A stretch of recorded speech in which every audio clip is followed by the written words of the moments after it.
Good morning, ladies and gentlemen. Welcome to the Thursday, March 5th, 2026 open session for the Board of Carroll County Commissioners. As we always do, we'll begin with the Pledge of Allegiance and a moment of silent reflection.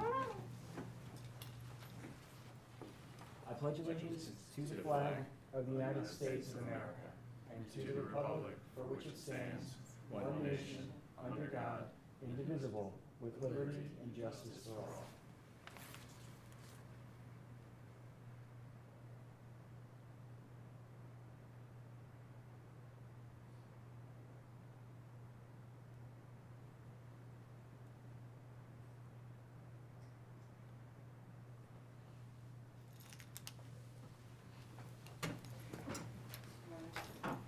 I hope everybody is doing well today. And so first up on our agenda, we have a grant for FY 2027 discretionary application and acceptance of award for adult drug court with Judge Hecker.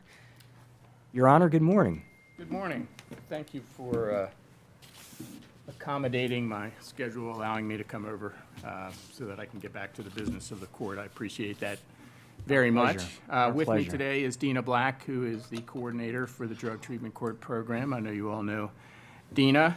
I know you're all familiar with Drug Treatment Court, but it's, of course, a supervised drug treatment court, drug treatment program supervised by the court. It's available to adults, so individuals 18 years of age or older who are Carroll County residents who have been charged with certain offenses in Carroll County. Violent offenders are not eligible for drug treatment court, but those individuals who have clinically been determined to have a substance use disorder for whom treatment is likely to be successful, and those individuals have to be deemed amenable to treatment.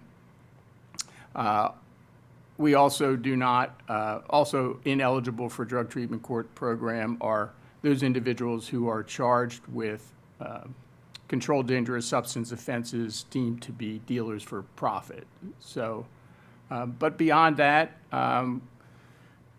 the individuals who are eligible for drug treatment court, of course, are those who, like so many individuals that we see in the circuit court and the district court for that matter, whose crimes are motivated in some way, shape, or form by drugs or alcohol. And so the object of drug treatment court is, of course, to change people's behavior and also to help them lead a life of sobriety, free from any further criminal behavior long after they graduate from drug treatment court. Dina and I were just talking before we were called up here to address you about the fact that we are coming up on the 20-year anniversary of the drug treatment court. It began in April of 2007. We've had just under 600 or so participants enter our program over those 20 years, and our next graduation ceremony is coming up on April the 15th, 2026 at the Carroll Community College at 4:30 p.m. As I've said before, we very much appreciate the Board of Commissioners allowing us to use that facility for our graduations. Really adds to the, it really makes it a meaningful ceremony. So, but I'm here this morning to ask for your approval to submit a grant to the Administrative Office of the Courts, the Office of Problem Solving Courts, for a grant for our funding in the amount of $371,343.60. That includes county funds, which we are requesting in the amount of $4,745. And those funds are requested to cover costs that the grant that we get from the Office of Problem Solving Courts does not cover. So I'm happy to answer any questions about the program. Or Judge, I just wanted to mention the program is fantastic. I'm hoping we put you out of business someday and we don't have anybody coming to drug court. We had the opioid prevention meeting yesterday. I'm going to talk about this in prior to Carroll, but overdoses are down dramatically.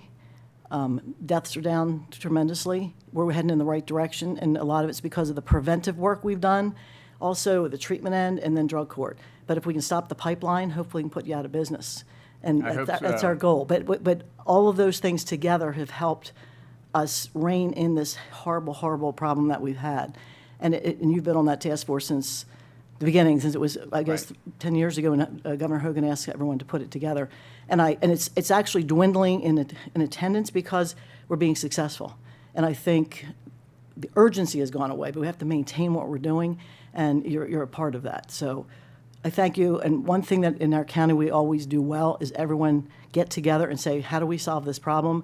And we did. I mean, I say we did. We put our efforts together, whether it's the school system, the hospital, the courts, the sheriff's department, the law enforcement locally, everyone, and putting a lot of effort into prevention, which we're doing at our middle schools, but also the drug court, Naughton Carroll, and all those things. And I think drug usage is down nationwide because some of the supply is being cut off, but it still is not all because of that. It's because of the efforts of what's going on locally that work. So this is a piece of it. Thank you.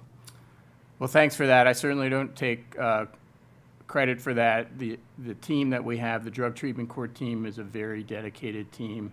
We meet weekly and discuss each and every participant in our program, and we are flexible and adapt a treatment program to meet our participants' needs. And it takes a lot of time and effort.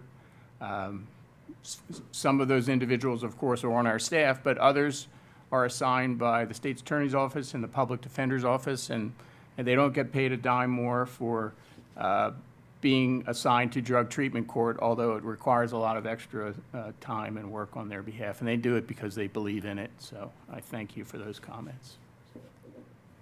Any other comments or motions from the board? One more comment. Recovery's tough, and you guys do a great job with it. Unfortunately, we've been involved with guys in recovery, and we got good recovery houses. We got the Mission. We got a lot, Frederick Mission. We got a lot of things going on, but they easily backslide, and you've hopefully prevented that somewhat.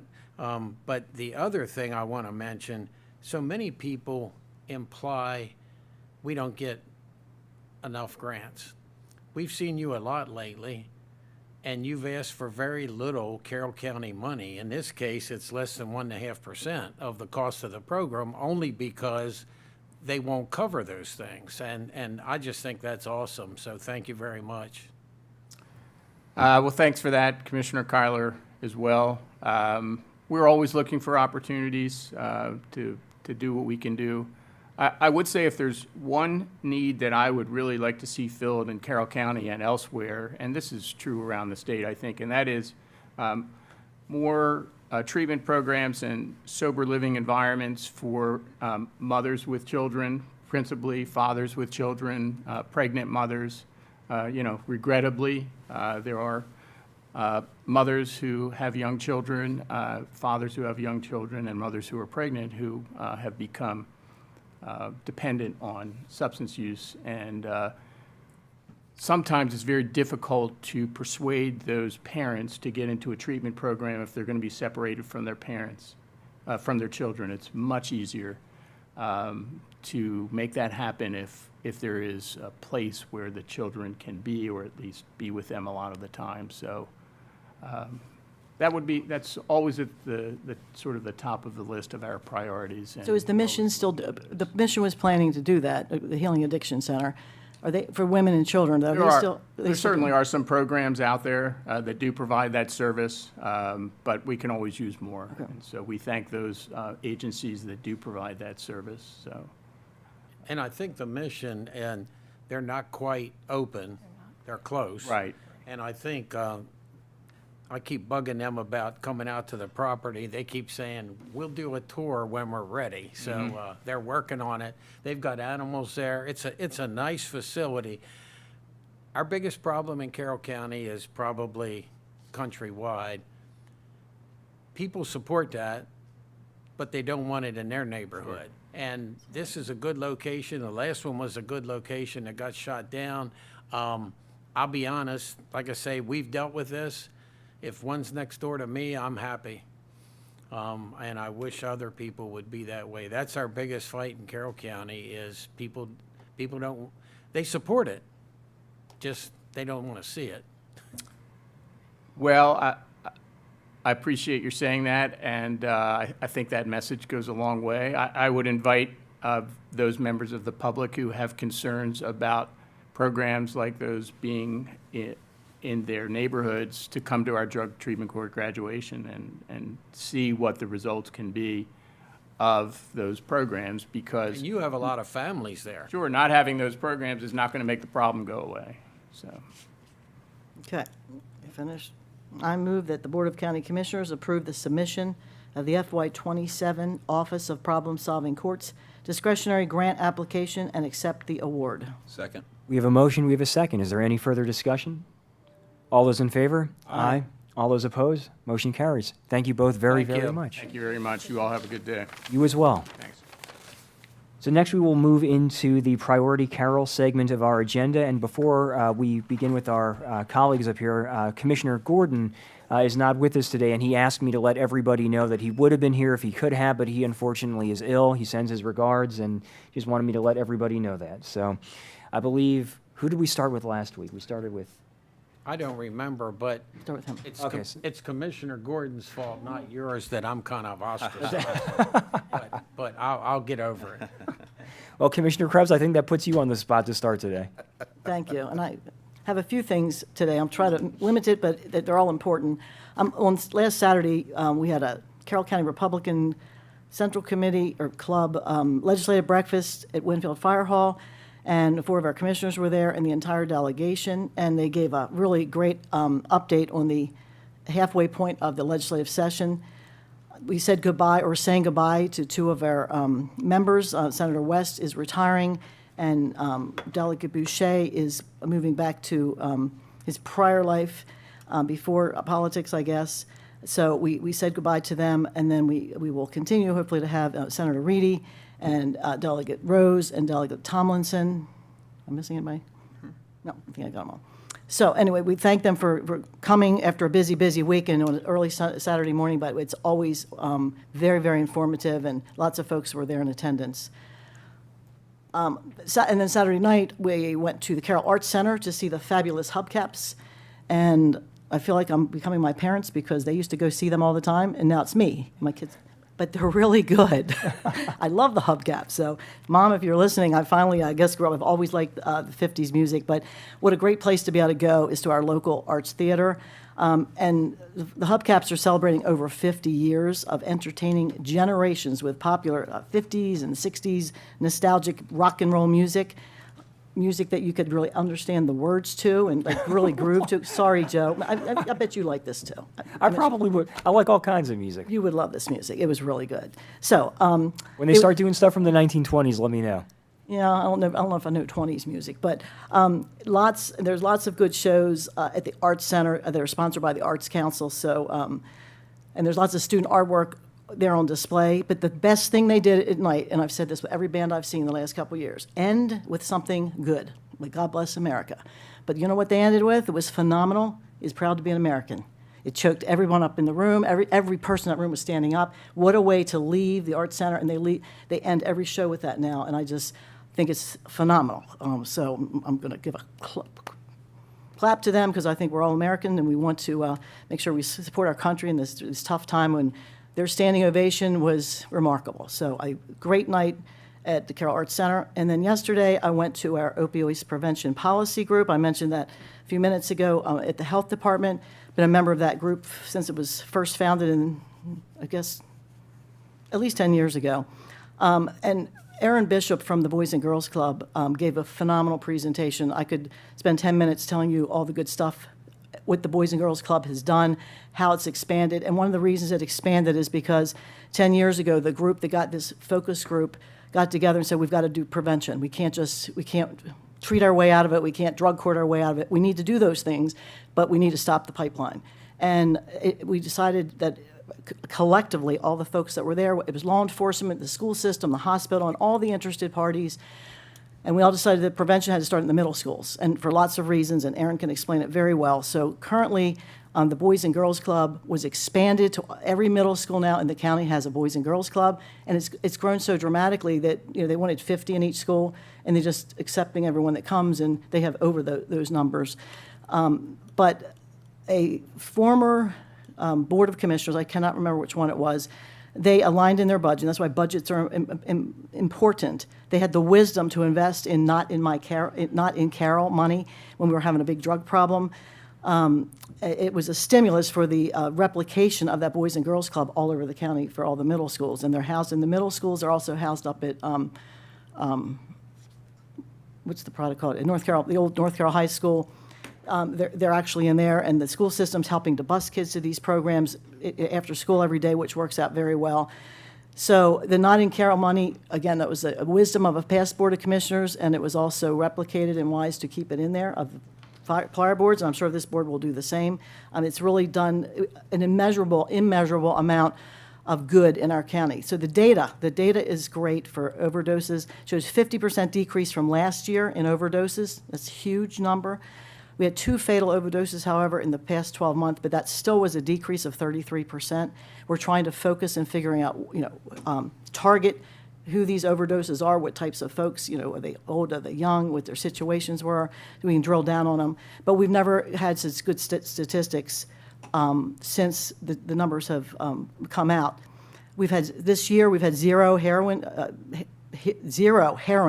overdoses, 3 fentanyl, which is way down, 0 cocaine, opioids and prescription drugs are it's still small numbers, but it's too many, 8 opiates and 6 prescription drug overdoses.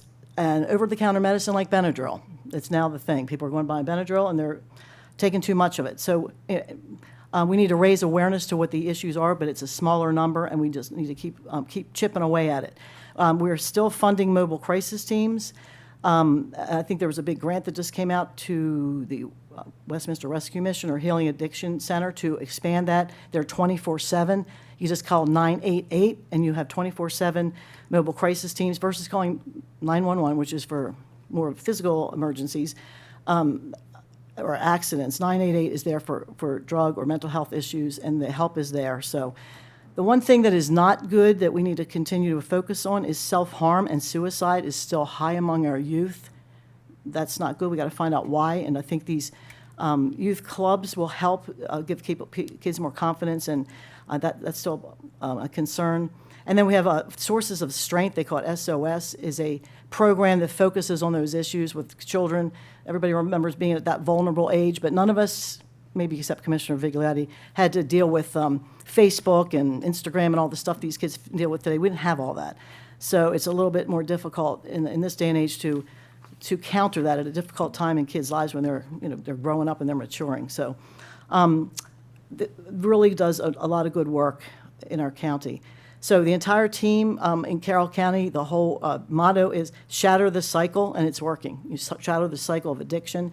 And one thing they're doing at the Boys and Girls Club and with these youth programs is talking about cannabis use, because cannabis use, everybody thinks is medicinal, and opioids are medicinal too, but they can be abused. And they're trying to teach kids at a young age, whether it's alcohol or cannabis, that these are the downsides, and beware. And that's I think it's important that conversation is occurring and looking at the science of overusing or using a cannabis, what it could lead to. And I mentioned earlier, the lack of availability of illicit drugs crossing our southern border is certainly an impact nationwide of stemming the tide of some of this fentanyl and some of the products that were coming over the border. So lots of positive information there, but there's always work to do. One thing I just wanted to bring up, I think another picture. That's a picture, this is not good news. This is a friend of mine at the senior center. This is his car after driving down Route 26, another accident. Lucky he's alive, he and his wife, senior citizens. I'm a senior citizen too, but they're more senior than I am. And they were just driving down one evening, and they got T-boned by a person that's trying to get out of a side road because the safety issues are so poor on Route 26, Maryland Route 26. And I call it a safety nightmare. We're going to be talking about this later. in our session about our road improvements that are long overdue, and this is the result of it. So luckily they are living, but this is a T-bone car by racing out of one of these non-signalized curb cuts, which we have hundreds of them. And these cars were totaled, and miraculously no one lost their lives. But they were hurt. I mean, they were bruised and bumped, and it's very scary. So Route 26 is not a congestion problem, and we're going to have that discussion later. Congestion is not the issue. It's safety. Safety, safety, safety. That's the issue. Congestion is inconvenience. Safety is a life threat. So 56 crashes last year in this one stretch of road. I think it's less than 2 miles long. We had a fatality, 13 personal injuries, and 42 property damages. That is a crisis. That is a problem that needs to be solved in our county, and we're hoping that that occurs soon as we're getting some projects on the books to finally take care of this, this segment. But I just wanted you to see the realities of what we deal with pretty much on a weekly basis. Thank you. Thank you very much for the comments, Commissioner. Commissioner Guerin? Yeah, good morning, Carroll County. Just a few comments. I'll be, mentioned before, I'll be having my town hall meeting on March 11th at the Mount Airy Senior Center from 6 to 8 o'clock next week. So I hope District 4 residents, if you're watching, you can attend. We'll have cards for you to fill out in an effort to try to get to everybody's questions and concerns when you get there. And I appreciate everybody, appreciate the town advertising this, and I'm looking forward to seeing as many people as possible out at the Mount Airy Senior Center next Wednesday night.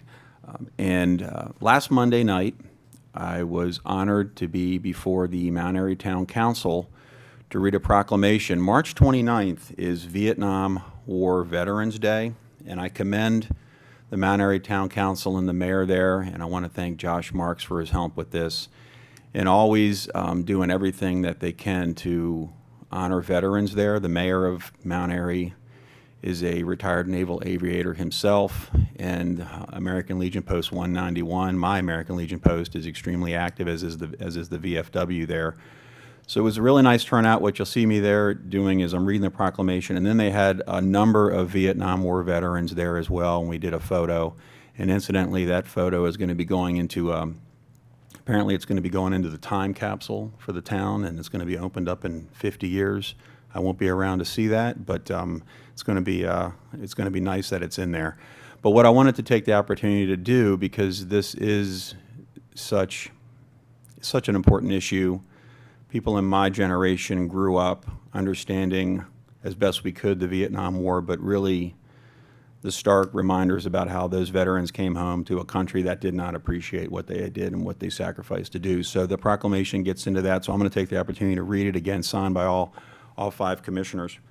So as I mentioned, March 29th is National Vietnam War Veterans Day. It started with the Recognition Act back in 2017. National Vietnam Veterans Day gives the opportunity for all Americans to recognize, honor, and thank our Vietnam veterans and their families for their service and sacrifices during the Vietnam War. Upon returning from war, Vietnam veterans did not receive a warm welcome home. Millions of Americans honorably answered the call to serve, but those fortunate enough to return home were met with protests, scorn, and neglect. Shameful. National Vietnam War Veterans Day represents the hero's welcome they never received and truly reserved. National Vietnam War Veterans Day pays tribute to the millions of Americans who served in the armed services during the Vietnam War, including the nearly 60,000 who died, the more than 150,000 that were wounded, and over 750 known prisoners of war, and more than 1,500 still missing in action. National Vietnam War Veterans Day is celebrated across the United States in many ways. The Board of County Commissioners recommend and encourages everybody to publicly thank and honor all Vietnam veterans and display our nation's flag. And this was signed by all 5 Board of Carroll County Commissioners, for Vietnam War Veterans Day on March 29th. So again, I really appreciate the town of Mount Airy giving me the opportunity to do that. I appreciate the staff putting this together and all the support we had for it to make that happen. And that's all for me. Thank you very much, Commissioner, for those fantastic comments. Commissioner Kyler, you're up. Okay, and I'll piggyback Commissioner Guerin's talk. I saw people spit on at BWI Airport. It was real. And one of the things that the American Legions, VFWs, our veterans group in the county, which is the best in the state, they've brought out some of the Vietnam people. I dealt with World War II veterans. They would talk about it, and it's funny. The last friend from there that passed, he would talk about it, and then he'd go, "That's enough for today," and he'd be done. Vietnam veterans wouldn't even talk about it. They're starting to open up, and so please talk to them and thank them and encourage them. They didn't start the war, but they and many of them are like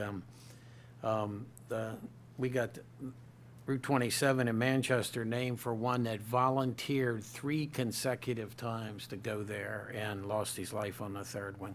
So thank you.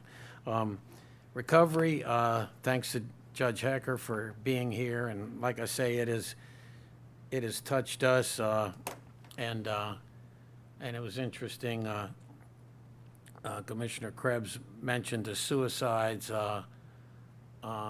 We've been involved with some of those also. One of them very much related to recovery, and it's depressing.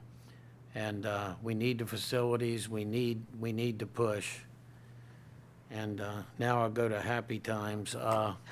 Last week was wrestling regionals. Carroll County had some very successful individuals. Today, states start down in PG County, and we're going to have some Carroll County state champions. I'm not sure if we skipped a year during the period, but from sometime in the 80s on, Carroll County's had a state champion every year. And we may have missed 2 years during that process, but I want to congratulate the ones that made it. I want to congratulate all the wrestlers. Some didn't make it, the regions. Maryland wonders why Pennsylvania wrestling's better. Well, one thing is the people running it have their heads out in the atmosphere, not where the Maryland people have it. The regions aren't equal. PA does great pains to make them equal. Maryland pushes dual meets. NCAA doesn't. Pennsylvania doesn't. They have team score at their individual tournaments. We don't anymore. We don't have a team that wins the individual tournament. We wonder why Pennsylvania's ahead of us. Most of it's our own doing. Now, they're also, Pennsylvania's 10 times bigger than us, so they're going to have some more success, but we could kind of mimic what they're doing, what NCAA does. So states this year, then a week off, and then NCAA Division I championships in Cleveland, and Division II, NAIA, Division III will all be prior to that. But, and then there'll be Olympic-style wrestling and Mawas and some various things going on, but that's the end of the folk-style season. I don't know if I've mentioned it before. My wife, Rhonda, who for some reason I'm blessed with, I don't know why she's put up with me, she had a full knee replacement on Monday at Union Memorial with Dr. Ring. Great people, great facility, great things going on. As life has it, there was equipment issues in the operating room, so our surgery was delayed from 11 a.m. to 3 p.m., which meant we got to spend the night instead of go home. But she went home Tuesday in the dark, but we went home and in the evening, and she's already started therapy. She had physical therapy yesterday, has one scheduled for tomorrow. So if my collar's wrong and my shirt doesn't match my jacket, it's her fault, not mine. Volunteer fire companies. We're so blessed with them, and we try to say it as often as we can up here. Just because we have paid EMS doesn't mean the volunteer fire companies don't need all the help they can get. Hampstead Volunteer Fire Company had their awards on Saturday, and I want to publicly say, sorry I missed that, but I was in Garrett County at wrestling, and I told them ahead of time, but I'm blessed. In my district, I have Lineborough, Manchester, Hampstead, Reese, Gamber. I have a number of volunteer fire companies. I try to get to all their events when I can, and the volunteers need our support. Almost all of them do carnivals, they do bingo, they do fundraising, they do their banquets. If you haven't been to Hampstead's new hall, it's beautiful, and they need our help. Billboard discussions, we have one in Finksburg tonight, and 3 or 4 staff will be there to present exactly what the proposed rule is. I met with Daphne at Hampstead Lions Club last week, and we spent about 40 minutes talking about this subject and answering questions. And the biggest thing I want to mention to the public, this is a proposed change. It could be voted down. It could be approved as written. It could be modified, and that's what we need from all of you people.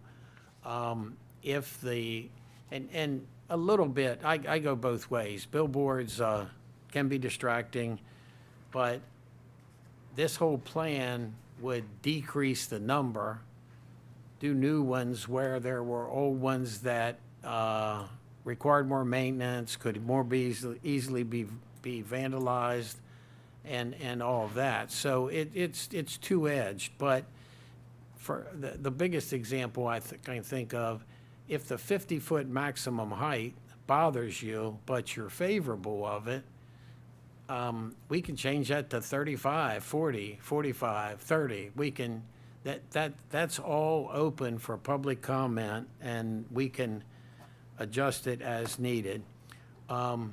Solar, we've got a lot of community solar stuff coming. I see a lot of stuff on the on social media that why can't it be in parking lots? Why can't it be on rooftops? And why does it need to be on ag land? Well, of course, that's the cheapest place to put it. That's the solar companies make the most money when they put it on ag. There's also commercial ones. There's 2 below Hampstead. There's one proposed in the Greenmount area. We have the biggest rooftop in Hampstead that might be the biggest in the state of solar on a roof. So we have a lot of solar in Carroll County. My personal opinion is it doesn't belong on ag. Thank you. Thank you very much for those fantastic comments, Commissioner. So just a couple quick things for me this morning. I mean, obviously, Rhonda and Commissioner Gordon will be in my prayers for speedy recoveries. We got to make sure that you match when you come into this building, so we got to get her back on her feet. So 2 very quick things for me this morning. So first of all, things that go unnoticed that happen around here. So I want to commend and compliment my colleagues up here, our administration, department heads, staff, for all their teamwork over the past 6 days, as we very recently learned about opportunities for and changes in applications for federal funding for local projects and expenditures through our congressman's office. We've been partnering with and supporting our mayors and councils as they also apply, and they as well have been supporting our efforts to solicit federal funding. I also want to thank and compliment Congressman Olszewski and his staff, including Chris and Lindsay, for all of their assistance, as well as our delegates and senators for their unwavering support as we apply for these things. The incredible amount of time and effort that has gone into this in the last couple of days across all levels of government really is a testament to the dedication among those who serve Carroll County, and I think it really does underscore the importance of good relationships and the seriousness of commitment to public service that all of us share. And secondly, with everything that's occurring in the world right now, while I know I'm just a county commissioner, I know that my words may not have much merit. Please know that my prayers and support are with the brave men and women of the United States Armed Forces, the Israeli Defense Forces, our allies, and all those, including the Iranian people, who stand for freedom and human dignity against oppression, terror, and tyranny. My prayers and thoughts are also with the loved ones of those service members that we have lost. And whether you are serving now or have served before, please know that we are grateful and we are in your debt. That is all for me this morning, and we will now move into our third item, which is our legislative update with Pam Meister. We got a proc- Yeah.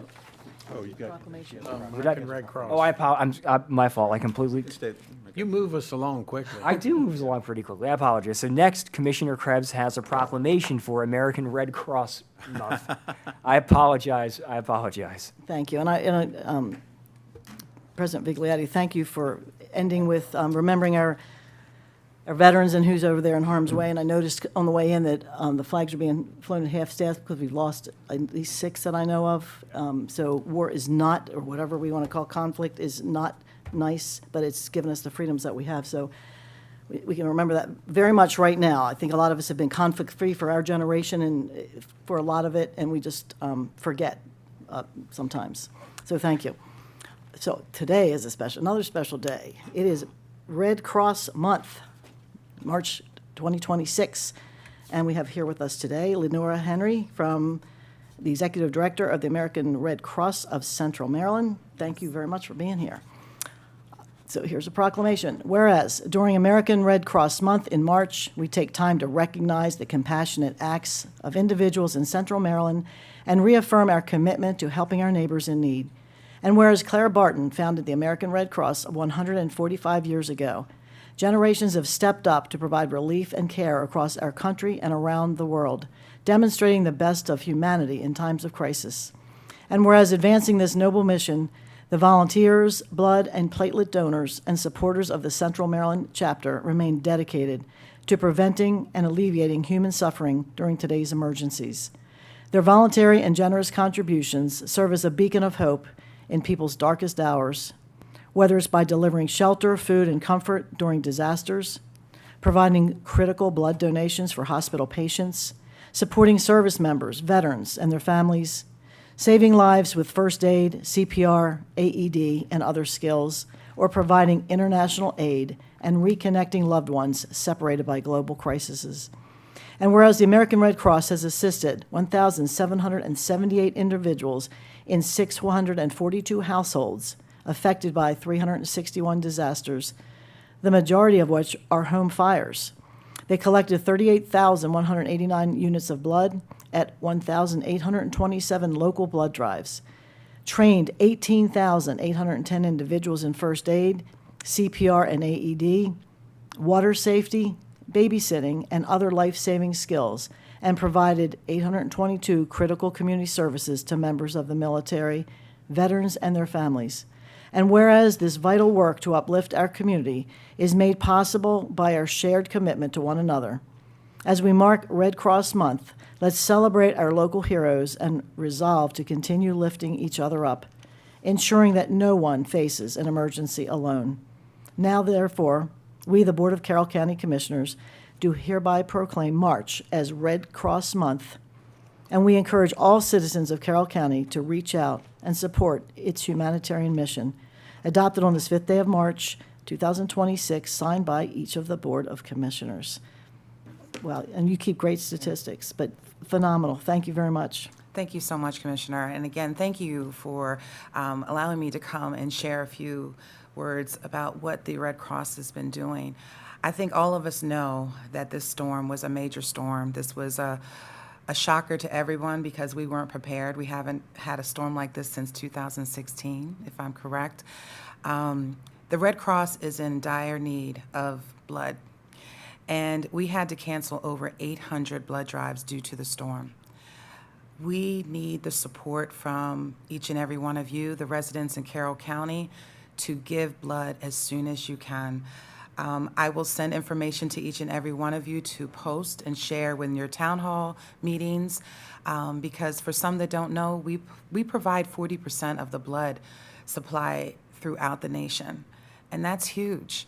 And so during the storm, I know for a fact, when I was in the EOC down in Baltimore City, I had to call our state troopers to be on standby to pick up blood from my office, which is on Wabash and Northern Parkway, to take it to shock trauma for a person that might have had a car accident or a gunshot wound or anything like that.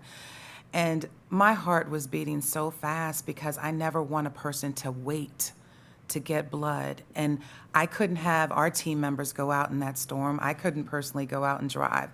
But through the grace of God, our state troopers were on standby, and they were able to do that on behalf of the Red Cross. Your Office of Emergency Management, that relationship is top-notch. I thank Wyatt Peters all the time for including us as we prepare residents for emergency response and disaster, how to prepare, what to have in your home in case of an emergency. And I think this storm was a reality check. You know, I think this was very scary, especially for our seniors. Commissioner Krebs, when you talked about the youth and with, suicide with our youth today, I would love to encourage young people to get involved with our Red Cross clubs. And that's something that's spread throughout Carroll County in our high schools.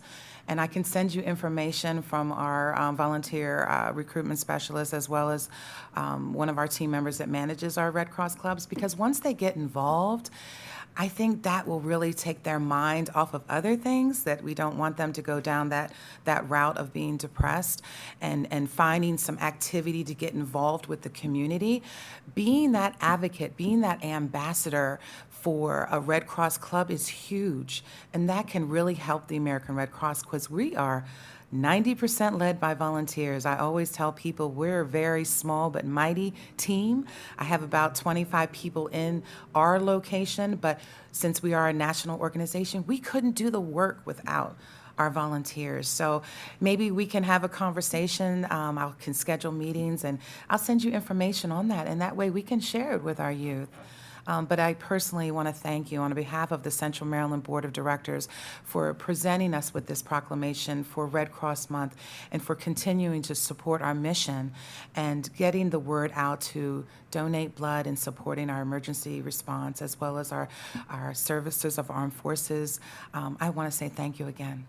Thank you. And I didn't know you had Red Cross clubs for students, and maybe it would be an opportunity at the Boys and Girls Clubs to do presentations, just to put it on their agenda. And we also have Leo clubs that are baby lions, Lions clubs that are in our high schools, many of our high schools, and that might be an opportunity for a service project for them to get involved. I just didn't know that was I knew. No, it I'll was send you adults. some information, because when I was listening to you, I was like, I've definitely got to mention this, because it's important for our youth. As well, I'm trying to get some college students as well, so this is great. This is great. Thank you. Thank you very much. Come up for a picture with your Yes, card. please, is that all right? Thank you. Yeah, I'd like to say something. Oh, yes, I'm sorry. I'm sorry. No, Yeah, no. both of my parents were active volunteers for Red Cross, traveled, did blood drives. My wife volunteers. We do a blood drive maybe 3 times a year at our church. Thank you. And it's great. And my parents, it was interesting, through disasters, unfortunately, they got to meet a lot of people that they became friends with. Some of them would come visit us from Trinidad, from St. Croix, Wow. and would come visit us to thank them. And it was an awesome experience. And like you say, it's people aren't enough aware of that the opportunities that you guys do give to people. So thank you. Oh, thank you, Commissioner. Thank you so much. And Commissioner Kyler, exactly to your point. So interestingly enough, I'm reading a book right now about the American military intervention in Russia right after World War I. And so there were a number of reasons why we had troops over in Siberia and in that part of Russia. And one of the core components of that military presence, 1918 through 1922, was the American Red Cross. And we are so blessed to have the Red Cross. And I'm reading about how these Russian people who had never experienced anything like the kindness that they received, just from American soldiers, but from the American Red Cross, they were amazed that something like this could exist somewhere. And to Commissioner Kyler's point, I mean, changing hearts and minds around the world and demonstrating that we as a nation, as a country, really are a force for good. And we really do have the best of intents. And I cannot praise you enough and thank God enough for you and the organization and everything that you do for this country too. So thank you for that. Thank you so much. Okay. Picture. I need some WD-40 for my chair. Oh, no.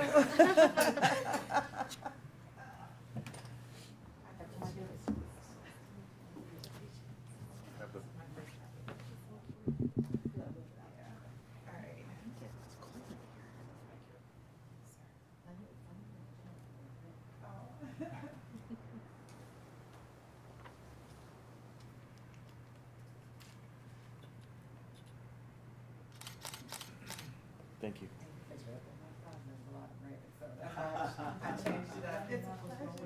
Thank you. I think I need a blanket. I'm cold. Thank you. Appreciate it. I'll be right back. Thank you very much.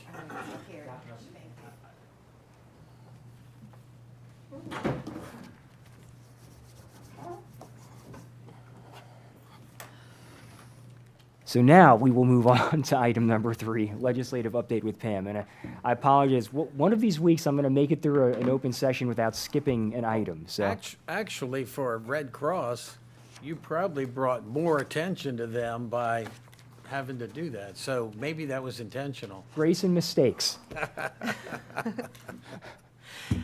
morning, Pam. How are you? Morning. I'm well, thanks. How are you today? Doing well, thank you. Great. Well, I'm going to keep things really brief despite how much I have to share.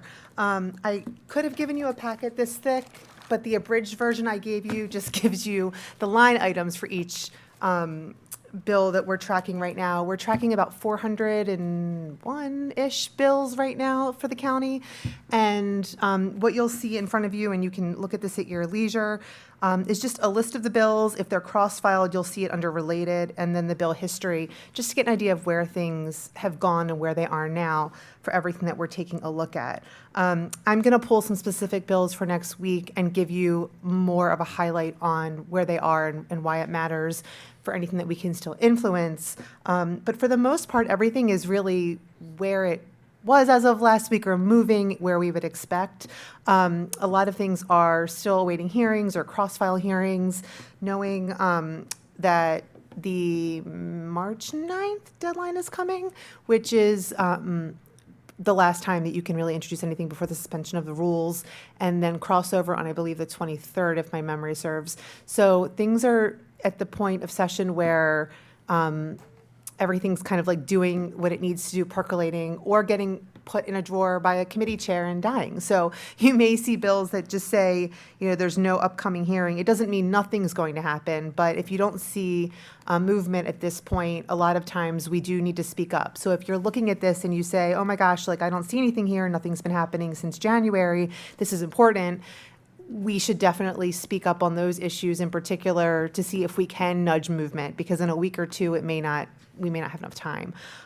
However, the unpaid property tax bill seems to be moving in the right direction. I expect our bond bill to do the same. We have that hearing coming up. And there's a number of other issues that we've addressed at this point of session that are kind of nicely working through the process. So I'm happy to share that. I do just want to mention, I've had a lot of conversations in the past week in particular with various people who work for departments on different issues or had emails come through. And I just want to say thank you to all of you who are listening, and just acknowledge to the commissioners what wonderful staff we have across the county who are so knowledgeable and really proactive, and making sure that I'm looped into things that might matter so that we can be tracking those bills. I've tried to make sure in the report I gave you today and in Engagify for everyone who's a part of that, that everything is in that system so that we can make sure we are on top of where things are. And if we do want to chime in, there are a few upcoming hearings, including the District Commission bill in the next week or so, and a number of things that we've talked about offline that you do want to weigh in on for letters. So you'll see those coming your way in the coming days for approval, so stay tuned.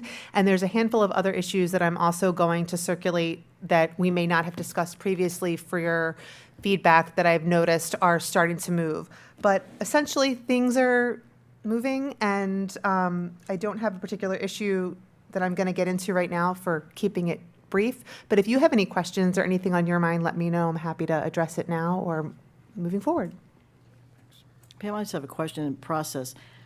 On the letters, we're sharing them with the delegation? Yes. Okay, and I just want to, it's a lot of work writing these letters, and sometimes you just need to say, we're for or against it, but I want staff to know that the content, if we really have a concern about something in the technical, how it affects us, if you put it in that letter, it's not just good for the committee to read it, but it gives the delegation members that represent Carroll our arguments, because they got 2,500 bills they're looking at, and sometimes they don't know how a certain thing affects the county. And that gives them the information. Many times I would read right from that letter and say, Yes. you know, this, and I had the information right in front of me. So it's not unnoticed. And again, you don't always have time to do it, but if it's something we feel pretty passionate about, you know, just put the obvious. Sometimes the obvious you just got to put in front of somebody so they have it to read it. I used to put them right on my computer when the bill came up. Here's Mako's testimony. Here's Carroll County's testimony.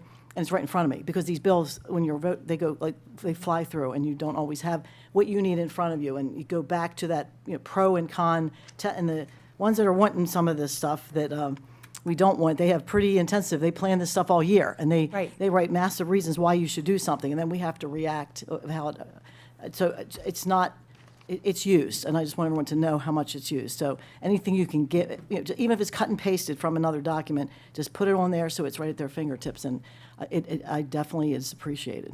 Thank you for saying that. And something I'd love to work with you on in the interim is what the best format might be for like a quick report that we can create in our new system that we can send regularly to the delegation to keep them on top of issues. And I think what would be wonderful is if we solidify a process to clarify when a letter could just say, we oppose this versus we want to go into more detail. Because if we are systematized, I think we could weigh in on many more bills. This way, the delegation in particular knows, okay, the commissioners oppose this or support this, and if they have questions, they can ask and we can tell them more. So that's something I'd love to work with you and your colleagues on after this session, so that in advance of next session, we can go bill by bill as much as possible and weigh in on as many things as you all feel inclined to do so, and have a system in place. Because now, especially with the new tool that we have in place, we can do certain things much more rapidly than we could in the past, and be more transparent with our delegation and the public. So I think that's the goal of why we tried to use this tool, but also I love what you're sharing, because that's been my experience from different seats in Annapolis, but I think it's really important, you know, for everyone who's listening to recognize that these letters make a difference, and they're not just to keep me busy.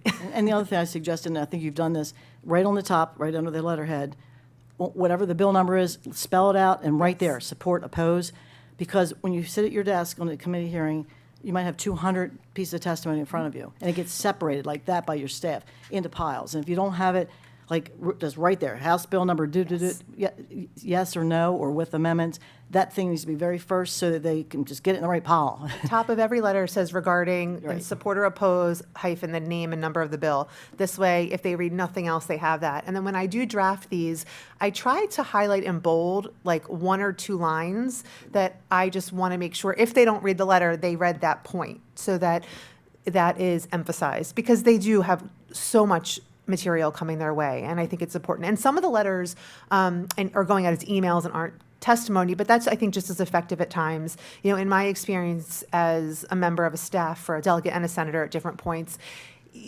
just the abundance sometimes of letters of saying we've received hundreds of letters on this topic today matters. So there are some things that we're sending letters in on that maybe have had their hearing, but it's still impactful to have Carroll County weigh in. So there's a few of those that I'm seeing that we didn't weigh in on during the hearing, and that's why you're hearing from me still to say I think we should still write on this or that.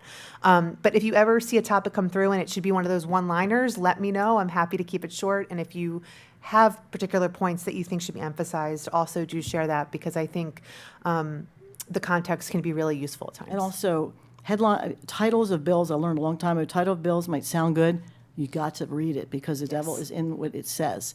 And sometimes it might sound like the best thing in the world, and you say, here you go, I'm going to go sponsor, and then they're like, why did you do this? Well, you didn't realize it's something, and sometimes it's unintended of what was in there, and, you know, maybe there's good things in there, but then if we want to amend it, you say support only if amended, and put what has to be amended. Absolutely. You know, what has to come out, or what has to go in, so that it's right there that they can try to fix it. Because Absolutely. they always don't have time to, they're, you know how rushed we are with our little agenda. I mean, when you've got dozens and dozens of pieces of legislation in front of you, it really is not the best way to make sausage, but it's what we got to work with. So the more you can hand them, the better. Yes, and the other thing that I encourage everyone to do if they have any interest, like, me, since I'm into policy, is to read the fiscal notes. The fiscal notes are they break things down into more understandable language and the intent and also the impact, and that's really helpful. You still need to read the bill because the devil is in the details, but I think that's a really great tool that is underutilized sometimes. And also a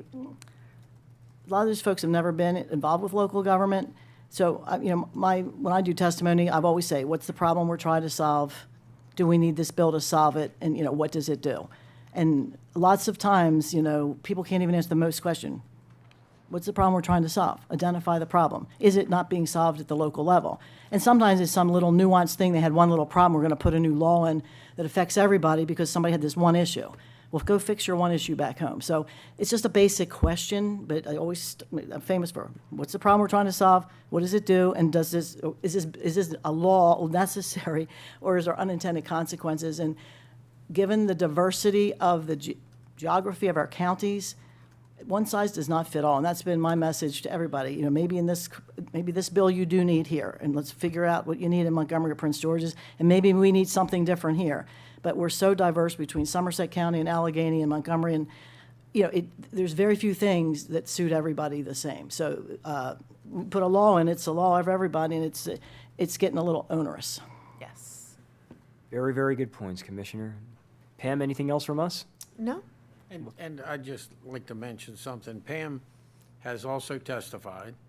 Yes. And we, at least once a week, more often as there's time, we text our delegation, we talk to our delegation on the phone, and we meet them when there's time available. And I think they know, like for instance, our land acquisition coming up, if they want opinions, they ask and Yes. push. So it's I think the communication's been very good with our delegation and with some other delegates. Like you said, your other seats, it's a few people down there, and I like Delegate Tomlinson can find me a free drink and a free meal. You can find good food, but we have to pay for it. So That's true. I know where to find the free food too. And I also can get you on massage day when they come down there. Oh, yeah, There's they do seated that. massages, They and I'm do telling that. you, that's like my favorite one. Did you ever get those? Oh, yeah, it's just a neck, but It's the best, right? I know, I miss that, in those little chairs. Yeah, I know my way around there, and I want to thank you. Commissioner Kyler has been really great with helping make sure that you're all represented in Annapolis and that you're accessible down there from, an elected official perspective. And to our delegation, they've been wonderful to work with this year. They're reaching out to me and to Commissioner Kyler and to some of you as well on issues that they want to know where you stand on. They've been appreciative of hearing back from us. There's a couple that we haven't gotten back on them from, so you're going to hear from me because we need to. And their staff as well. So, they've been wonderful to work with, and I am excited to see where all of these relationships go, in the sessions to come, because I think that Carroll County's really has a good reputation of speaking up and being more vocal this year, at least from my perspective, even more so than last year. And I didn't work with you in prior years in this capacity, so I can't speak to that. But I want to keep making progress so that the people in Annapolis, regardless of whether they're our delegation or they're just members of a committee on a topic that might impact the county, know to reach out to me or to one of you if necessary, so that we can really utilize the wonderful staff that I referenced before to advocate for what's best for Carroll County amongst all the policies and budget items that are getting considered. So that's what we're trying to do, and I think we've built some great bridges and relationships, and I look forward to seeing where they go this year and beyond. And Mako is great Oh, amazing. support. And I'm on a legislative committee. You've been on every meeting, I think, royal and legislative. But they also are a tool to use and give us advice outside of the meetings. Oh, absolutely. Last week when I was testifying for one of the bills, I was sitting with Dom and we were talking kind of strategy about different things. And, you know, they are in hearings every day, all day because of the abundance of bills that they're weighing in on. And so, you know, they have some great perspective and relationships and they're willing to share and make sure that they are looking out for what individual counties would want as well, at least from the experience that I'm having. So I'm really grateful to having Mako as a resource and all of their talented staff, for sure. And Pam, I'm going to send you my testimony, which I'm going to write tonight. Okay. And I think Tuesday has to be uploaded by, I never did this before because someone always did it for me, but so Tuesday has to be uploaded by Friday? It's Thursday or Friday. I will look right after this meeting and I'll email you so you know for both the bills when I need it by. But if you get it to me, I'll take care of uploading it and signing you up. Just let me know if you plan to go in person or virtually so that I can let them We know. can do, we can do virtual? You can do virtual. Never did virtual. Because one's Tuesday, one's Thursday. Thursday Yes. conflicts with our meetings here. So Thursday, it might be best to do virtual. It's up to you about Tuesday. I mean, usually you have your sponsor there, but, or your, anyway, let me think about that. Think about it, we'll But talk. I put them both in at the same time. There'll be the same testimony for both Tuesday and Thursday. Okay, yes, we don't you can't submit it at the same time, but I'll take care of And you're it. going to sign it up? Just Yes, okay. yes. It's usually 2 days. When it's a Monday and a Tuesday, I always have to look because It's a Tuesday and a Thursday. yeah, see, I don't know what day it is anymore. I just know we're about halfway through session and I know So to I be need here to on get you Thursday. something, I think, by tomorrow at 5 on the Should one be for fine. Tuesday. I'll send you an email in the next 20 minutes and Look you'll for it. If know I don't do it, when you I need- need it. I will- And I'll follow up with you. Okay, thank you. Pam, on that note, thank you for everything that you do for us, and thank you for your patience with us pleasure. and trying to herd us sometimes. Sometimes we're like cats. We're a little difficult to herd, so thank you for your patience with us. It's my pleasure. Thank you all. Thank you very much. Up next, we have our budget overview presentation with Ted and Heidi.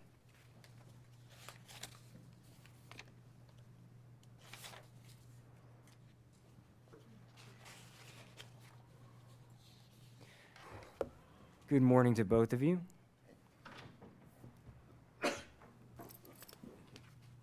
Ted, are you going to give us good news this Very morning? Good news. Thank you. He always brings good news.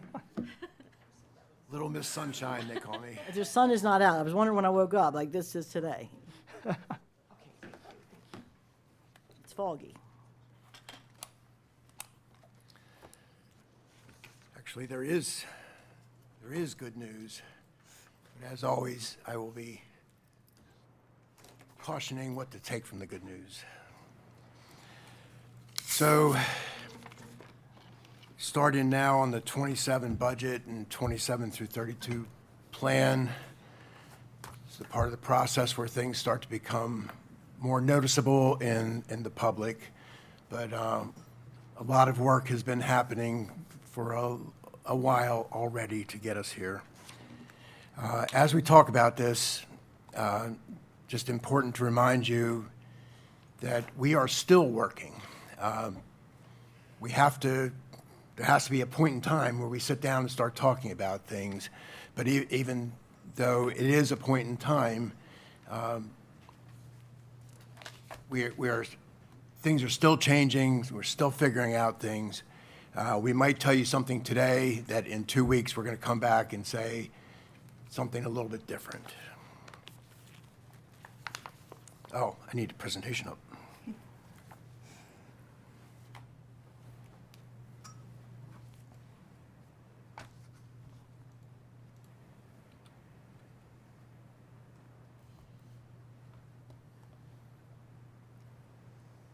All right.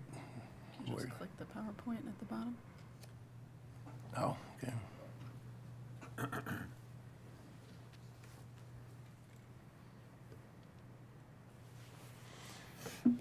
Okay, my big message is for you. Like I said, there's good news. So there's a number of changes that have led to a much better bottom line than what we showed you this time last year. But even though the picture is better, fundamentally, we still remain overcommitted. Define overcommitted. As we project our revenues and expenditures into the future, The expenditure growth is greater than the revenue growth. Thank you.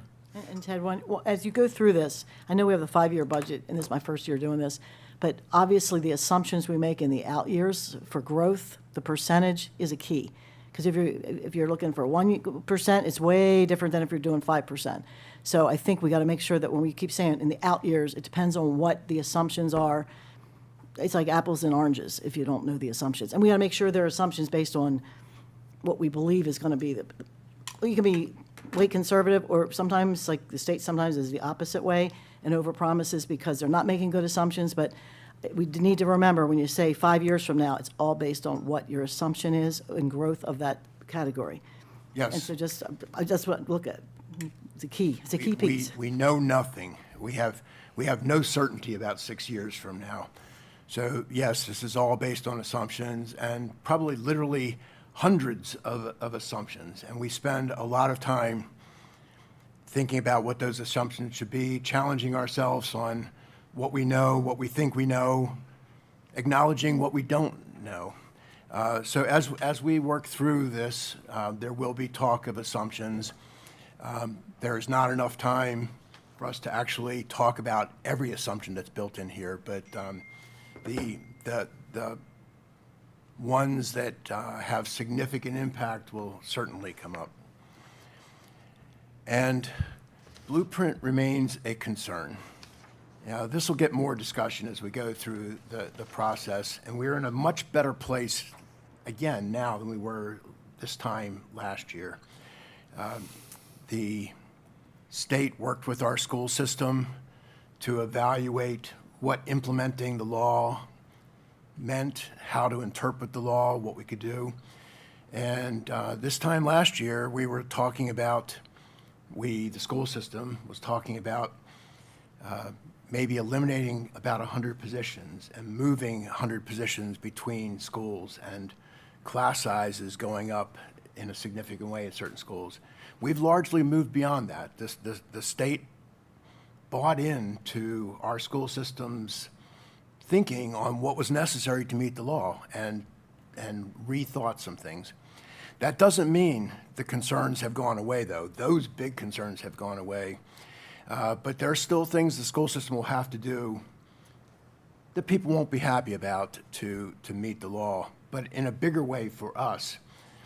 When I say Blueprint remains a concern, my big concern is still, we don't know how this is going to get paid for. The state passed a law. There was never truly a plan for how to fund the implementation. And we'll talk more about the state in a little bit. But when they look at their projected shortfalls in their budget, it's largely about Blueprint. Where's the money going to come from? And I can't help in that kind of situation but be concerned that the answer will eventually be from the counties. But we don't know what that means.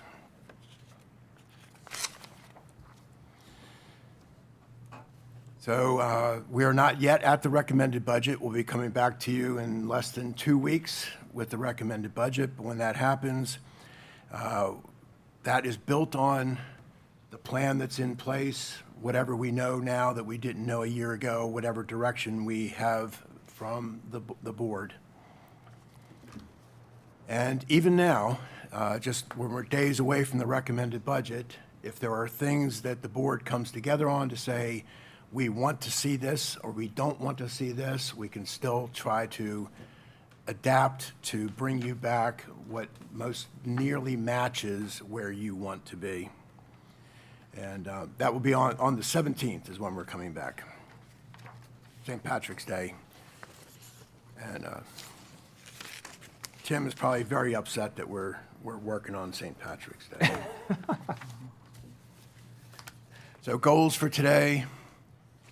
In a big way, this is just to set the stage for all the discussions to come, all your deliberations on where you want to end up with the budget. We're not looking for decisions today, but kind of going back to what I just said, if there are things that you want to talk about, if there's things that you say, we're ready to tell you, approach this way, today's a good day to do that. So state budget. We can't escape the shadow of the state budget.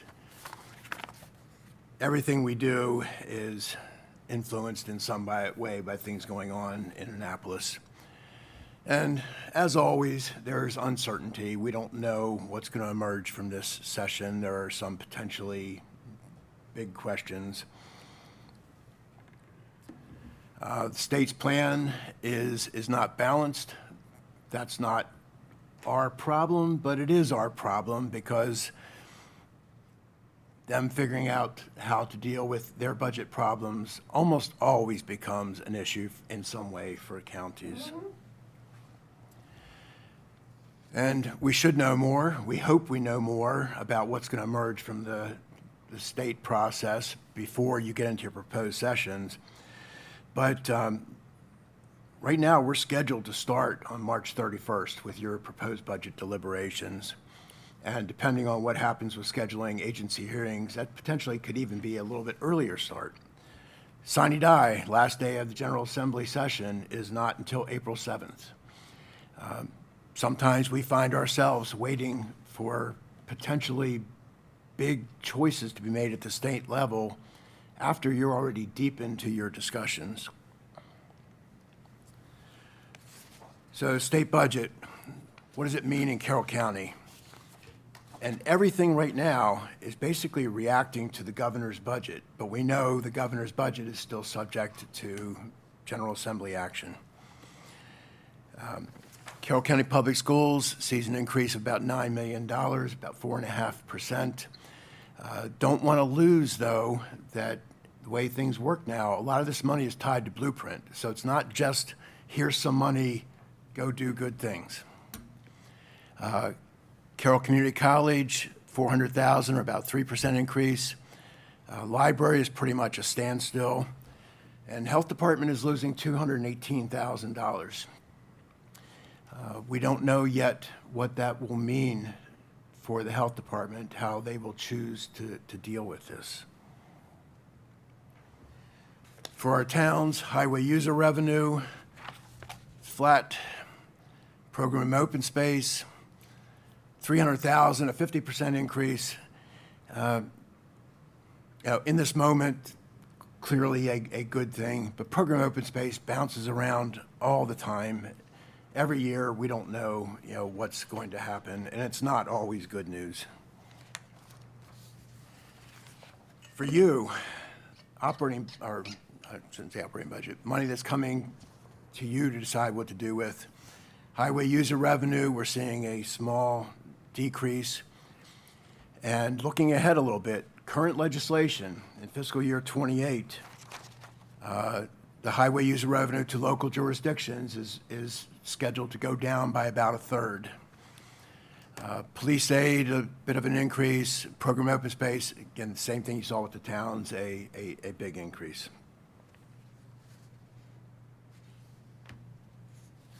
So what is our situation at the moment?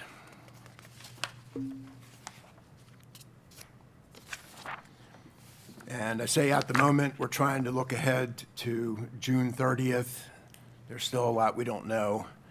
But our budget is about $580 million.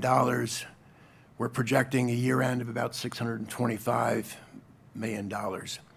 So this is a significant change. We're looking to come in well over budget. Revenues, we're projecting $44.2 million over budget. We're going to talk more about revenues in just a few minutes, but there's a lot to think about there. Reserve for contingency is largely intact. And unexpended, we're looking at about $2 million to be left at the end of the year, leaving about $51 million at the end of the year. The existing unassigned fund balance is $36.7 million. We'll make changes to the stabilization fund and operational stability fund to keep them at 5%. That would take $3 million. Then every year we take 1% into the next budget at 5.5, leaving us about $79 million at the end of the year. I don't want to get too deep into this because we could spend the whole time talking about it, but this idea of surplus, or what eventually becomes unassigned fund balance, is frequently misunderstood. The biggest problem we run into is people see that money and want to fix ongoing problems with it. The nature of what we have here is this is one-time money. However much it is, it's one-time money. And using it to fund ongoing needs leaves you to say, where's the money going to come from next year and the year after that? And, I understand the pressure. I understand people wanting to get things done. But I will always argue this is not the way. Okay, revenue. We're going to start at a high level. We're going to get deeper. So we will be talking about each of our big revenues in some detail. But looking at it at a high level, real property tax, you'll see what we budgeted, what we're forecasting to end the year, which is a bit more than we budgeted, and what our forecast is for FY27. And that's true for income tax, recordation, investment income. These are our biggest revenues. And then I'll total at the bottom there. And what you see on this slide is more than 90% of your operating budget. There's a long list of other revenues, but they really don't amount to much compared to these things.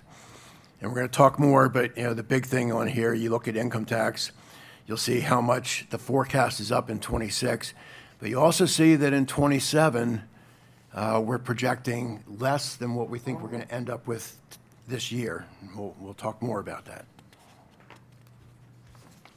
How did things change from the existing 26 through 31 plan to the 27 through 32 plan? You'll see increases in all of our big revenues. We're looking ahead and saying, basically for our whole revenue picture, we think we're going to be in a better place than we thought we were this time last year. So property tax. Here are the assessments for each year. And you remember Carroll County is divided into 3 assessment groups. So each one of these bars is the assessment for one of those 3 groups. And we tend to go through ups and downs in property tax. We are coming off of an up now. And part of trying to figure out the future is, well, what is coming off of it? What is that going to mean? Here are the reassessments in the next handful of years. 27, Group 1, South Carroll, that one is a known. That has already happened. And remember, each assessment is phased in every 3 years. So when you see 5%, that means an assessment of 15 or more percent. But 5% is the most we can get because of our homestead tax credit. Then our revenue is driven by the combination of the last 3 reassessments. So in 27, all of those, whatever assessments of 15% or more, so all those lead to 5% change in revenue. You see, you get to the bottom, you see 4.46%, and you might say, well, 5, 5, and 5, how does that lead to 4.46? And you get there because our assessment groups are not equal. So we have to blend the actual impact of each of those to get you to what are we actually going to see. And as you look out across, you will see the impact of what we believe we can expect in future reassessments. And then each one of those is again blended for 3 years to get you to your total impact. And the thing that's important to understand here, and can be difficult to accept sometimes, is when you look out a few years and you see us talking about 2% growth in reassessments, and it doesn't feel right. But if you start thinking about, and what we're going to suggest is that in those out years, we're planning for 6.5% reassessments, and you phase that in over 3 years, that's where the math takes you. Now, here's that reassessment graph with projected growth. And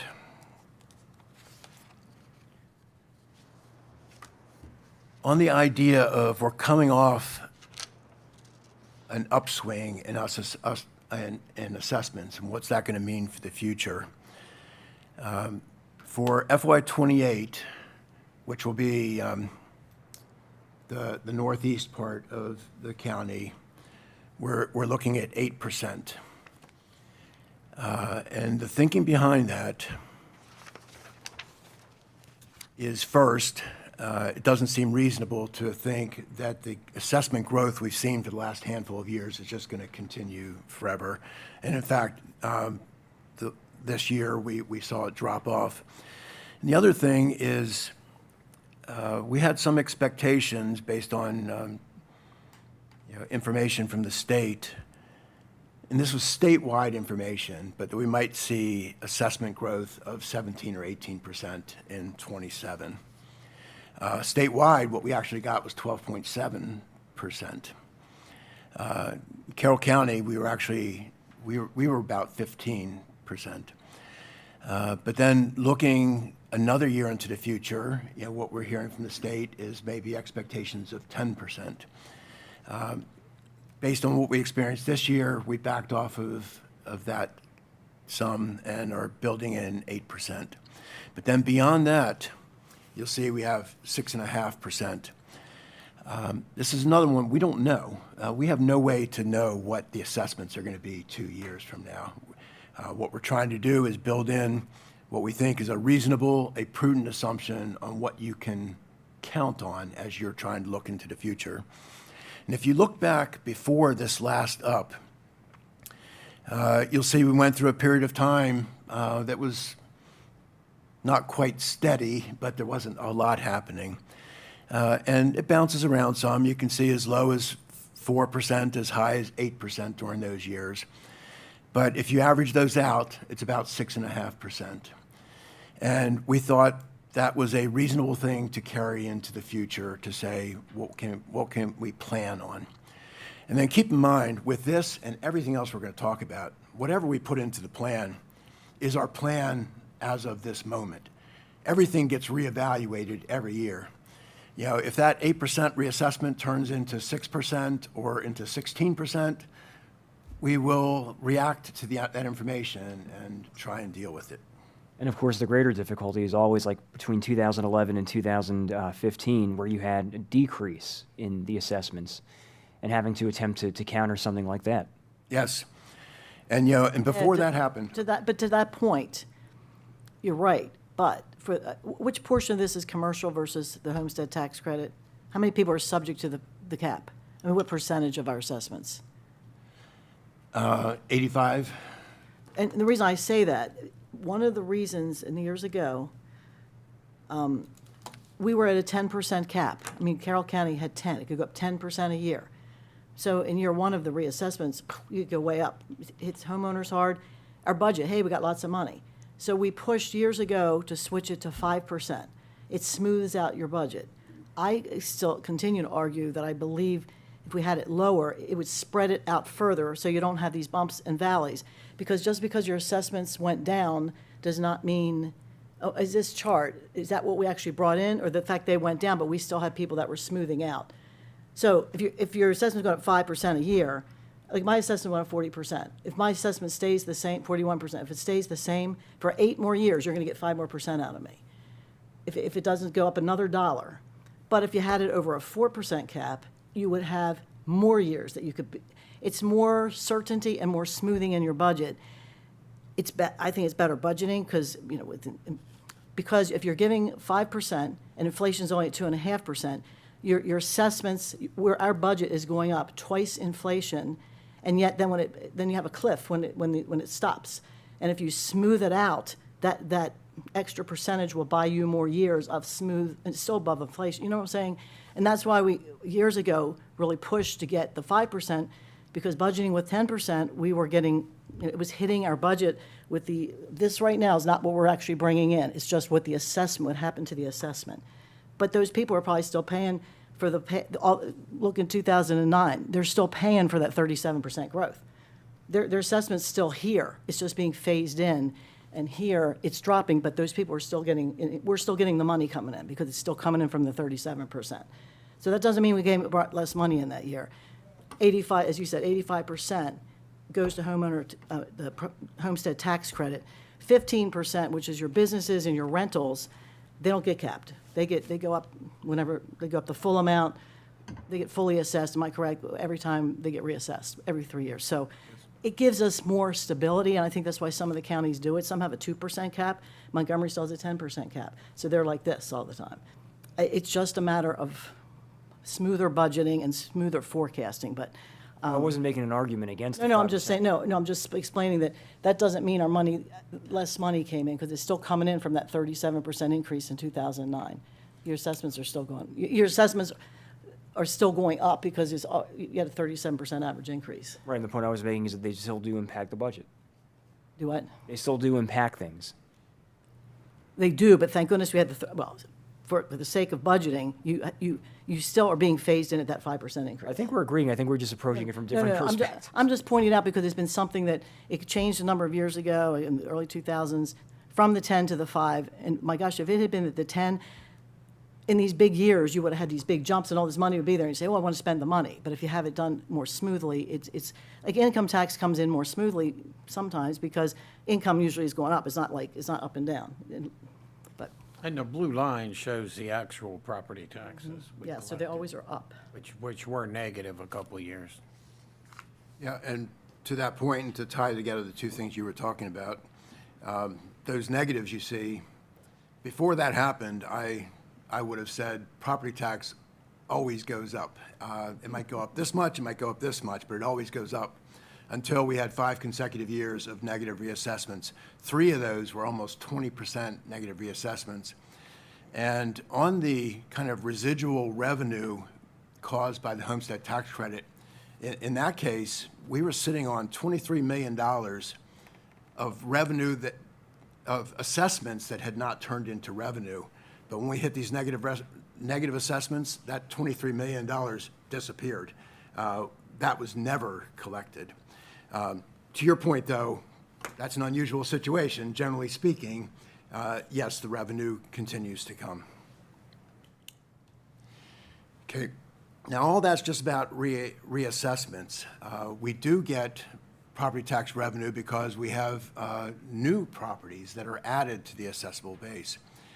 And we plan on $125 million a year of new construction, which is $1.25 million of revenue. But if we add that into the picture, you'll see that the growth just from reassessments is high. We actually expect more than that. So property tax, you see actual 25, our forecast for 26, and what we're forecasting for 27. And property tax is relatively predictable, is relatively stable. On the upside, it's very stable because the homestead tax credit limits us. We do have some risk on the downside, but that 1 5-year period I showed you was the only time we've ever experienced that. And then here you can see, if you look at what we expected for property tax in our existing plan and what we're suggesting for the new plan, this has added between $6 and $11 million to the bottom line over the 5 years.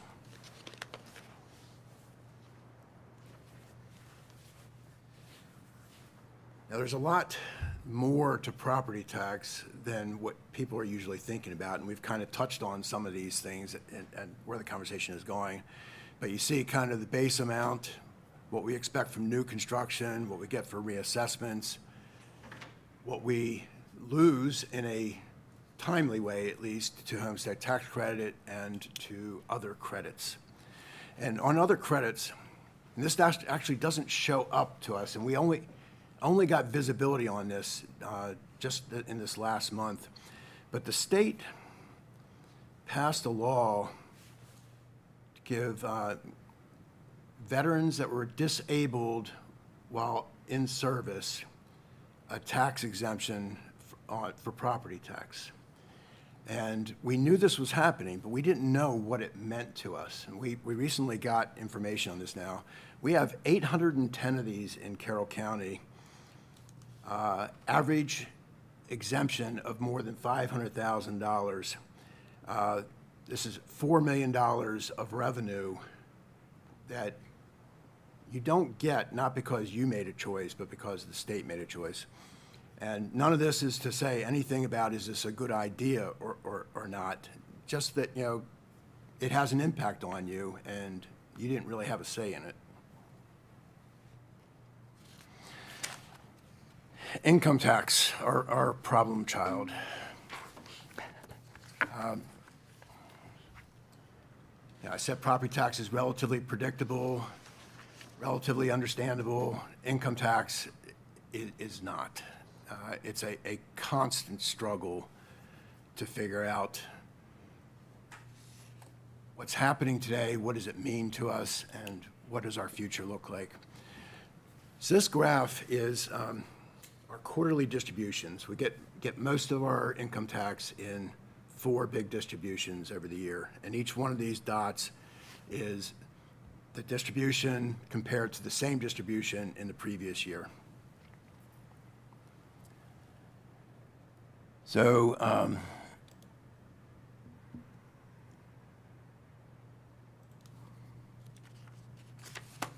Oh, Ted's about to draw pictures. Yep. Here's 0%. So any dots below there means the distribution in one year was smaller than that same distribution in the previous year. And also, it's easy to look at this and see that this bounces around all over the place. You're up and down and up and down. But even at that, you know, you can say, okay, well, it's going up and down, but I see trends. And you know, you might look at this period of time and say, yeah, some are up and some are down, but we're going up, up, up, until we weren't. And then there's a new trend. We're going up and down, but we're heading down. And now, more recently, it could be tempting to look at this and say, let's draw a line and project into the future. What I want to say is just look back a little bit and see that same trend that would have seemed so obvious. This is where we're going, but then it wasn't where we're going. Now, I can't tell you when this is going to change or how much it's going to change, but I feel very confident saying this line is just not going to keep on going up. And this last 5 years has been really, really difficult. It's been difficult for me and people like me across the state to try and understand what's going on. But even more difficult has been talking to elected officials about how much money do you have available to you and why do we think that? And it's hard to say, yes, it's up again. It's up a lot, but don't get used to this. And then you come back again and say, it's up again. It's up a lot, but don't get used to this. I'm here again this year saying the same thing, but feeling just as strong that it's the message I have to bring to you. I could not, in good conscience, walk out of here having left you to think, let's just draw that line and assume that this money is going to keep on growing. Now, I've talked with probably a third of other counties in the state, and we're all in the same place on this, you know, not in all the details, but you know, the big ideas. And I mentioned, and we're going to come back to this in a second again, we're suggesting that FY27 ought to be budgeted as a smaller number than what we're actually going to receive in FY '26. And of the counties I've talked to, every single one of them, their thinking is the same. We cannot build growth onto what we're going to end up this year. Now, none of us knows that. We could all end up being wrong. But prudent planning for the future leads me to say we should not be counting on that. I would rather be wrong about an upward trend than a downward trend. That is to say, make an assumption about where the money is going to be versus where it ends up being, right? Like I would rather be more cautious about what we're projecting than otherwise. So I hear that. Yes, and that's, a core driving idea for me when I'm coming to you to talk about revenues. The one thing I never want to happen is to have told you to expect this much money, and then during the year, we have to come back and say, oh, sorry, you're not going to get that much. You're only going to get this. And then you're in the difficult position of, during the year, trying to pull back money because there's not going to be enough. And that's even harder than it sounds on the surface, because there's a lot of money, once you send it out, you can't get it back, including the biggest thing you fund, the school system. Once the money goes to them, you have no way to say, sorry, we're not actually going to give you that much. So income tax, you see where we ended up 25, where we think we're going to end up for 26, and I should say where we think we're going to end up in 26. Those four big distributions, which are 90% of all the revenue in most years at least, we've only gotten two of those. The next two, you will have already adopted your budget before we get to see those. So we don't know what's going to happen in those. I can't tell you that the next two aren't going to be flat or aren't going to be negative, not necessarily expecting that, but we don't know that. Expand on this a little bit more. In 25, we budgeted 200, got 225. But of that, $26 million was in reconciling distributions. So this is money that's largely tied to previous tax years, not what was happening as this money was coming, but what was happening to say, for the state to say, how do we get you the amount of money you really should have gotten? Now, in those reconciling distributions, some of that might truly be ongoing, but we have no way to pull out, well, of that 26, 7 million of it is money we can count on in the future. We have no way to do that. But it's another place where I feel very comfortable saying there's no way that $26 million is all reoccurring, that it's all going to continue in the future. We budgeted 212 for 26, and right now, with half of the year visible to us, we're suggesting 242. So far, $20 million of that change has come from reconciling distributions. And it's so difficult to understand what to do with this information. Ted, the way I see it, it looks like your budget was right on when you look at the prior years. So if you look at, the 2025 budget and actual, and you budgeted, and then but 26 of that you would take out from the prior year, it looks like you were very, very close. Because when you reconciled it, it came up almost exactly within a fraction of a percentage of what you budgeted for. So I see that it might be in the wrong year, but your budgeting is pretty much on. I mean, that's what I see. Am I wrong? It's just I don't know. You're receiving it in a different year, but it's still. Look at the first one. I mean, 25 budget versus actual, and you were 24 million off, but then the prior 26 of that was from a prior year, so you take the 26 out, and you were within $2 million. That's pretty close. So I see that your budgeting is good. It's just the way you're receiving it in a different year, the way that the state does it. It's just you're getting in a different pot in a different time frame. But you were on target with your budget. Yeah, I appreciate Giving you the credit thought. for being on target is just because it's in a different bucket in a different year. I see that in the following year as well.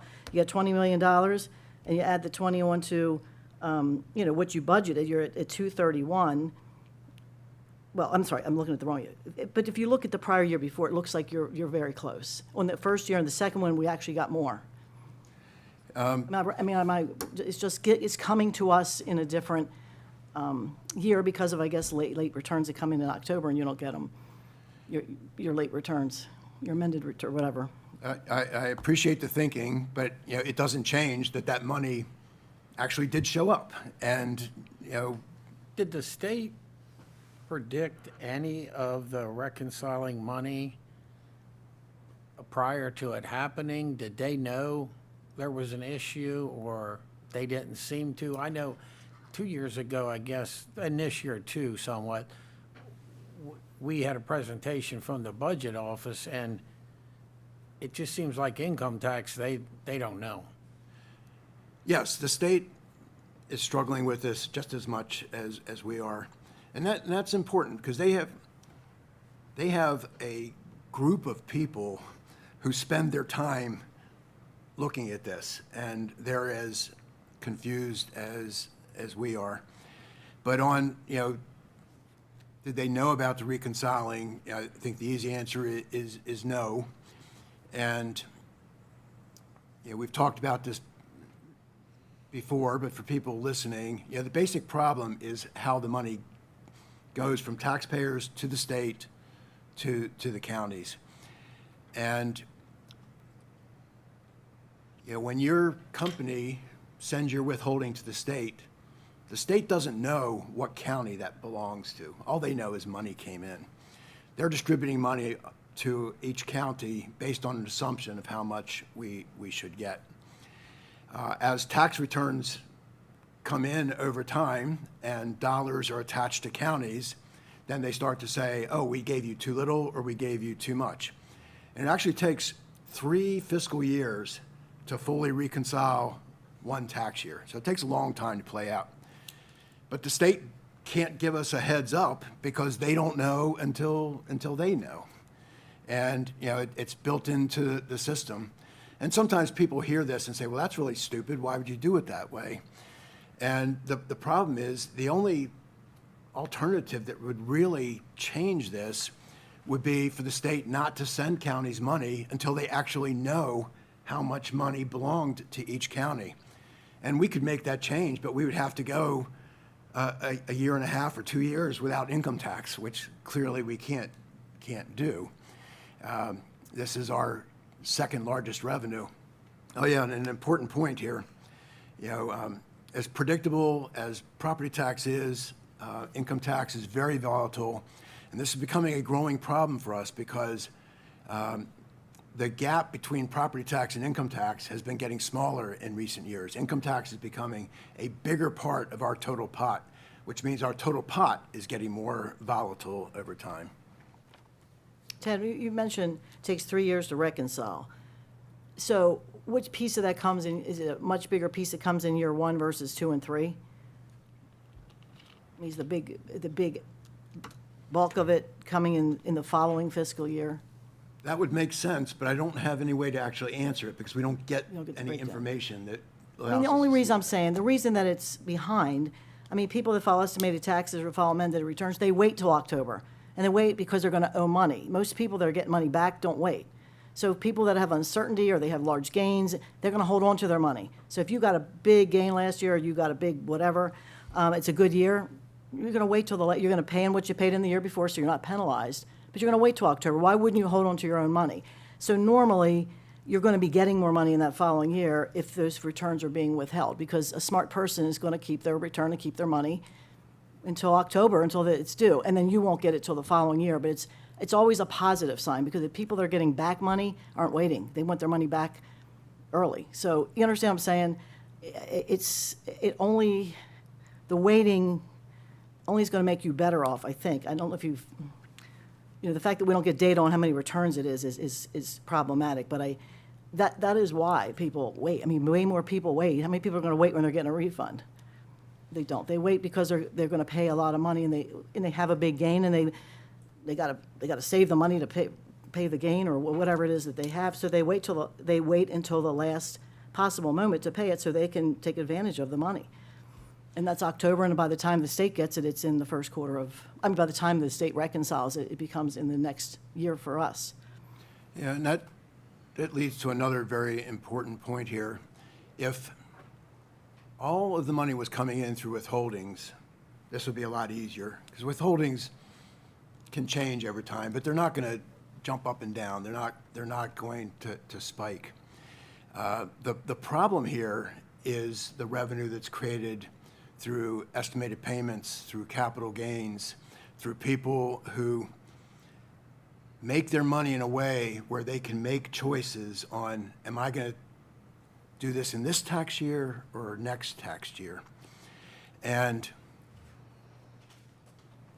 a large part of the revenue is driven by a relatively small number of taxpayers who can make those kinds of choices, which again adds to the difficulties. You know people are making choices, but you don't know what choices they're making and what it's going to mean to you until the dollars show up or don't. So then you see our forecast for 27, lower than what we think we're going to end up with in 26. So I think I've already suggested to you why we are doing that.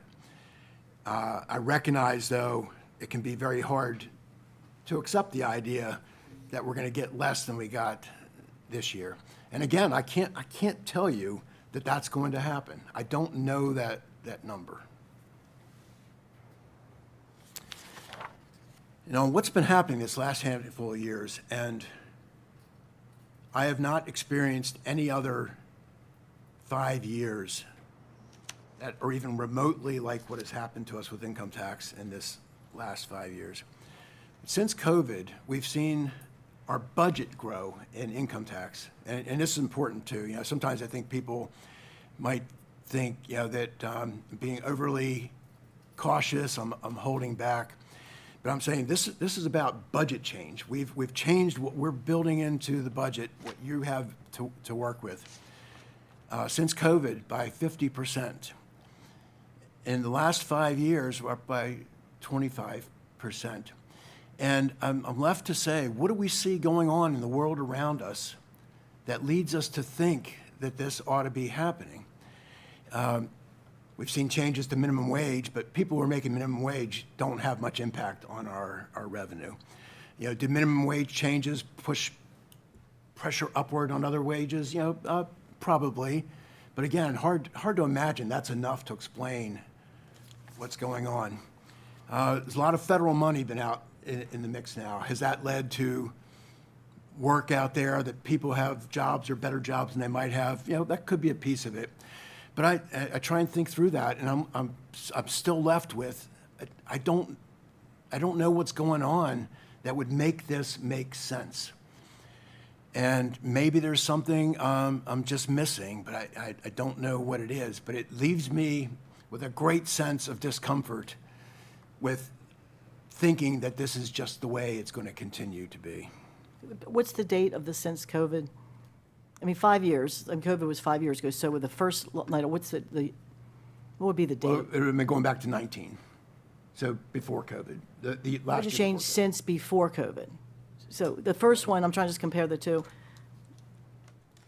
Budget change since COVID. So that number represents 2019? Yes. Okay. And then the other one is the last 5 years. Yep, and I wouldn't get too hung up on the particular numbers. You know, the big point is just we've changed a lot. I'm just trying to figure out what caused, what period of time we're talking about. Okay. So we look at existing plan to what we're suggesting for the future, and you see this is a big change to your bottom line. So again, we're significantly changing what we think you ought to be budgeting because of income tax. And you know, I have plenty of things to worry about, but maybe one at the top of my list is that however careful we think we're going to be with income tax, we're going to end up not being careful enough, and it's going to come back to hurt us.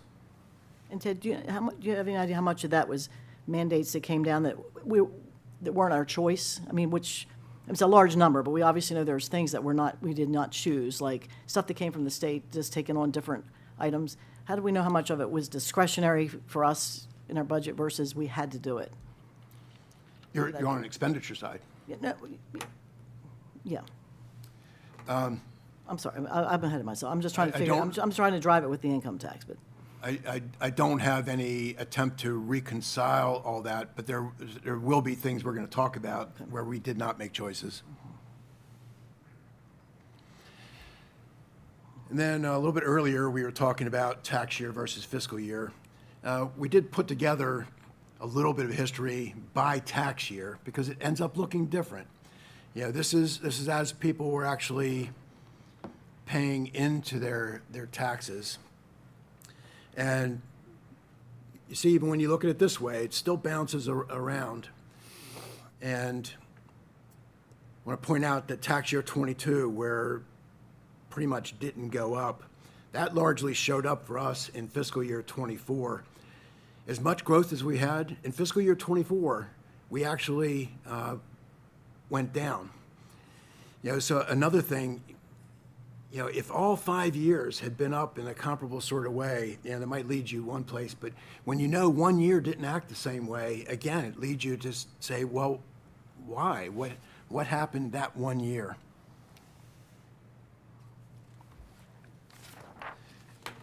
And then, you know, the red line here is actual revenue, and the blue line is what we budgeted.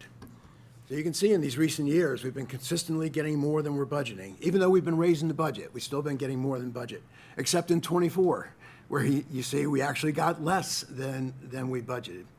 And I can't tell you that's going to happen next year, but I can't tell you it's not going to happen next year. The recordation tax, our third biggest revenue, but this gets much, much smaller. Property tax and income tax are both in excess of $200 million. Recordation, we're talking about $20 million. Here's some history. You see, we've had a spike recently, or well, you know, a few years ago now, and this has happened to us before, but it's, you know, not the norm. But you see, after we hit those 2 big years, we dropped back down again.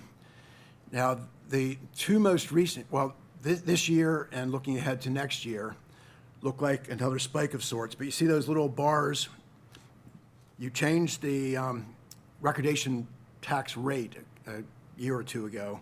Without the rate change, those little horizontal bars are where these revenues would be, which looks much more in line with the rest of it. You know, so every now and then we have a spike in recordation, and the trick is always to figure out, well, once it drops back, where does it drop back to? The last time we had this happen, which goes back before this graph, we actually hit $23 million, and this was, I don't know, 20 years ago. And we spent a lot of time debating, okay, well, it's not going to stay there, but where's it going to go? And we were arguing about 16, 15, $14 million, and I think we ended up planning for $14 million. We actually saw recordation drop to $9 million. I don't think anybody even proposed the possibility that we could see that kind of change. And looking back, I don't know what I would have done differently to predict that. But again, it's just to say, you don't know. So for recordation, we are projecting flat into the future, not because we're confident of each of those years, but just, again, saying, what do we think we can reasonably build into a plan? So 25, we ended up with about $20 million, looking at 21.5 for this year, and 27 at $21 million. Here's how the plans compare. So we've added $2 million a year. This is based on what we're experiencing, not on the rate change. That was already built in. Investment income. We went a long time when investment income was almost not a revenue. Almost a decade where it was, I don't know, it was hundreds of thousands, right? That's changed recently. Again, recently meaning recent years. This is a graph. The pink line is interest rates, and the blue line is, I'm sorry, the pink line is how much money we're bringing in. The blue line is interest rates. And you see the pink line pretty much tracks the blue line, except now. And there's a reason for that. We're sitting on a lot of cash right now. We have some good balances, and we have a couple big capital projects where the money hasn't been spent yet. But that won't always be true. And as we project into the future, we try to account for how that will change. So 25, we ended up with 11. We think we're heading for about 15 this year. What will happen to interest rates? I wish I could say that I know, but we're making an assumption that we will continue to see a slow decline in interest rates. And we're also assuming that we will see some decline in our portfolio. And in the end, figuring out this one is really about those two things. How much money do you have to invest, and how much can you invest it for? So what was the return and what's our assumption? It's not the same for every year, but I think next year we have 3.75, is that 3.75? What was it last year? What was the actual return, average return? I don't think I know that right now.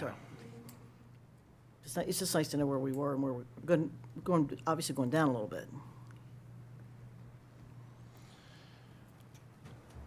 And again, you look at existing plan to future plan, and you see we're adding to the bottom line again. So now you've seen property tax, income tax, recordation, investment income, and all four we've added to the bottom line. Building permits is not a significant revenue, but it is tied to a lot of other things. So it still seems worth a little bit of a look. And you see the red bar there, and blue and red. Some people were making fun of my presentations yesterday, my black and white, and I like your presentations. I like your boring presentations. they are. Either red and blue, you changed it. No. I like the red and blue, always it's done that. patriotic. But my presentations are not flashy. But there was actually a reason for this. And years ago, I was watching a Department of Legislative Services presentation, and very simple, nothing to it. And I was thinking, this is about the information. It's not about the presentation and what it looks like. And I actually used to do more in my presentations before that. And I made a conscious choice to take that same path, to say, we're going to talk about what we need to talk about here. It's not about how pretty it is. That's fine with us. Yeah, Ted, I like your presentations. Me too. He's ADA compliant. It's plain vanilla, it's good. Black and red. Oh, yeah, just wanted to point out how, things change over time. You think you can get used to, well, here's how it is. But I remember a time when building permits, we used to do 1,200, 1,400, 1,500 permits a year. 21 and 22, the biggest years we've had recently, together add up to 1,100 permits. We're now doing about 200 permits a year. And for lots of reasons, I feel comfortable saying, we're never going back to 1,000 permits a year. And that has all kinds of implications for us. The revenue that's generated directly from that, assessment, new construction and assessments, the incomes that came with the people that were buying those houses. That all looks very different than it did 15 or 20 years ago. Ted, do you have a breakdown of what our new assessable base is versus the increase in our old base?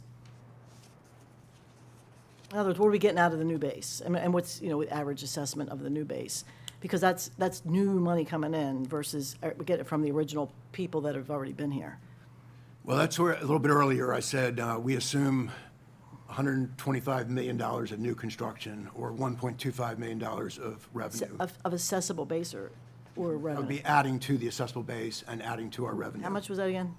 125 million on the assessment, 1.25 million to our property tax revenue. And so that's based on the 200 permits a year? Is that what you base it on? In part, yeah. Okay. So I said, this isn't a big revenue. You see $500,000 on our budget now. That's not even a rounding error. So the point here is, it's not about the money, but we care about what's happening.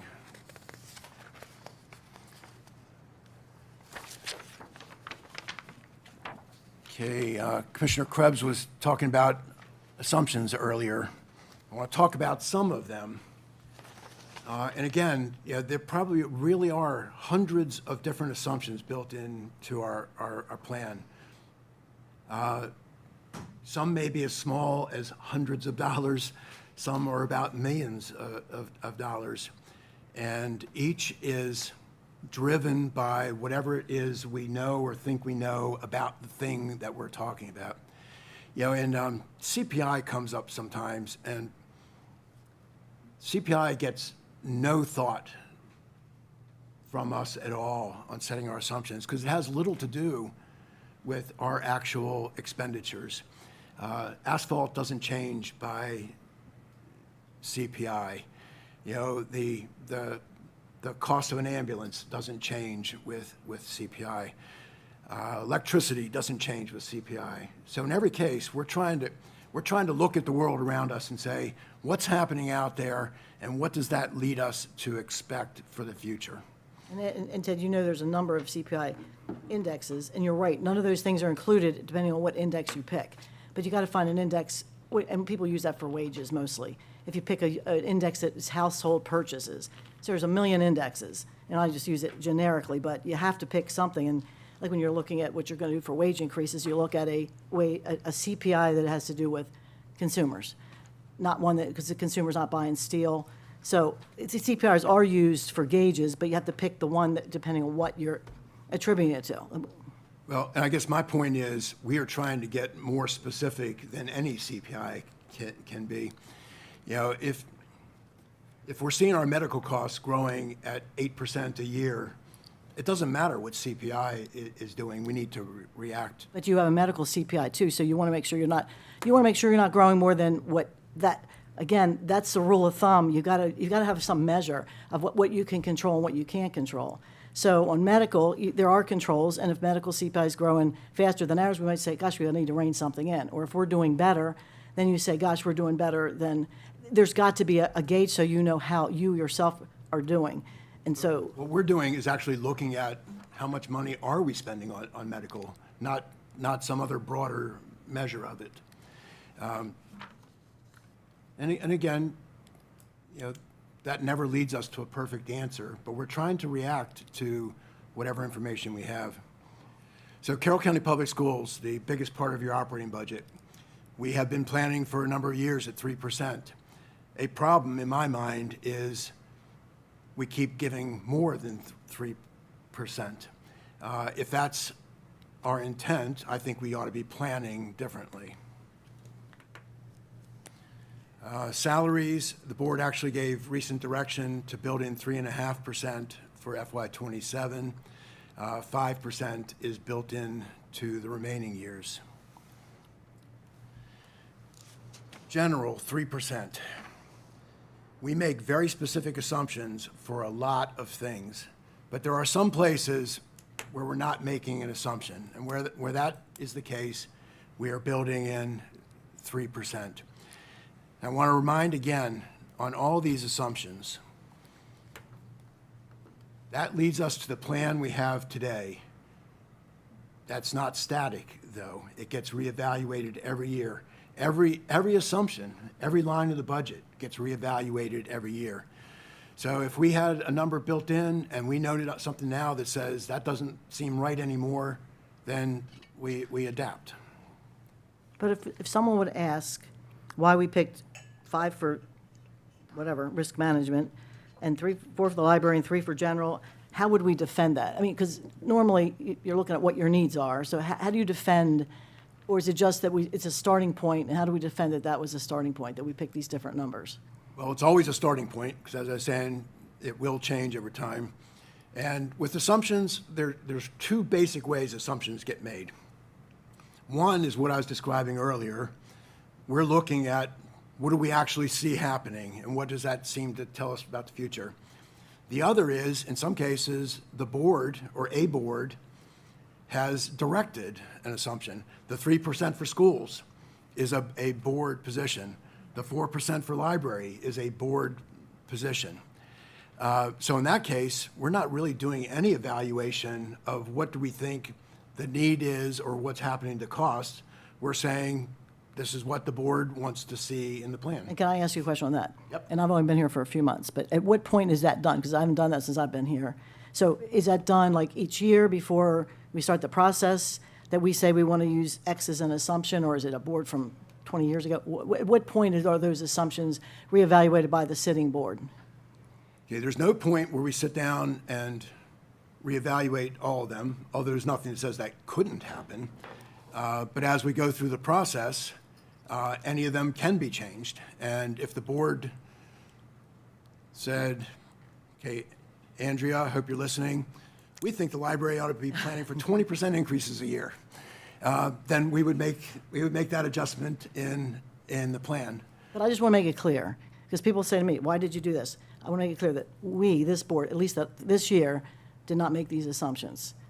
Again, you understand what I'm saying? Because everybody always says, the board, the board, the board. And I'm like, we did not make these assumptions. They've been carried over from some time that we're not sure of. And maybe we should clarify the assumptions each year going into it. But this board that I know of since September has not said these are the assumptions, except for the one thing. And just be clear, because I always hear the board, the board, the board. And sometimes I'm like, Well, and Commissioner Krebs, to your point, I mean, some of these are the result of us. For example, at the library, last year, and we figured these things during the course of the work so session. there was a So, for example, with the libraries, right? They came to us last year and they had these projections that were kind of like up and down, back and forth over a course of a couple of years. And so we said, well, why don't we give them some stability and some certainty and say we'll give them 4% increase going forward. That way, they're not bouncing around from one year to the next, and that way, budget has a very clear indication of where we want to go. and the schools were 3%. That was just a.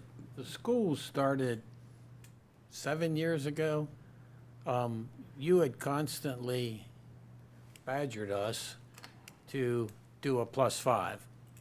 And that year it got discussed, and it was, in this budget, it was irregular. It might have been 6, 2, whatever. And the commissioners at the time and the Board of Ed said, we want to make it constant. And I forget whether 3% was the average or whether Board of Ed wanted that or the commissioners wanted that, but that was a commissioner's decision to change that. And how that one played out, and again, this is a good example of the variety of ways we can get to these assumptions. A Board of Commissioners 15 years ago or so actually built specific numbers for the school system into the plan.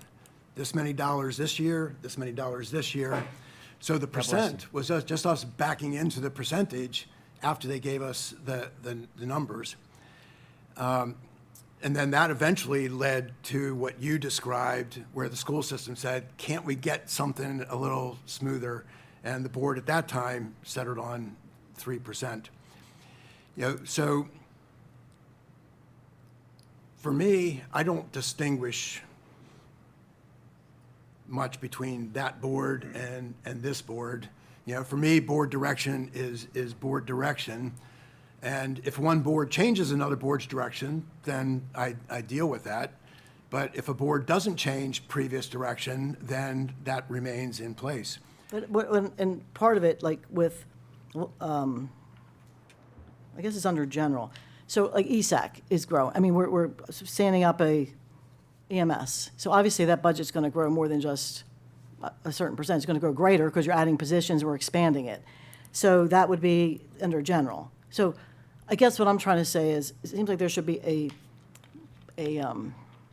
defendable reason that you've put something on 4% for all the out years, not just a year where we're ramping up. And then in a year when we got Carroll County Public Schools, which has got Blueprint, we keep talking about Blueprint, and then everybody complains that we're doing that. It's hard to defend different ones without knowing exactly why they're different. You know, why is Corrections 5? Why is Risk Management 5? Have policies gone up? Because you're putting it not just on for this year, it's on autopilot for the next 5 years. It's not on autopilot. I know, but it's built into the 5-year budget that way. And again, I can see it if you can say this is the reason we've done it this year. But otherwise, there should be some kind of underlying growth for everybody, unless there's something that they're ramping up. Like we're getting a new school, and we need positions, or we're getting a new ESAC, and then we're going to need this much more in this budget. This much is growth, and this much is new positions. And one of the things, and you've said it a couple of times, ESAC technically isn't part of the budget process. EMS is. Well, that's what I meant. Yes, you're exactly right. ESAC is their advisors. I agree. And we meet with them and we hear their wish. I'm curious to see how much of that made it through what the chief and EMS debated with you guys about. But yeah, You're right. that You're right. makes it even, I was trying to say it quick.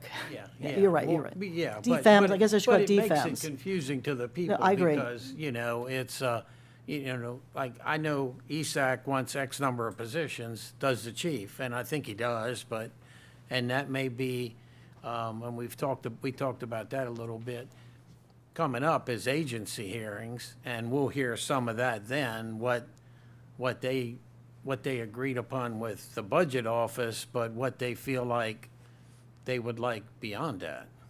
And I don't like to use acronyms, and I should have said DFEMS, which is the Department of Fire and Emergency Management Services. So I used the wrong term. Yeah. Thank you. Yeah, so, on this idea of defendable assumptions, assumptions by their nature can always be debated. And I'm never going to come to you and say, this is the number, nothing more to talk about. But for us to go through in detail each of our assumptions and why we're doing it would require a lot more time than we're going to have available to you. So, I can always explain, why we did what we did, but it's a lot. And you mentioned it earlier, but we can't emphasize enough, the state's budget can mess all this up. Yes. Because they sent us a bill last year we didn't know we were getting. They cut and add, and we can talk in detail when we get in the budget, but like community colleges, they've added some stuff, they've deleted some stuff, and hopefully you're online with what their net change is, but it's squirrely, and some of it's still iffy, which you mentioned.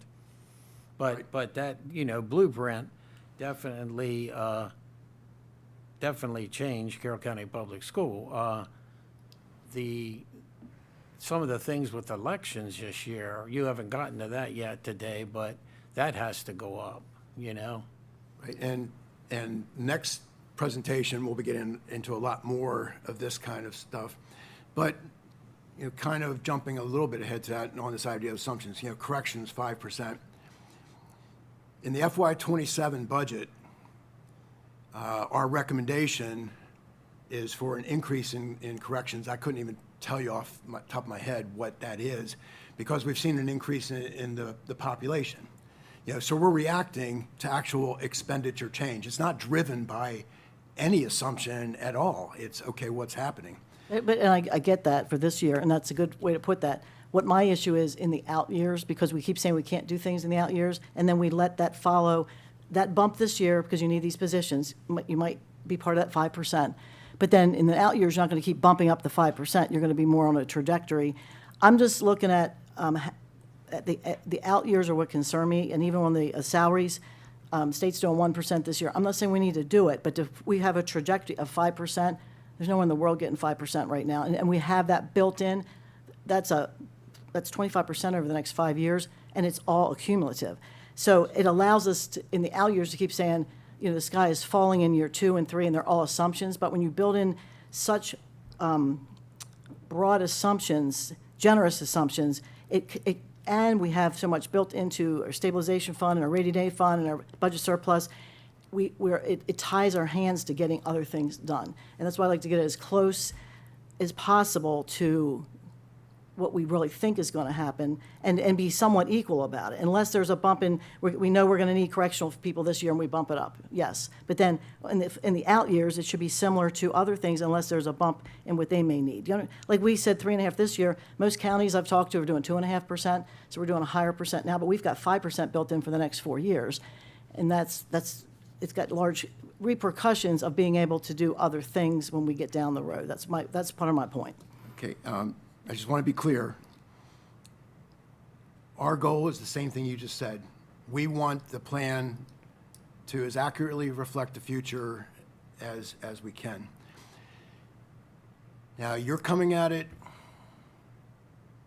a little bit differently than we are. Our plan in recent years for salary increases has been 5% a year.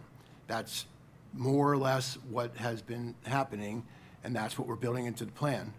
Now, if the board says, no, that's not where we're going, then we will change the plan. You know, correction.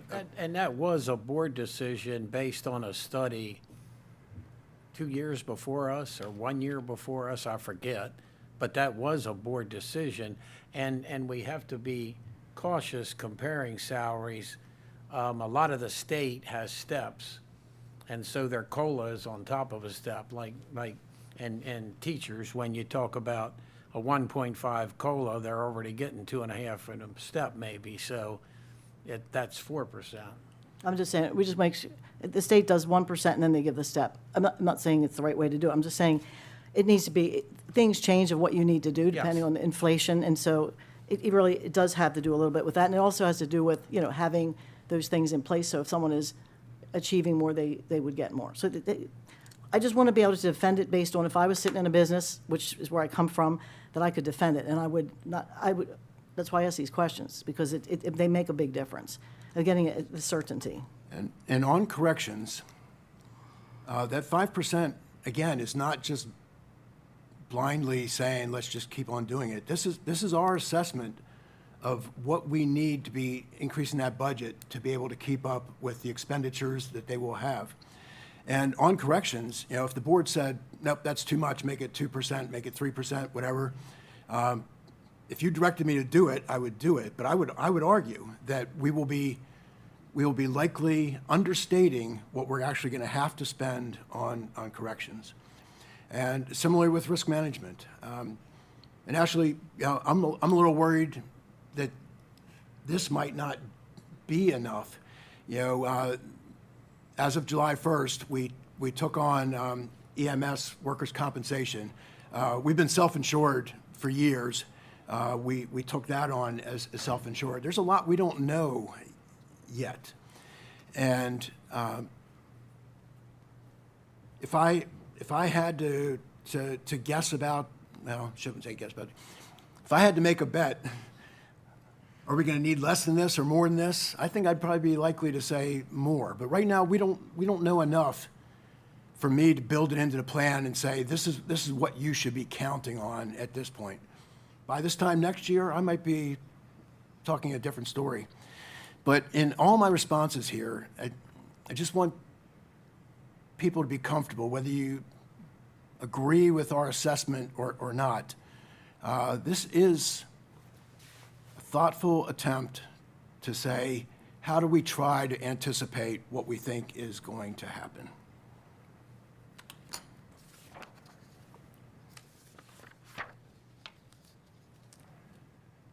You mentioned elections earlier. We have them built in at 6%. We have no control over this number. The state sends us a bill. This is us reacting to what we've been experiencing.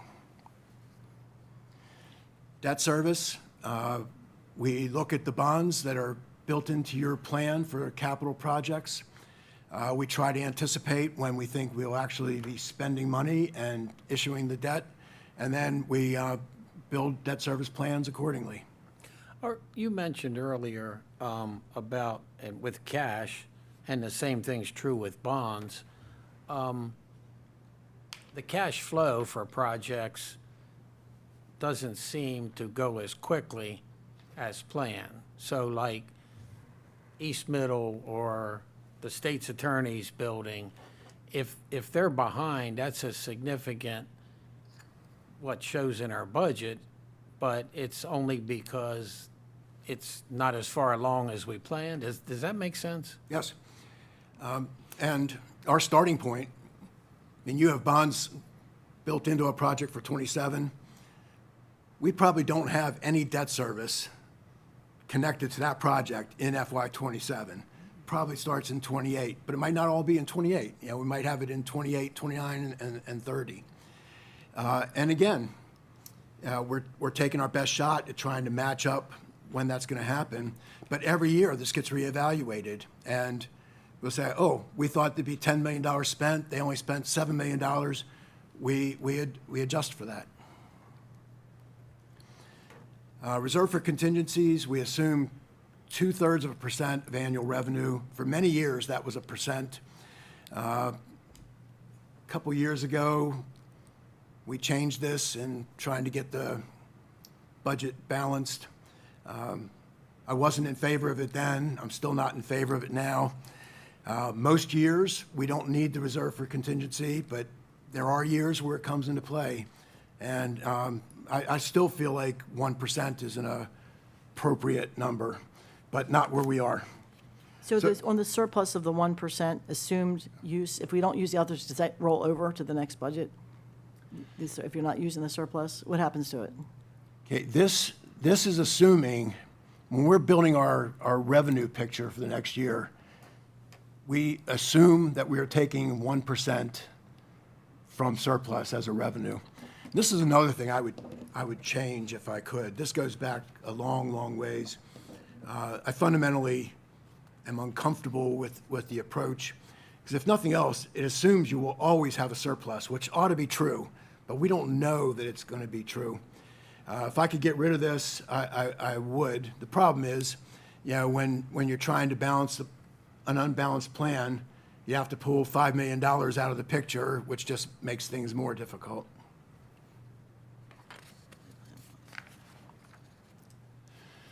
Nonprofit service providers, varying growth rates. And again, this is board choices of what to do. And you see we have our nonprofit service providers vary between, I think, 2% and 5%. If you ask me why, the only answer I have is because a board said so, and every board since then has kept it in place. AgPred's debt service. We mostly do lump sum purchases, but we do some installment purchase agreements where the easement seller gets their money over 20 years. We have to build that into our plans. We have to make sure that there's money waiting to pay that when the time comes. There's a piece of this that complicates it, though, for not much longer, in that when we first started IPAs, we tried a couple different ways of doing it before we settled in where we are.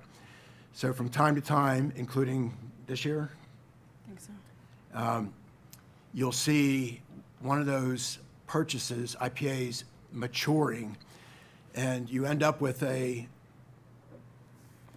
don't want to say unexpected because it's fully expected, but unusual looking expenditure, but it's offset by an unusual revenue. So it doesn't have any net impact to our position. Do we expect, you did debt service, do we expect our debt service in the future to be able to leverage more because rates are going down, or is there any significance to that?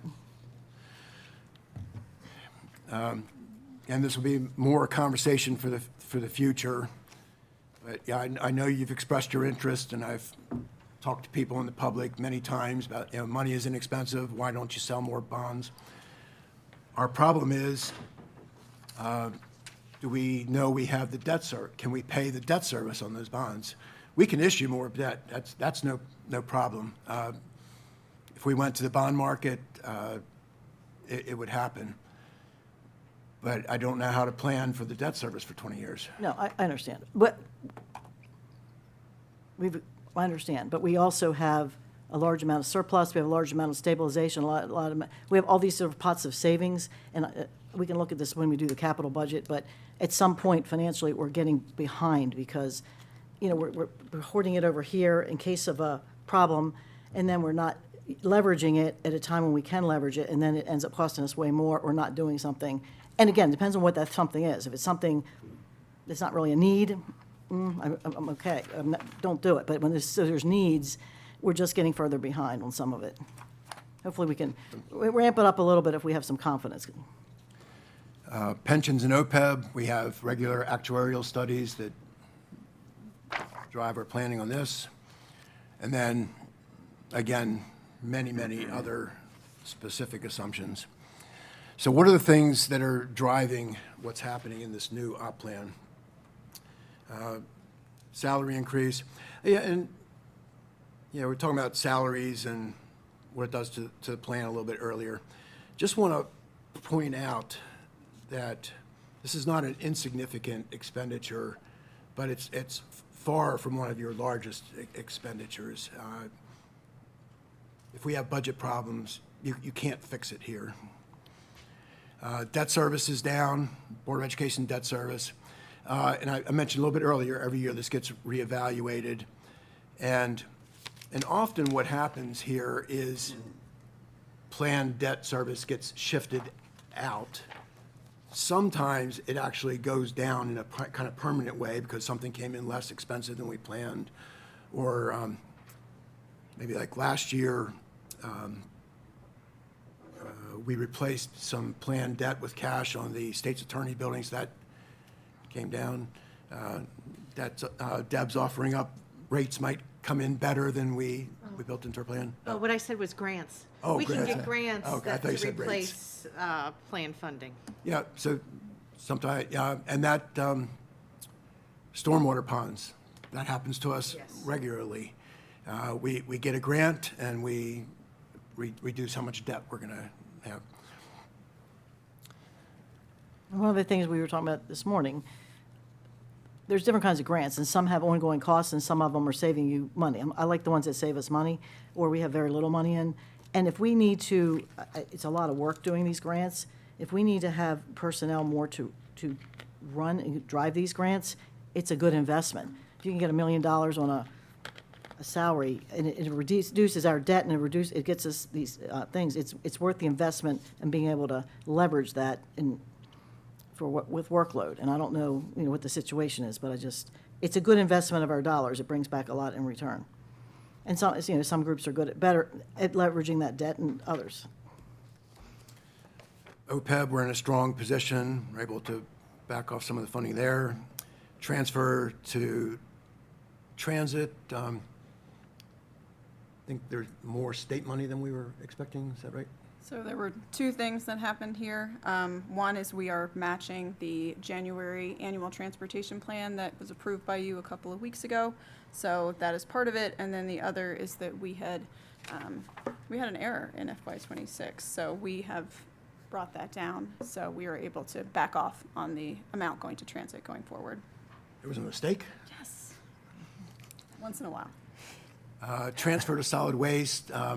We had more volume than we were planning on, which helped the position a bit. And Rec and Parks, we actually had a mowing contract that came in favorably and able to back off some planned funding. When's the last time solid waste has broken even? Many years? Not since we began transferring. That would have been 25 years ago. That's what I thought. Okay. So those were all things that helped, made the bottom line better. Now, some things going the other direction. State cost shifts. We've been paying teacher pension for years. That was increased last year and increased again in the governor's budget this year. Increased for paying community college pension, which went in for the first time last year. library pension is added this year. MSD, payments to MSD for private pre-K.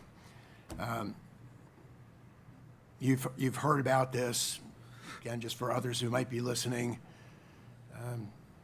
One of the many things that drives me crazy, but part of Blueprint was an idea that private sector was going to provide part of the service. And we are now making payments for that.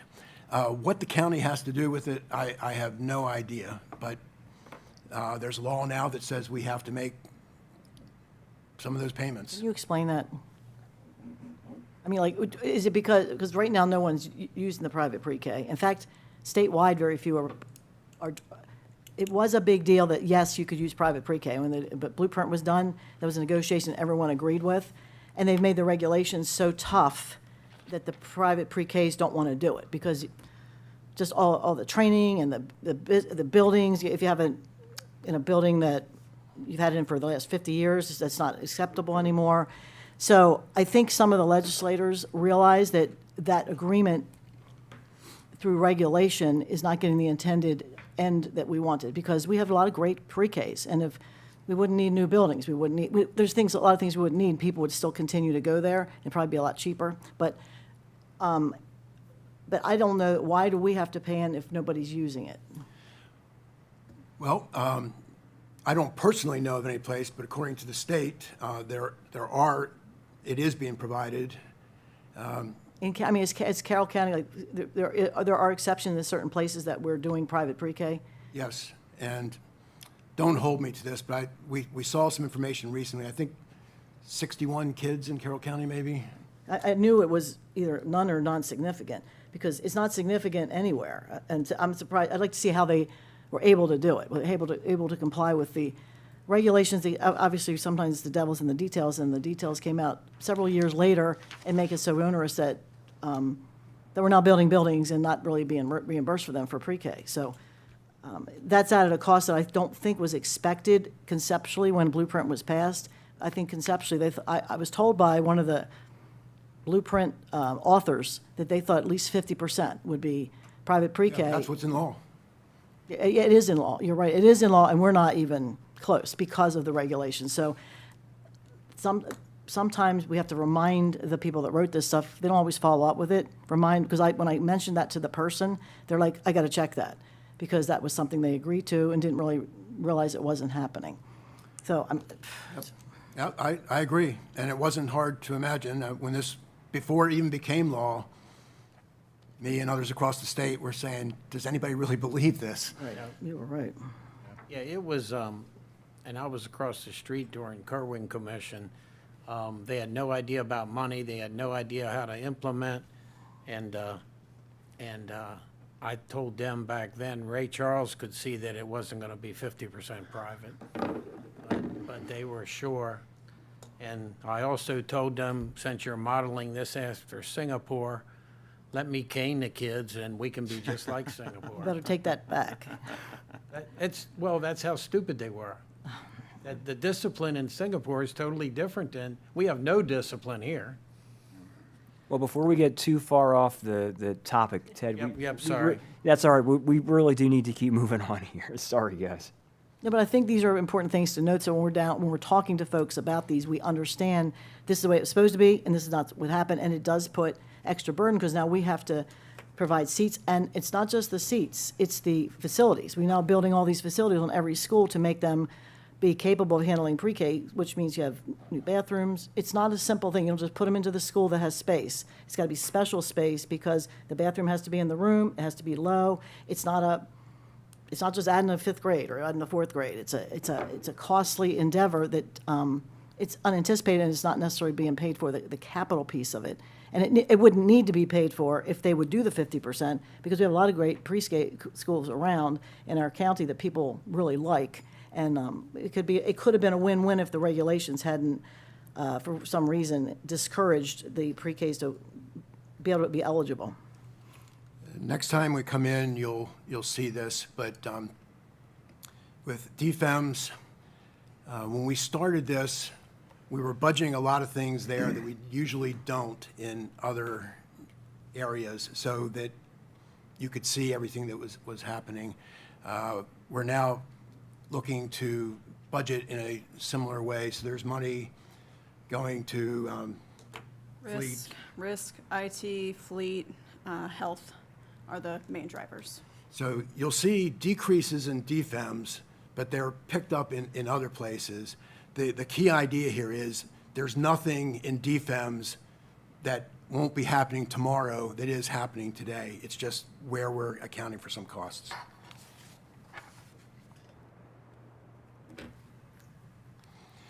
Emergency management and communications. I mentioned to you sometime recently, I think, that we're getting a handle on how much our code changed about holiday pay has meant. 911 is a place where that's had an impact. Technology services, this is largely just part of something that keeps evolving for us, just the software and, moving things to the cloud. The costs just keep increasing here. Transfer to capital, a lot happens there. One specific thing here was SCBA replacements in DFEMS. Right? Yep.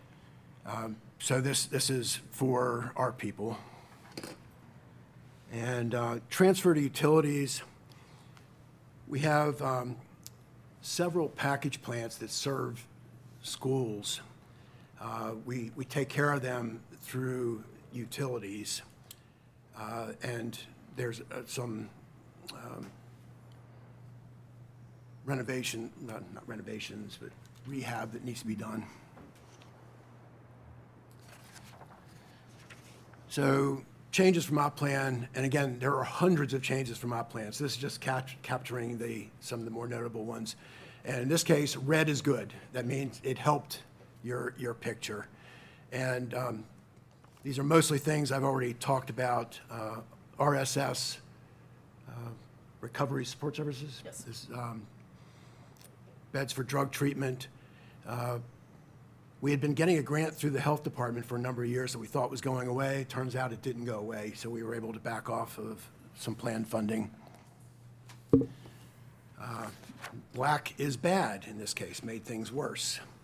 And again, we've talked about most of these things. I didn't mention SDAT. We've been paying those costs for a number of years. That's up more than we had planned.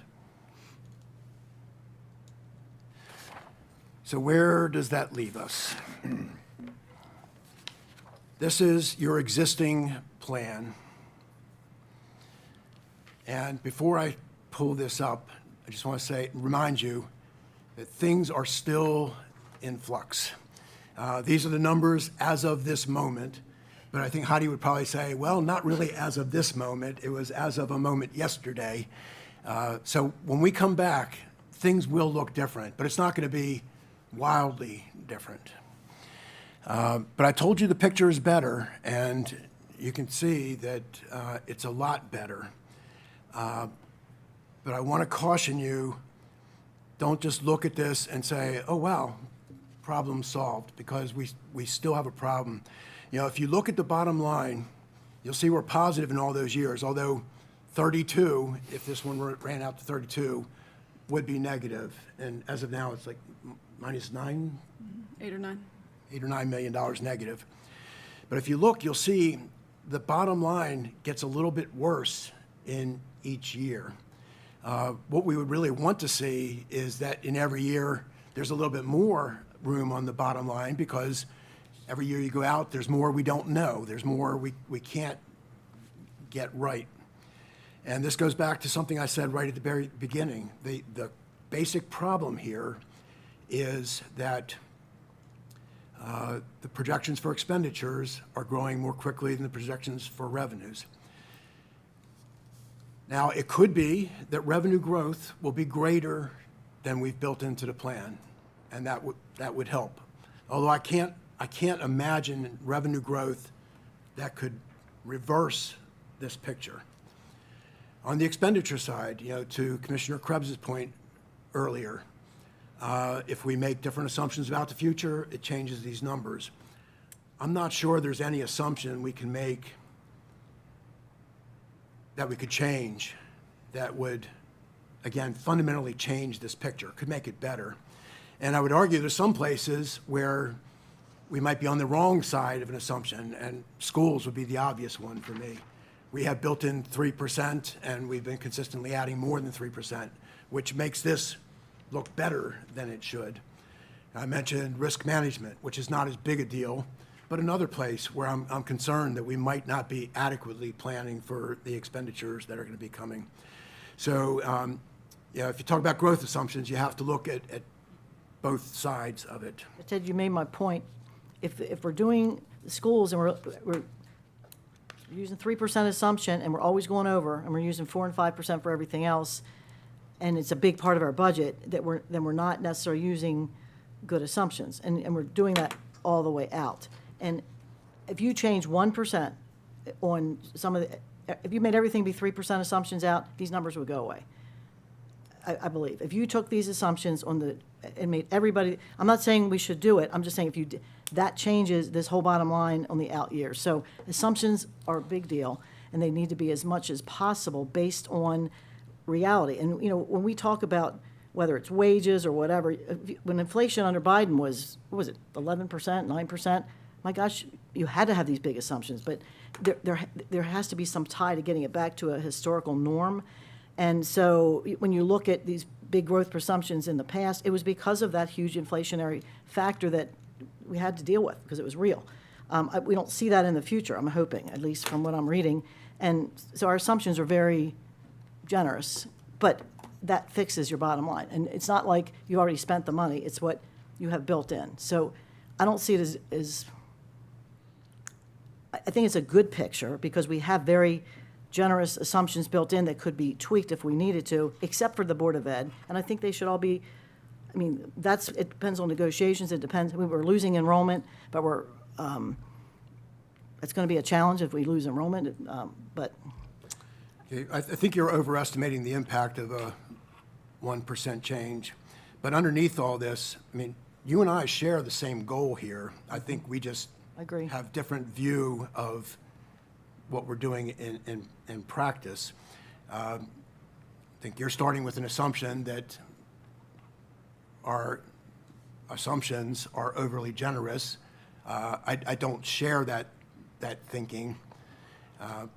But as we get further into the process, if there are places where the board says we're not willing to plan on that basis, then we can talk about that and we'll change accordingly.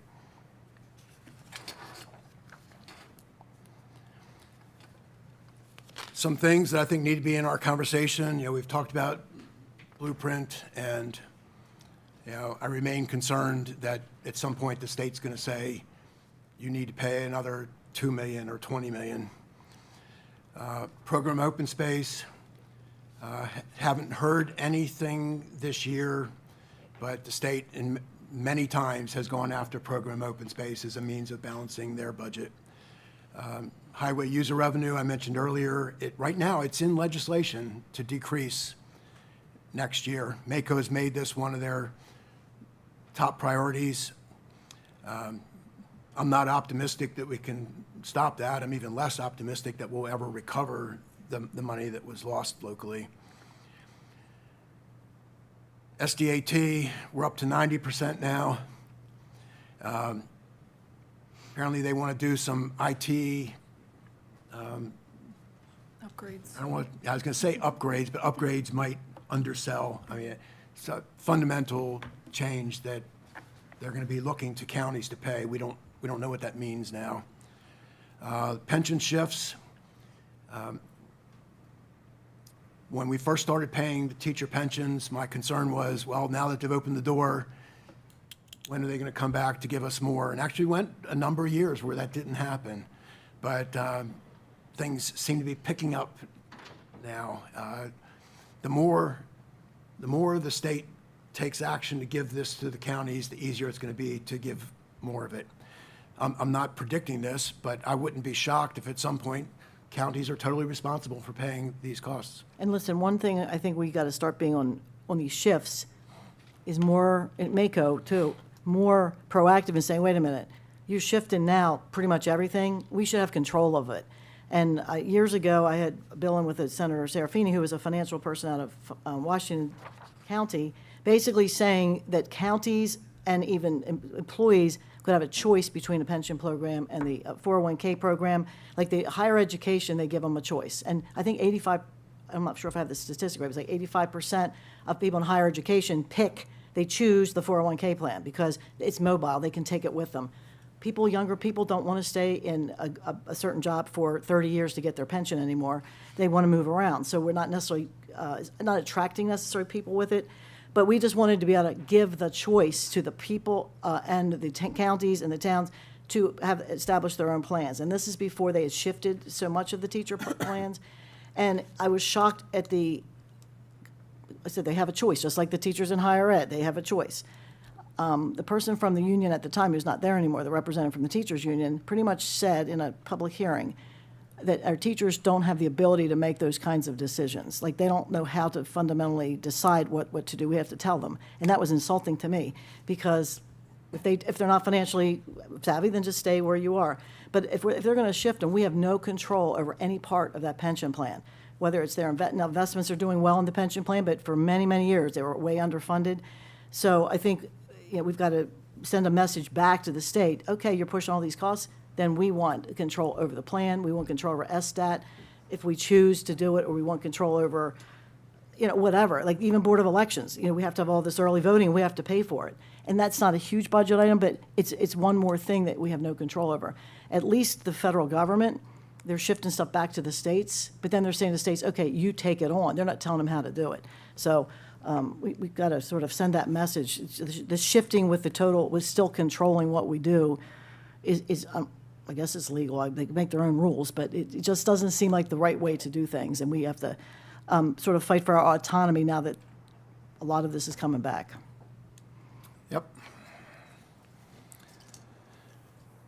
Federal funding changes at the federal level are not getting quite the same level of attention that they were a while ago, but there's still a huge uncertainty. There's still so many places where the federal government, our federal budget, touches us or organizations that we have an interest in, and we might not know that something's going to happen, but there's still things hanging out there where we just don't know. Housing, poor Celine, they just keeps going back and forth on what's happening or not happening. And, how do you plan? FEMA. Pardon me? FEMA, too. Yes, changes at FEMA are going to have significant impact in Maryland and to our own emergency management.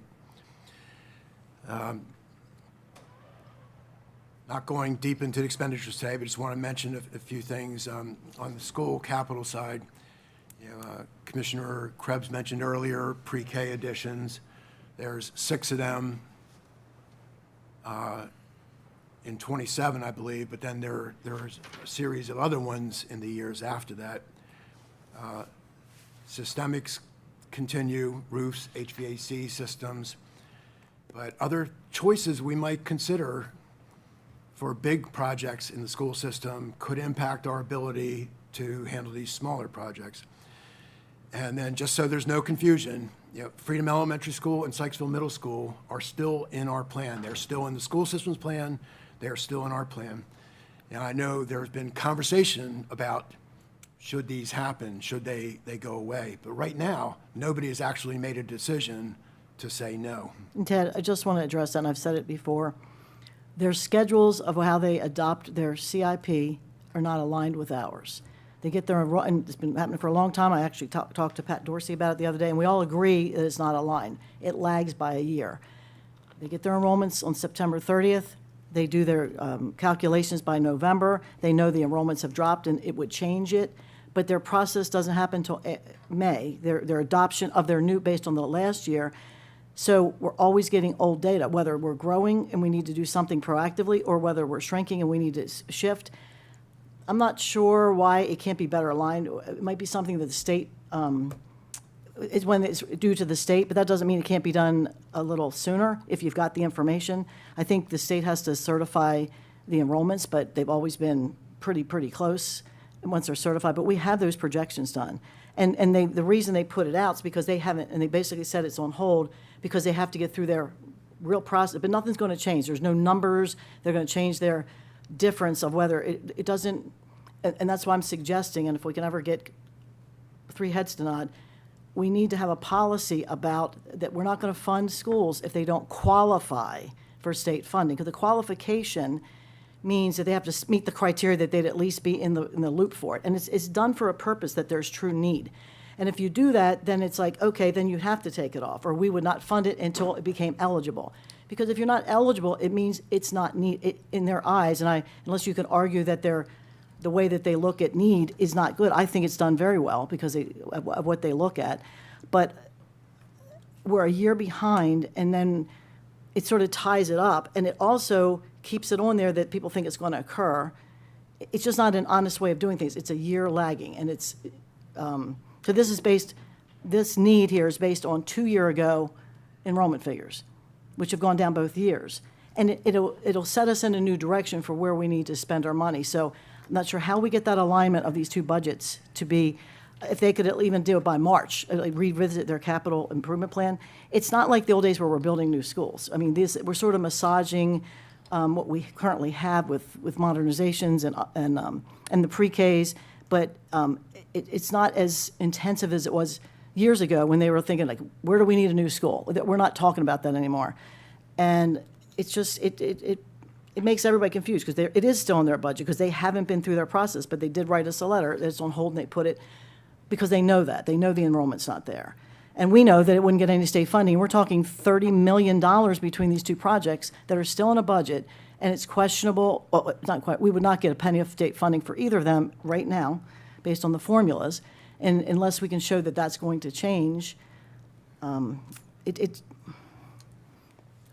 just think we've got to either change the way we look at it or take it out. I don't know if we take it out, it's in a holding place, but it's tying up, like Liberty High modernization, we need to put the $450,000 in for the feasibility study so we even know what's ahead of us. If that's not there, we don't even know if it's feasible to build it there, somewhere else, how much is it going to cost? We don't know. It gives us the information. And the fact that we're keeping 2 schools in there right now for $30 million that probably aren't going to happen, and then it ties up the money to do a feasibility study or what the next thing might be, it's not good policy. And so I'm not sure how, I'm suggesting how we can fix it is communicating that with them, and can they get it done sooner. It doesn't have to be, just because something doesn't have to be submitted to a certain date doesn't mean you can't get your homework done sooner. I mean, there might be other reasons that they can't finalize it, but at least for the sake of ours, it would be pretty close to being more realistic and more accurate. So, And I've said this before, and I'll say it again, CCPS would agree that Freedom and Sykesville should be taken out. I agree. Yeah. So- And Liberty, the feasibility study isn't in either? No. And in both cases, those are decisions the board can make. Sykesville and Freedom are in because I have a board decision to put them in. I have not gotten a board decision to take them out, even though there's been discussion. On Liberty, this is a really big project, and I fully expect it's going to get conversation, but we have not jumped ahead of you to decide that it ought to be in. But yes, and to that point, the project is not included in the recommendation that will come to you, unless you tell me today, And I think, yes, we want it. I think your opinion would probably be, I think the feasibility study needs to be in, but if that's in this coming year, then we need to look at 3 years out, 4 years out, some construction costs and put them in also. Yes. We don't want to do a feasibility study on something we can't build. Yes, always my argument. Gotcha. And with schools and other things, sometimes, people will want to do a plan and say, well, it's just a plan. And I say, well, there's no point doing a plan if there's not a willingness to then make use of the plan. Gotcha. Well, in this case, I think something has to be done. The question is, what's feasible and what's the cost of what you have to, I mean, there's got, I think there's HVAC systems, there's some money is going to have to be spent. The question is, how much do you spend on X? And that's, the study will give us that idea. I don't even know what to advocate for because I don't really know, and they don't really know. So, getting the, I don't know how much you'd put in the out years. I hope we wouldn't just do feasibility studies if it's not something we think we have to do. It's at least a portion of it. On the middle, on the other things on the schools, I mean, I say take them out. It's hard for me to sit here and say, one of my goals for all of us is to try to get more state funding for our schools. I think we can. I don't think we need to get this straight line. If we have modernization and special needs, we go advocate. That's where you go and, make your case. And it's done all the time. I did it years ago for North Carroll Middle School. We went down to the IAC, we met, we worked with William Donald Schaefer and got a school North Carroll Middle School renovated that was not in their plan because we spent an extra amount of energy to get it done. I want to do that with these other schools. They're not just going to, they don't just like throw it at you. I mean, you got to work for it. I'm willing to do that with these projects, but it's hard for me to do that when we have these schools in here that are not going to get one penny and be eligible because they're still on the list. And it is about eligibility. I mean, you could put tons of other projects on that aren't eligible. And we've done that in the past, and it's gotten us in trouble.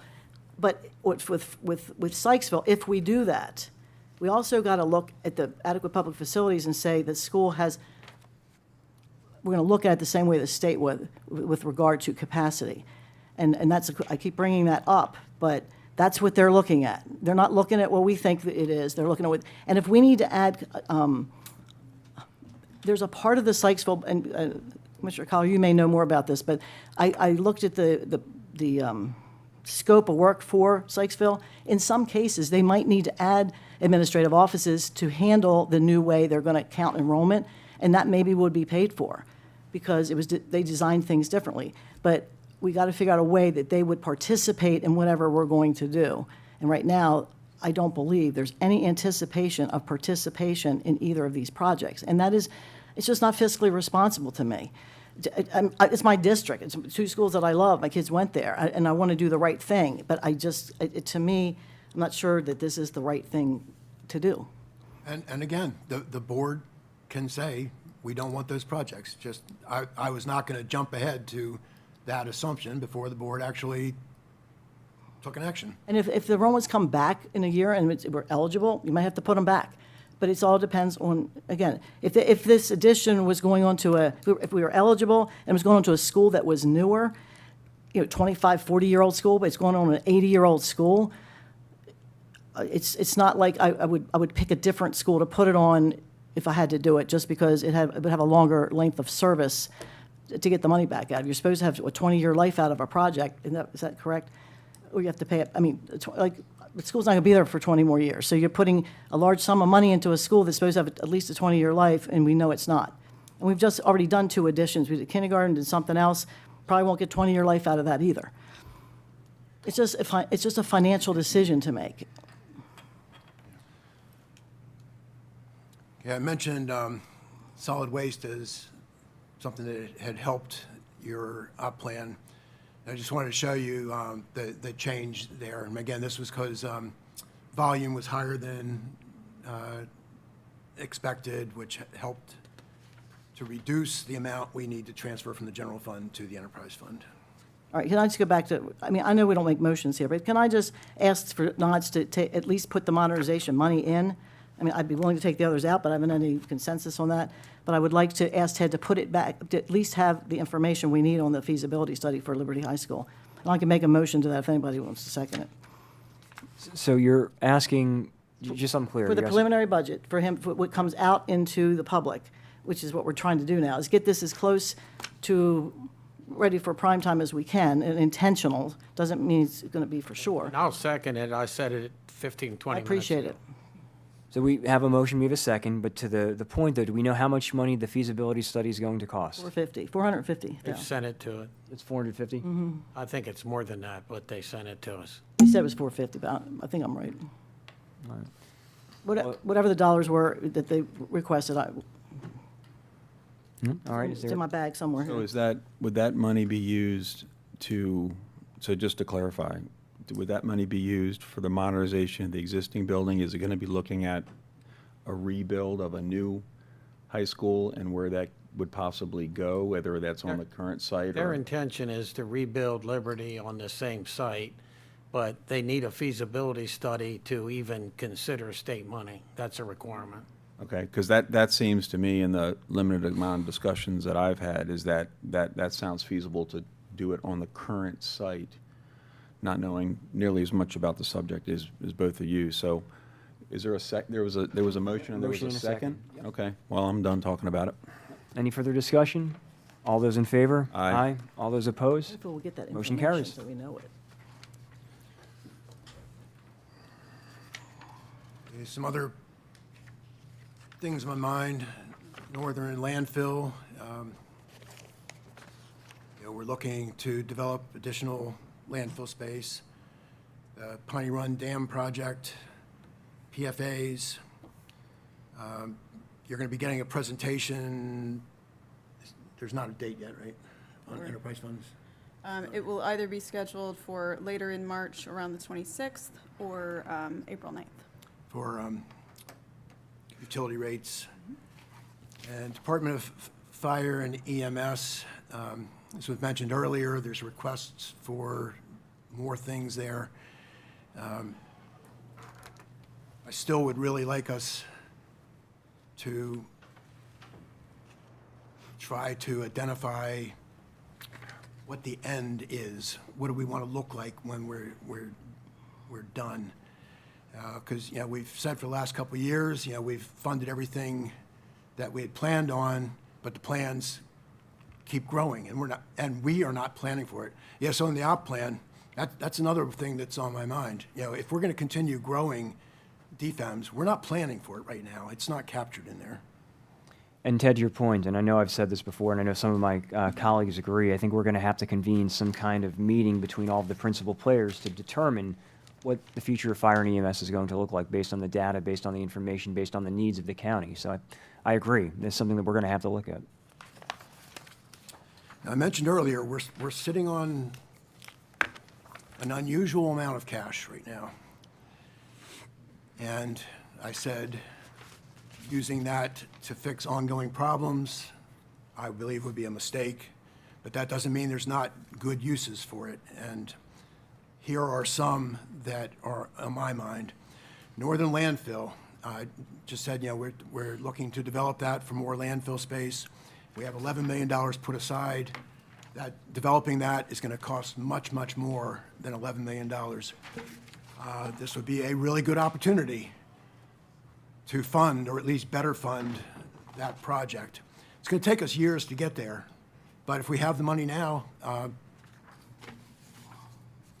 think it's an easy argument to say, let's put it aside so we know we're ready to go. PFAs, we don't know how much we're going to spend, but we know we're going to be spending money. We have a little bit of money, but again, nowhere near what I believe we're going to end up having to spend. I think it would be a good idea to put money aside for that. Commissioner Krebs has been talking about getting county money in the mix for state road improvements.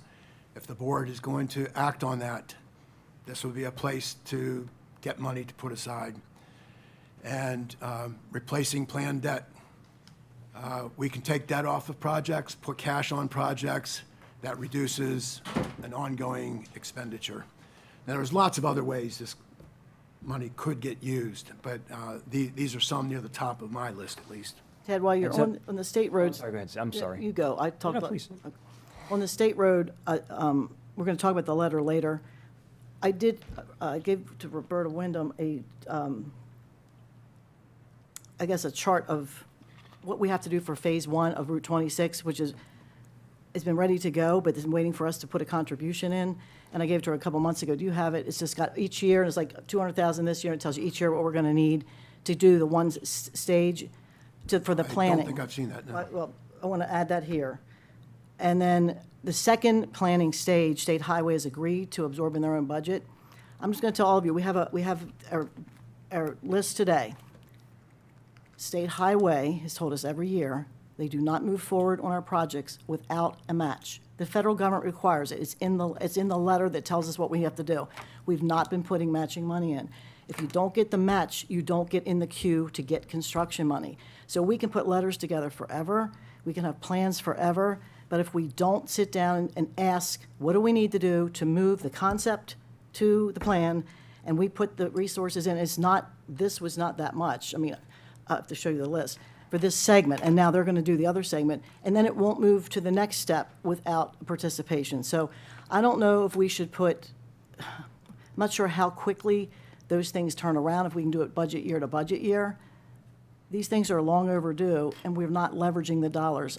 I cringe when I see every year the lack of projects that we get. There's like nothing in the CIP for Carroll County. It's a 566-page book of road improvements, and not safety improvements, because you can get those done. These are more corridor improvements, but we need to have some kind of flexibility, whether it's a line item for do this matching money when it comes up, because I know that we have things on the plan to do things. When it gets to the next stage, if we're not ready to go with it, it just sits until we put the money. It could sit. We got to a certain point 25 years ago and had a road ready to go, and because we wouldn't even sign off on it, it went away. $1 million went away. So we've leveraging the money. Every county is doing it. I mean, big time, and a lot of them have special funds that they collect on a new house or something that's in this pot, so they can take it out. We don't have that. I'm not sure how we would be ready for it, but I know Howard County, they get a certain amount for roads, and then when they want to do 32, dualize it, County Executive Kittleman at the time said, this is what I want to do with it. The state's ready. They leveraged it. The thing's done. It was hundreds of millions of dollars they leveraged. So Anne Arundel County just leveraged a $115 million widening at 97 with $5 million. That's a big project to get done for $5 million, so we've got to be ready for that. It doesn't just happen anymore. The federal government pays the construction money, and a lot of money went into roads under the, what do you call it, the Jobs Act, IIJA, whatever, and we really didn't get any of it, and it was billions of dollars, and lots of roads have been improved. So because we didn't have a match. We're going to talk about this later, but it says right in the instructions there must be a match to match the federal dollars for locals. So I want to put in those numbers the spreadsheet. I have it I got it here somewhere, and get that in here for that one section of 26. And as I said, and that will move that part to concept to design. And it's only a very small area. And then they're going to do the next section in planning under their dollars, and then we'll have to come next year for the concept money for whatever they ask for that. But otherwise, we're not going to leverage any of our road dollars. So Certainly worth looking into. but we got to ask, how are we going to look into it? I mean, we're going to ask you to. Well, we come to the budget work sessions, and we'll be able to discuss whether or not that's a use that we can put some of our surplus to creating that fund for these roads. Well, this would be in next year's, but it could be in this year's. But whether it's a flexible line item or because we don't have numbers for some of these other projects yet, we might need the flexibility. We'll have to talk to them more about how the mechanics of getting this fund to work. But most counties have a special fund, and they fund it with a special fee. As I said, it's all different ways. Or we can just put money there so we have that flexibility each year to tap in when that need comes, and we can move it forward. Because every delay, if you wait 6 months for it to get in the next budget, you've just delayed it by another 6 months. And then we're not in line with that. If you're not ready you're not design ready, and the federal money becomes available, you don't get construction money. It goes to the people that are ready. And we're not ready. We're not ready for any of our projects. Well, and Ted, I'm sorry, you were going to. Okay, and something I wanted to bring up when we were talking about possible uses of surplus. So I know that the schools have requested, I think about $3 million one time from us for a tech refresh and for building maintenance. And then we also have the outstanding issue where they've requested some funding for stadium lighting.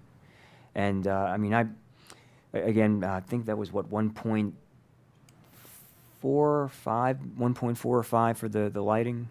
I can't remember off the top of my head what the specific number was. But for me, as we go into this, I would be comfortable with making sure that those are included, the $3 million for the tech refresh, the building maintenance, and the lighting. Does anybody have any thoughts or inclinations toward that? And that's for what? For the school system, for refreshing their technology and for building maintenance and for the stadium lighting that they sent us a request for about a month and a half ago. So they're over and above, which would be built in to the budget. We have to add those. I know the lighting we have to, but the other two, Right, well, they're requesting this as one-time funding to do a tech refresh and for building maintenance. and that would be for now. Correct. That would come out of our surplus for the current year. There are other paths. All those things could be handled by funding capital projects for them out of the money you already dedicate for school construction. But would that affect the rest of the projects that are in the, we only do, what, 9.03% of income tax for schools? Would that delay something else that's scheduled for them for a pre-K or something? I don't think that would be enough to delay something. So why don't we ask Ted to put it in somewhere and figure out where the best place to put it? Whether it's in the capital part, if it doesn't push anything else off, or to put it into the line item. I mean, wouldn't mind seeing it in either. And we can, it's just for discussion, at least it's in there, and then we can look at the big picture. That's the suggestion. That seems reasonable. I mean, it'll be in there for discussion. So I will make well, Commissioner Krebs, do you want to make a motion to that end? Do we need to make a motion on that? or- Yeah, I would. Say it again, because you have the numbers in front of you.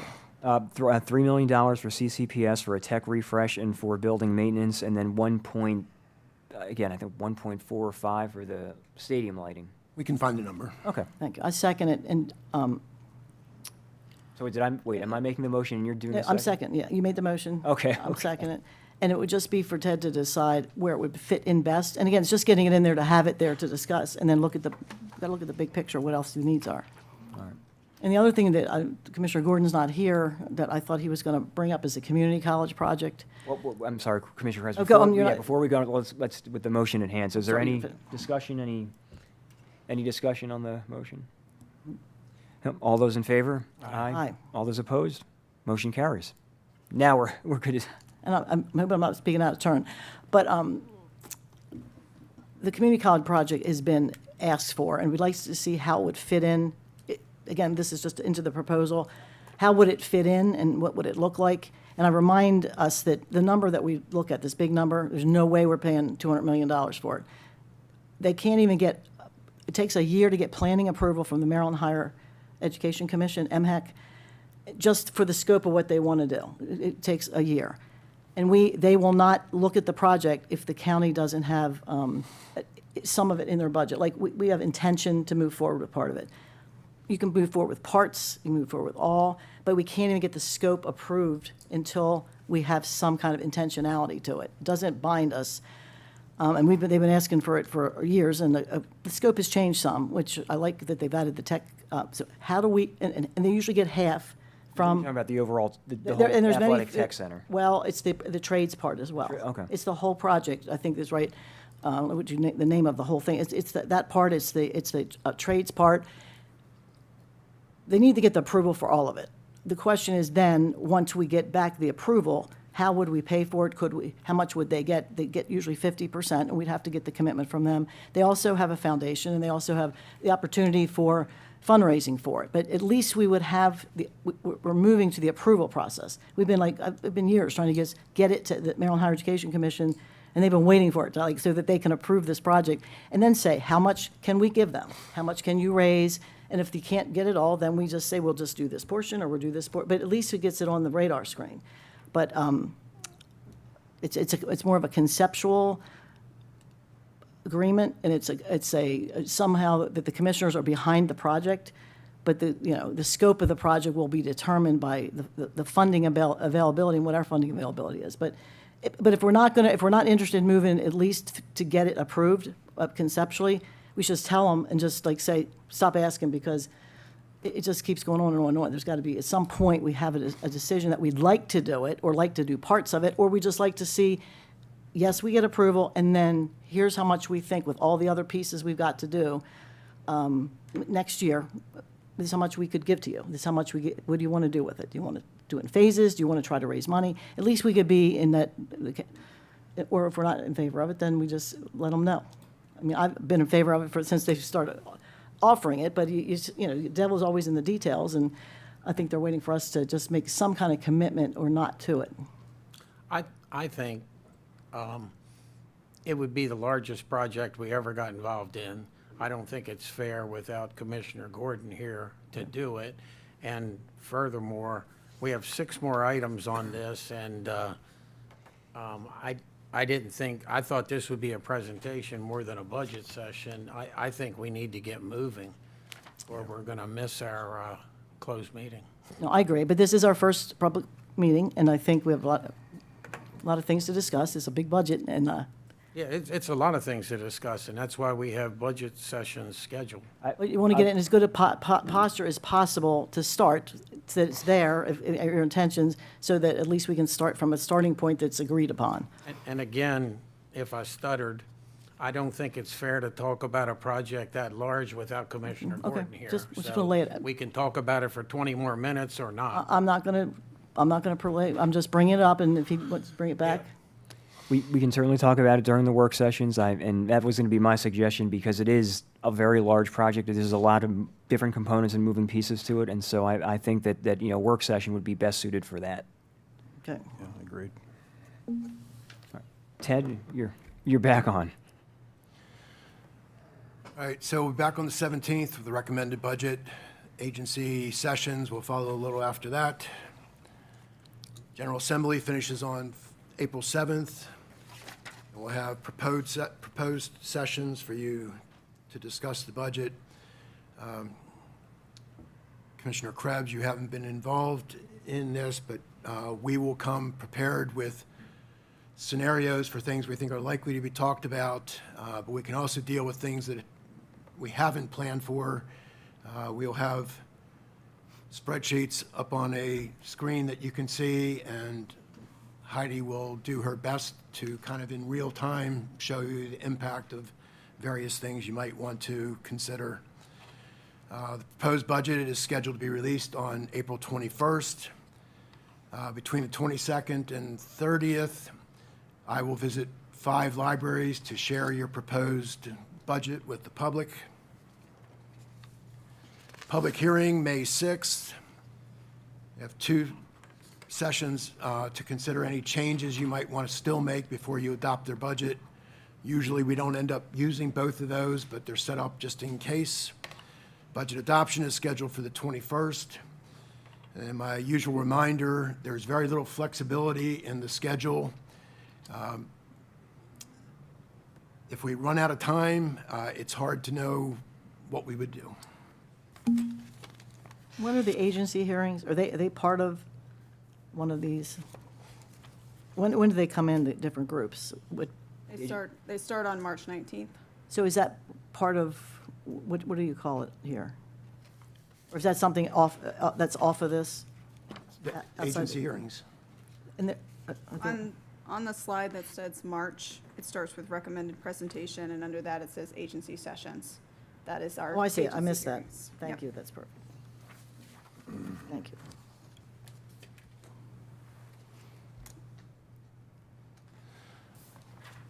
All right, unless you all have something that finishes it. Thank you very much, Ted. Thank you very much, Heidi. I know how much work you guys put into this, and I really do appreciate that.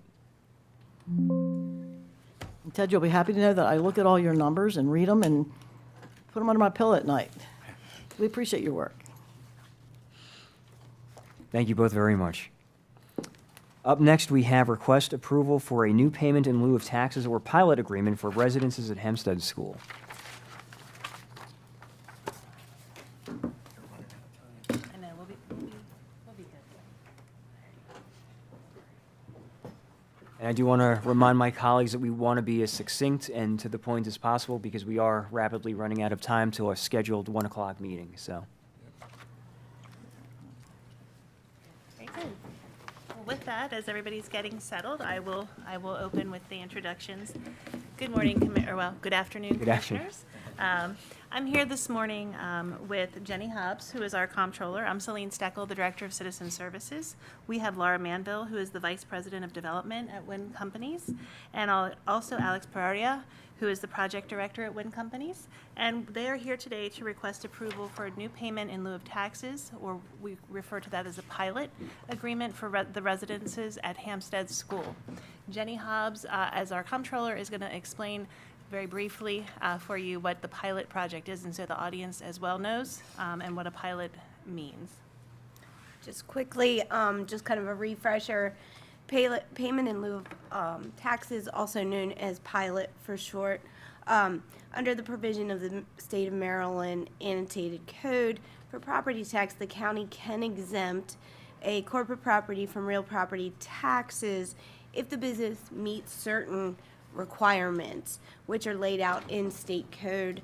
And there's a House Bill 3090, which was what we are following for affordable payment in lieu of those taxes and expansion. And this is a negotiated contract that the commissioners get to decide between the entity of what, there's not a prescribed calculation. It's more of a kind of a negotiated, and that's what the pilot program is negotiated between the two parties. So with that, I know that they have crafted a presentation to walk you through their ideas and also share a little bit about the residences at Hampstead Apartments. At Hampstead School, sorry. I'm just going to introduce myself, and Alex is going to give the presentation. So Wynn Companies is a 50-year-old family-owned company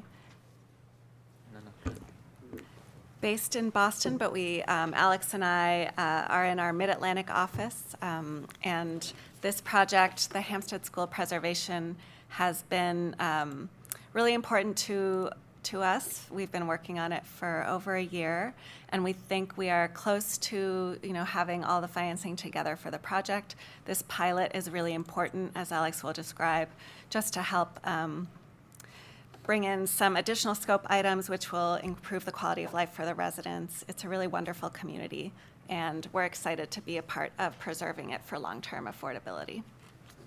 Sorry. Yeah. Oh, there it is. There it is. Right there. Yes, there we go. Sorry. I apologize for that. There you go. So with that, Alex is leading this project, and he's going to give you all the details on the pilot. And I think we only had 20 minutes on the agenda, so we're trying to go through it quickly, but please ask all the questions you would like. Yeah, thank you, Laura. Thanks, Celine. Thank you, Jenny. And thank you, commissioners, for the opportunity. So I'll do my best to keep this short and to the point. So residences at Hampstead School. I'm somewhat hearing impaired. If you don't Sorry. use the mic, I won't hear you. Oops, oh no, where did I? Somebody else's You just control. have to down that. Oh yeah, hold on. Just down this one. Yeah. Got it. All right. Thank you. All right. So residences at Hampstead School. Right. All right. It's a project that is currently managed by Wynn Companies, but we don't own it. We are proposing to acquire it and rehab it. The building is, was originally a school, a local school that was built in the 1920s and then expanded in the 1940s. And then in 2004, it was rehabbed into the residences for seniors that it currently is, along with the new construction expansion. So it's 85 units, all seniors, 100% affordable at 50 and 60% of the area median income. And so the last rehab that happened at the property was about 20 years ago. The property is in amazing shape. If you go there today, I believe you'll be impressed like I was when I first saw the property. Amazing site staff, really good resident population that takes really good care of the property. But it being a 20-year building at this point, it is showing its age. Some key building systems are in need of repair, particularly the roof and the windows and the HVAC system. So moving on here, part of our, hold on, there you go. Part of our intent here with the rehab is essentially to make sure that the building is able to be on systems and to improve certain quality of life, accessibility pieces that also need to be upgraded in the building. Again, keeping in mind this is a senior population. The building was built, when building codes and accessibility codes weren't the same as they are today. So we expect to start construction in Q3 of 2026. It will last between 7 and 10 months. We have a really great team behind this rehab, a lot of Maryland-based businesses, including our architect and GC. We also have a really strong team on the relocation and resident services side. So, a big piece of this. So we will need to relocate residents during the construction. So we're trying to be really mindful about their comfort and their well-being and sort of managing stress levels during that process. So we have sort of a whole team behind that. And so that brings me to why we're asking for a pilot today. There are really two main reasons. The first one is essentially to ensure that the property remains stable for the next 15 plus years. So in the past 3 years, we've seen fairly steep increases in property valuation, so tax assessments. And right now, and I'll show this a little bit later, right now the property operates at a really good level, but if that trend were to continue, we would sort of run into a little bit of trouble on the operations side because expenses will basically outpace income at that point. And the second piece of this is our rehab is currently facing some funding limitations. So we are funding this with low-income housing tax credits, or LIHTC, also historic tax credits. And the pricing that we got for that equity isn't as high as we hoped it would be based on the location and the size of the project. It came a little bit lower than we expected and that we've seen elsewhere. And along with constantly high interest rates and rising construction costs, that's left us with a little bit of some hard choices to make. So right now, we recently submitted our sort of a final application to the state. And that budget, we had to cut out some things from that budget that we really think are important. They're not technically required by the state, but are things that we really would like to include. I've listed some of them here, not an exhaustive list, but for example, a full replacement of the siding. Right now, we're just looking at kind of spot fixes, which in the long run will actually be more costly for the project. The residents at a recent meeting that we had, that Celine attended, they requested an emergency generator, so if the power were to ever go out and the property is fully electric, they still are able to plug in their medical appliances. They have refrigeration for their medicine, so things like that. Something that right now we can't afford, but we really would like to. And other improvements at the site and quality of life upgrades for the residents. So a pilot here would allow us basically to leverage more loan funds for the property. So at the rehab, we could address some of these other improvements. I'll kind of run through these a little bit fast, but we can come back if you guys have questions here. But we did do a physical needs assessment of the property. It essentially shows that the budget that we have in place today is commensurate with the need for the property in terms of physical needs. One thing to note is the LIHTC program, the way it's structured, you really only have a chance to do major work at the property every 15 years. That's why I've been saying 15 years for a couple of times here. So we really have to address kind of the current needs of the property, plus sort of make sure that the property operates well for the next 15 plus years. So basically, this long-term need that's showing here, that's basically our job to address today. Three things to note here in terms of rental increase history. The first one at the very right side of the table there is the vacancy rate. So it's been historically really low at the property. That shows a strong demand. Right now we have 2 vacant units at the property. That's sadly because 2 residents recently passed, but they're both already pre-leased. There's a fairly long wait list at the property, so the demand is really high. But despite that strong demand, right now the rents, we keep them below what the maximum LIHTC rents could be. So the state mandates that we cap the rent at a certain level. We're renting well below that level because that's the need of the population. That's, the residents that we currently have there can only afford so much. So we try not to raise their rents, at any kind of exorbitant rates. So as it shows on the left side here, the average increase on non-voucher rents has been about 4%. And we do have a number of tenant-based vouchers at the property. And those rents have risen at a faster pace, or about 8-9% in the past few years. And I'll show you in a second, that's really helped the property stay afloat. So real quick here, overall revenue grew about 6% every year. If you look at the bar chart, the dark color there is the voucher rents, and you can see that it's becoming sort of more and more important part of the revenue overall of the property. So that voucher revenue has really kind of helped keep the property operating well. And the reason, if you wonder, the reason that that line growth dips down post-rehab is just we're mandated to underwrite a 2% increase in growth. That's just what we need, what the state requires us to put in our models. Oops. All right, almost done here. Revenue versus expenses. So again, the story here is the property has operated really well. The revenue and expenses have kind of kept pace to each other. And we're really grateful for that. A big piece of that, again, is the vouchers. Like I mentioned in the beginning, the taxes coming up, that does present a bit of a challenge right now. It hasn't really kind of become an issue yet. But if that pace of increase were to remain in the future, we would run into some pretty serious budgeting issues at the property.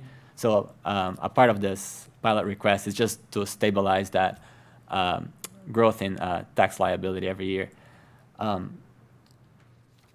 So I think with that, I can go to what our proposal is today. So we prepared two different options here that we think make sense.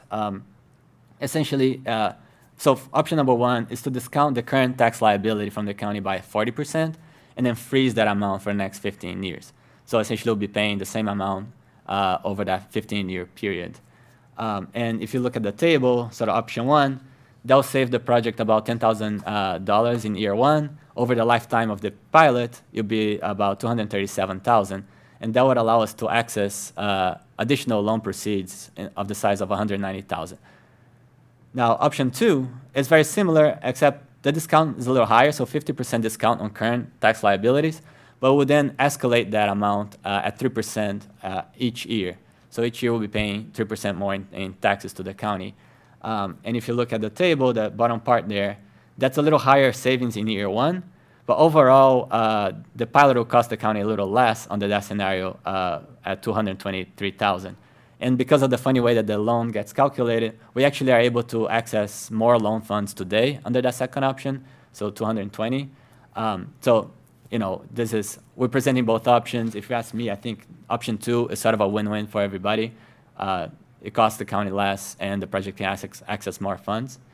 And the last thing I'll say here is that those funds, those additional loan proceeds on the right column there, those are funds that go straight into the project as soon as we start construction. So these are funds that we're capturing sort of from the future, but will become improvements on the property today or as soon as we're done with construction. And they'll go to really important things that I mentioned before, but things like accessibility improvements, emergency generator, and other sort of quality of life improvements. So I'll stop here. I'll thank you again for the opportunity. We're here for questions and comments, so I appreciate it. Yeah, so it looks like you have 83 units and a very good vacancy rate. Mm-hmm. And you're saying construction itself is 7 to 10 months? What happens with the occupants during that 7 to 10 months? You shift them around? I mean, you're doing some interior stuff too. That's correct. So what happens? Yeah, that's a really good question. So we have sort of what we call a hybrid relocation strategy. So some of the units will take like up to 3 weeks in terms of work in the unit. Some of them are like 3 days, 2 days. So for the shorter units, and especially if the residents don't have any kind of acute health issues or pets, we are basically we're creating what we call day suites in the site. So they will leave their unit in the morning. We'll have sort of a space for them in the common area. They'll have meals and activities. There will be a full-time service provider there, and then they'll come back into their unit at night. Same thing again tomorrow. So even the 3 days, week, whatever, they'll be able to be there during the night. So that's for the units that have shorter amount of work for them. For the ones that are longer, so the week to week, 3 weeks, we're actually relocating them to a hotel, extended stay hotel, so they'll have kitchen, bathroom. We're actually looking at delivering meals to them in the hotel. We are applying for some grant right now that the county is being supportive of. That's with Enterprise, and so we really are sort of throwing everything we can to make this as comfortable and as sort of easy for the residents as we can. And then I'm curious, so I forget, a third, maybe quarter are voucher units. Right. Does any of that violate any of the rules with voucher people, or? No, it actually is a requirement that they go through a proper relocation, and they have a lot of requirements they have to report back to HUD regarding that, and they are in communication with us, and they'll give us the timeline about that as they're walking through. And I was able to be present for a resident council kind of a meeting that they hosted with the relocation team. They have a consultant that was there, and the general flow of the conversation that they had really explained in detail exactly how that would look, and the residents were able to ask really the same questions I would have about my pets and different things, and if I have an ornery pet, but very good. And just, I think they were able to easily give them a solution for every option, because the team that you've hired has done this over and over again with other properties. So I think that the feel of the residents there that day was of comfort for a huge project like this, to think of seniors moving out of their own home for several weeks while this project is done. Yeah, this is one of the best cases of using a school, a closed school, for something valid. My last question on the end, you're pretty tight with county money. Are you happy with this plan? I am. I got to review it beforehand, and yes, it's very comparable to the other pilot program that we have with the Westminster Bond Senior Associates. So, yes. Does either option negative for the county? It really is a matter of your choice. I personally, if I had to choose one or the other, I would go with the second, the 50%. That is a little closer in line with the other one, but both are good options. They promote a really good project, and there is stipulations within the state code, House Bill 390, that they have to meet in order to continue to keep this pilot. Now, the recommended motion on the briefing paper doesn't have us pick an option, but we need to pick an option, correct? Right, because a pilot is your choice because of it being a negotiated, so that is up to you, the commissioners, to make that choice. Thank you. Yeah. Very good questions, Commissioner Collar. Any other thoughts, questions? Question on the historic tax credits. Do you have any limitations on the project, what you want to do? Yeah, so the property is on the National Register of Historic Buildings, and so we have to abide by the rules that the Historic Trust imposed on that. Have you had that approved yet? Yeah, so what's called the Part 2 has been approved. And So are you able to put energy efficient windows in? that's something we're actually working on right now. Our hope is to fully replace the windows there, including the historic ones. We have to get MHT approval for that replacement, because their line is you have to repair everything you can, and only then if you can repair, then you have to replace. Our opinion and the architect's opinion is that they're way beyond repair. So I believe so. I believe we will be able to. Well, I hope you push that, because the repair versus replace is about really of energy efficiency on a lot of these. We had this trouble down at Warfield, everything being under preservation. And you preserve these old windows, you got air coming through, and so you have no energy efficiency. And it's not like it's Mount Vernon. If this is Mount Vernon, you want to be, you want to be perfectly historic. I thought that they were sort of making those regulations a little more reasonable, like to put regular windows in that are energy efficient. So if you have problems with that, let me know, because they were moving in that direction to give waivers, because it does sort of conflict with our energy policy on that. And the vinyl, they let you do the vinyl as well? If we are able to replace them, then we can do the. Well, I would just push to get them to be energy. I mean, I don't know what they're like, but I know the ones down in the old buildings at Warfield. Yeah, I mean, the air you can feel going through, and it's like, and they're all peeling paint. So I'm not sure what benefit it is, except that it's historically accurate. But that school project is a phenomenal project. I was there for the groundbreaking, and then I saw what it was like, and it was a wonderful reuse of a school. And then I was there for the grand opening, and just the enthusiasm of the people that live there and the wide hallways. It's really a very nice project. In the pilot, will the terms that we put out here, what they're going to do with that, does that go into the pilot? Like, we're going to do these things, so all that. Yeah, that'll all be in the contract that you guys will review and sign. But they have to meet all of these stipulations in the contract. I'm saying just like the generator and the window replacement. So those, what they're planning to do in the building is all in the contract that It should be because they have to provide, it has to provide a detail of what they're doing Okay. and then show that they've provided affordable housing. And is there a cap on the escalation, at the 3% escalation? So That it is just keeps, that is at your will to decide if you want to, cap that. Pilots are really about both sides negotiating on that, so. when a lot of pilots, you just don't have any increases in your assessments, you're basically asking for a decrease. And it's a special project. I wouldn't do this for a for-profit project. But it's a good one. And is the town of Hampstead impacted by this? In what way? Just the assessment. Is it Oh, the just, it's assessment. just on the county piece, or does the assessment county. follow to the This county? is just the county. It's just the county, so, so they would get the full assessment for the town. State and the town would get the full amount. This is just for the county taxes. Okay. I mean, option 2, if you want to make a motion. So do we have any further Understood. discussion or a motion from the board? And you said you favor option 2? Mm-hmm. You guys? Yep. I move the Board of Commissioners approve the 15-year payment in lieu of taxes agreement, option 2, for the residents at Hampstead School. Second. We have a motion, we have a second. Any further discussion? All those in favor? Aye. All those opposed? Motion carries. Thank you all very much. Thank you. I gotta say it, this was most of my family's high school. Really? It was my elementary school. My aunt was the last graduating class from here.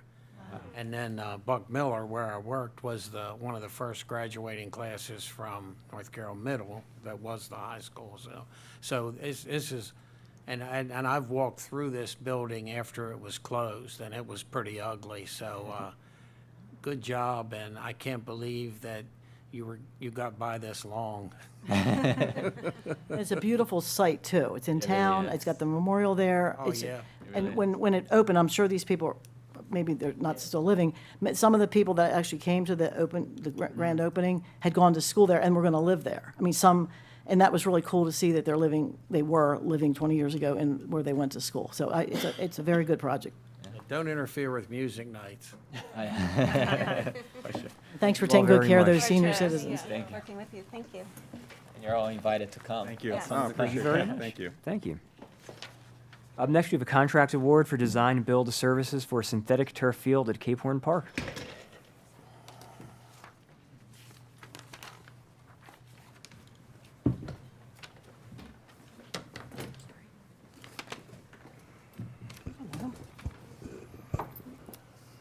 Good afternoon, everybody. Good afternoon. The Office of Procurement, in cooperation with the Division of Building Construction, requests your approval to award a contract for the design-build services for the synthetic turf field at Cape Horn Park to Target Sports Construction in the amount of $89,920. This award will be made via Sourcewell contract that was competitively bid. This amount is within the FY26 approved budget. I want to make sure he was all right. No, you're good. All right. I'm sorry, I'm just trying No, that's all right. Good afternoon, Commissioners. I just want to give you a brief recap of the project. The Division of Building and Construction has been collaborating with Carroll County Parks and Recreation for the installation of a new athletic turf field located at Cape Horn Park in Hampstead, Maryland. If you're curious of the location, that's in between Manchester Valley High School and Hampstead Middle. A new turf field will be installed at the current Field 2 location. Design includes, but is not limited to, preparation for a fenced-in field and a bleachers pad. Have any questions? Current Field 2 is has North Carroll Rec Council been told that, and they're happy with that field? Yes, they have been. That's one of the current lighted ones? That is the one that is lighted, yes. Yeah, okay. Yeah, Field 3 is not lighted, but Field 2 is. And you guys are comfortable with this construction corp, and are they the same ones at the community college? Yes. Yeah, Tarcat kind of filters to field turf, which is obviously the turf of the field and so forth. Bang Sports is the vendor that normally does the tracks and things of that sort around the county and colleges and so forth. But yeah, TARCAT kind of facilitates everything, and it kind of goes on from there. And Target Sports hired Clark Azar, which was the same I'm engineer. sorry? Target Sports hired Clark Azar, which was the same engineer that did the community college Yeah. turf. So, Yeah.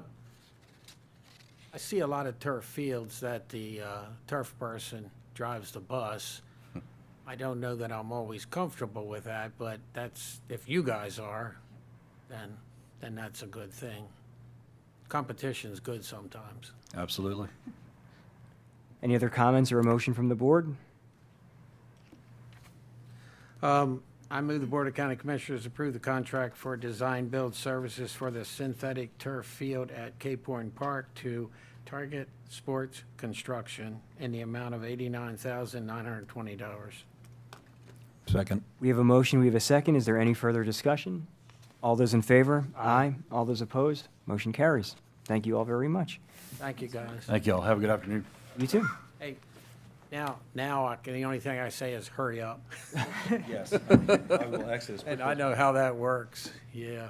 Up next, contract award for Phase 1 of guaranteed maximum price for early demolition package for CCSO headquarters. The Office of Procurement, in cooperation with the Division of Building Construction, requests your approval to award Phase 1 of the guaranteed maximum price for the early demolition package to Dustin Construction in the amount of $507,796. Dustin Construction was awarded the pre-construction contract in FY 22-23 when the county solicited proposals for the construction of the Carroll County Sheriff's Office construction manager at risk. The CMAR solicitation included that Dustin Construction submit a GMP to the county for the next phase of the project. Dustin Construction has provided the GMP for Phase 1 demolition package. After review of the GMP, the Division of Building Construction has determined that the GMP for this phase, based on the scope of work, reflects fair market pricing, is within budget, and recommended for approval.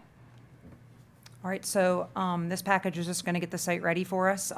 We're getting rid of all the structures on that corner of the campus except for one address that has a Life Estate resident there, as well as the North Carroll Communications Building, which is housing some of facilities items right now. So kind of clearing out what we can before we get started, hopefully later this year. Any comments or a motion from the board? Which is the commercial building? It's the salon, the old salon building right on the corner of Ralph and Greenwood. Gotcha.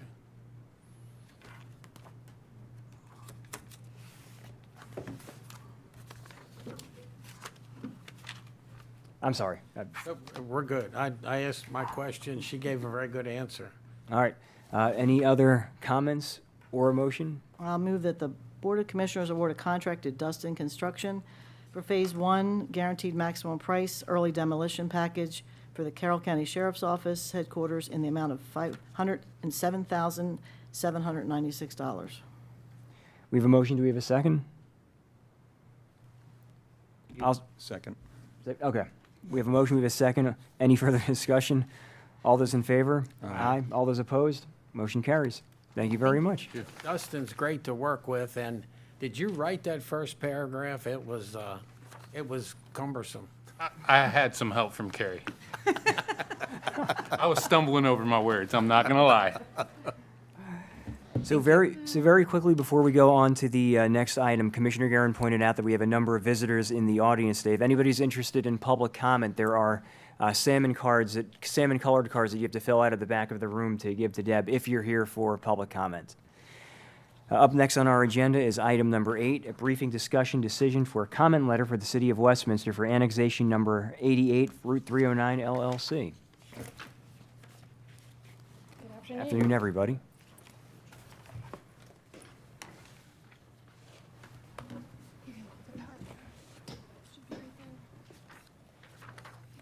Hope you all enjoyed your morning watching our meeting.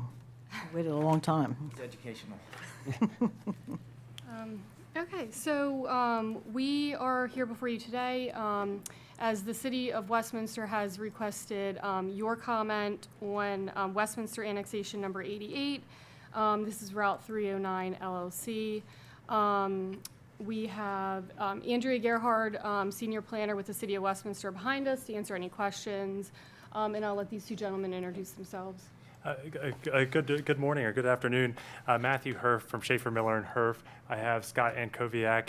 He's from Great Valley Propane. The Route 309 LLC is doing business as Great Valley Propane. We're here to answer any questions you have about the project and assure you that this is a project that is pretty much following the town county agreement where they need to annex in as part of a development, and it's in the industrial corridor there, and will be very seamlessly integrated into what already is going on McGregor Road. And this annexation was before the Planning and Zoning Commission in February, just for an informational briefing. So I'm going to turn it over to Carlisle to run through a presentation for you.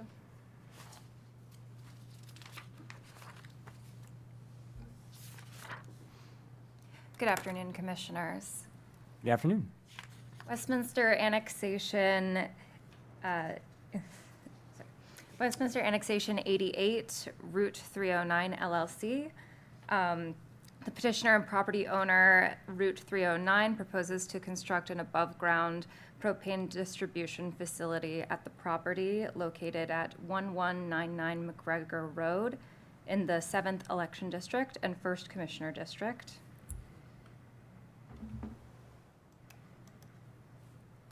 This is the property street view, the view from Maryland 31 westbound and eastbound. The property is currently unimproved except for an existing billboard located in the northeast corner near Maryland 31. The total area to be annexed is approximately 2.49 acres. It is located on tax map number 45. This is the annexation plat.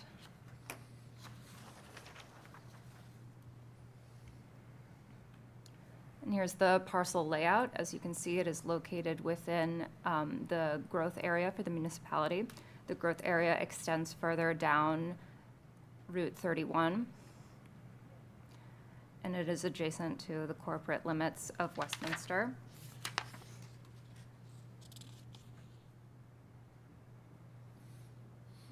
Here's the ortho for the property.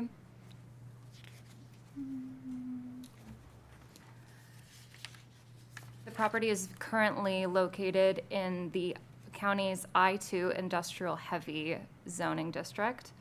And the City of Westminster has indicated its intent to place the annexation area in the IR Restricted Industrial Zoning District. The permitted uses in the city's IR Industrial Restricted Zoning District are not substantially different from the permitted uses in the county's Heavy Industrial Zoning District. Therefore, a zoning waiver is not being requested for this annexation.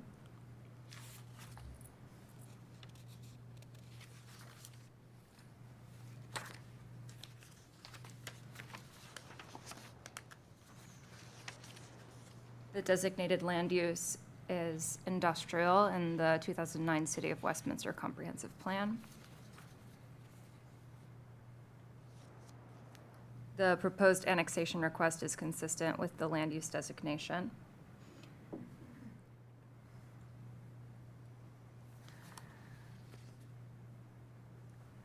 The property is classified within the W5 future water service area and the S1 existing final planning sewer service area. An amendment to the water and sewer master plan is required to move the property from the future to priority water service area. The property owners will be able to request this once the annexation has gone through.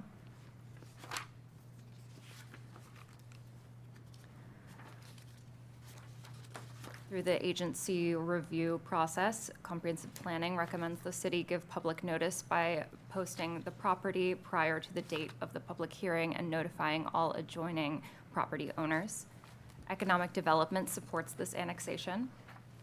And development review has notified that the property is undergoing a site development plan review process, Great Valley Propane S230015.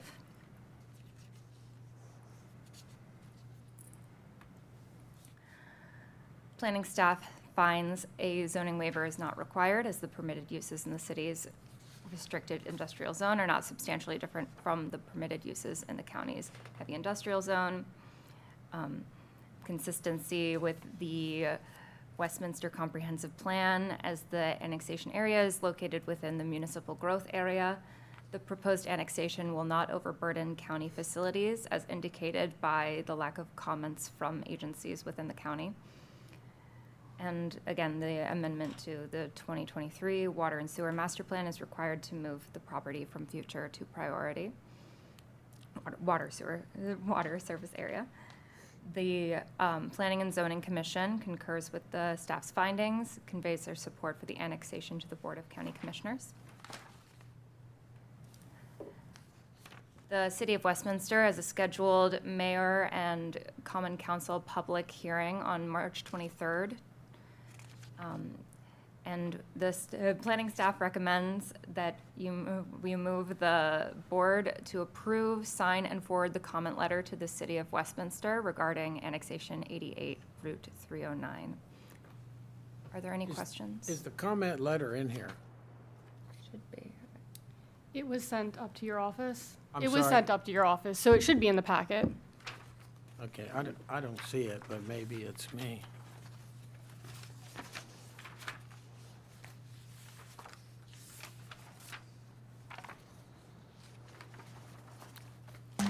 If it's missing, we can certainly send a copy up to upstairs and have it in. Is this what you're referring to?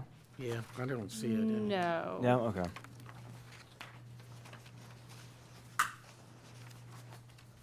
Yeah, I don't have the comment letter in my packet Is either. that from the city, its comment letter? It's addressed to the city. It is on your letterhead. It's a Oh, letter okay. we're Oh, gonna sign. okay, I didn't for know what the that was. city. I Okay. just thought we ought to see it Mm-hmm. before we make a motion to sign it. But that's up to you. I don't remember guys. seeing it either. I remember. Maybe I'm just anal. No, it's always good to see what you sign. No, that's fine. We can certainly send a copy up for you. Is it possible for us to bounce to the next item on the agenda, the transportation plan, and you guys get us a copy of the letter? Because we could move on it today if we had that copy, so. We can print that out and hand it up to you. Perfect. And while you're here, I just got two questions on this. First of all, I applaud you for making the proposed request consistent with the land use designation and consistent with the adjoining owners. And this one piece you're annexing from us, why did you not go further out, or is that intended to go to the next ones out? Why this piece? Why didn't they just come to the county and develop it? Would it be easier for me to address? Or? Sure. Because our clients only own that one parcel. They're not the other owners of the other parcels, and we were the petitioners who asked to be And annexed. is it a reason like you need water and sewer? What was the reasoning? Two reasons. So there's a county agreement that when you're developing a property that's adjacent to city limits, city of Westminster limits in this case, you have to annex in. This is a historical agreement. Also, there are water implications as well. If you are eligible to annex in and you would like to have water from the city of Westminster, you should annex in. The properties after that, they're already developed? They're already developed, and I believe they already have water, but they may be, I haven't researched those Just sort of properties skipped, necessarily. I mean, I guess it skipped this property for annex, and then for the water and sewer went to another, I was just curious how you decide which parts get annexed, and you asked for that. It's typically driven by the property owner. Okay. So. And then just one other question, and this is for the town. Do you require a visual landscaping barrier for a project like this? If I may be able to address that too. That's something that Mr. Podolak is working on, but there are design standards about landscaping and things of that nature. I know he's submitting that in the site plan process. And it's not up to us. The reason I ask is because when these uses come, it's an above-ground tank, and if it's not attractive, people won't like industrial. But if we make it nice and make it so someday you can't see it, like some of them are done, then it becomes less onerous, and then it's easier for the next person to come. So just how certain times we make people do landscaping and other times we don't, and I think it makes it more inviting for the next guy to come to see that it's not such a not attractive neighbor. Not that I don't like gas tanks, but I was just curious if you required that. And the access is McGregor Road. Yes, sir. And you'll make sure I can still get a pizza and a beer. Yes. Yes, absolutely. Absolutely. Unless we're going to get the letter soon, I'm comfortable moving forward because the letter doesn't say what we want it to say. We still have the ability to make changes, from my understanding. So I'm not sure how long we want to wait. Well, that depends on the comfort or the comfort level of my colleagues. Everything seems straightforward. Okay, so you're comfortable with not? Yeah. Okay. All right. Whatever. So is there, You're comfortable, I'm comfortable. all right. I move the board approve, sign, and forward the comment letter, which we will subsequently approve as a board and see, to the City of Westminster regarding annexation number 88, Route 309, LLC. We have a motion. Do we have a second? Second. We have a motion and a second. Any further discussion? All those in favor? Aye. All those opposed? Motion carries. Thank you all very much. Thank you. Thank you. Take care. Carlisle's gonna print out a couple copies and bring them up Yeah, for thank us. you. Perfect. I appreciate it. Thank you very much for that, Claire. Thank you. Up next, discussion decision approval of the FY 2027 Consolidated Transportation Plan County Priority Letter. Hello, Daphne. Hello.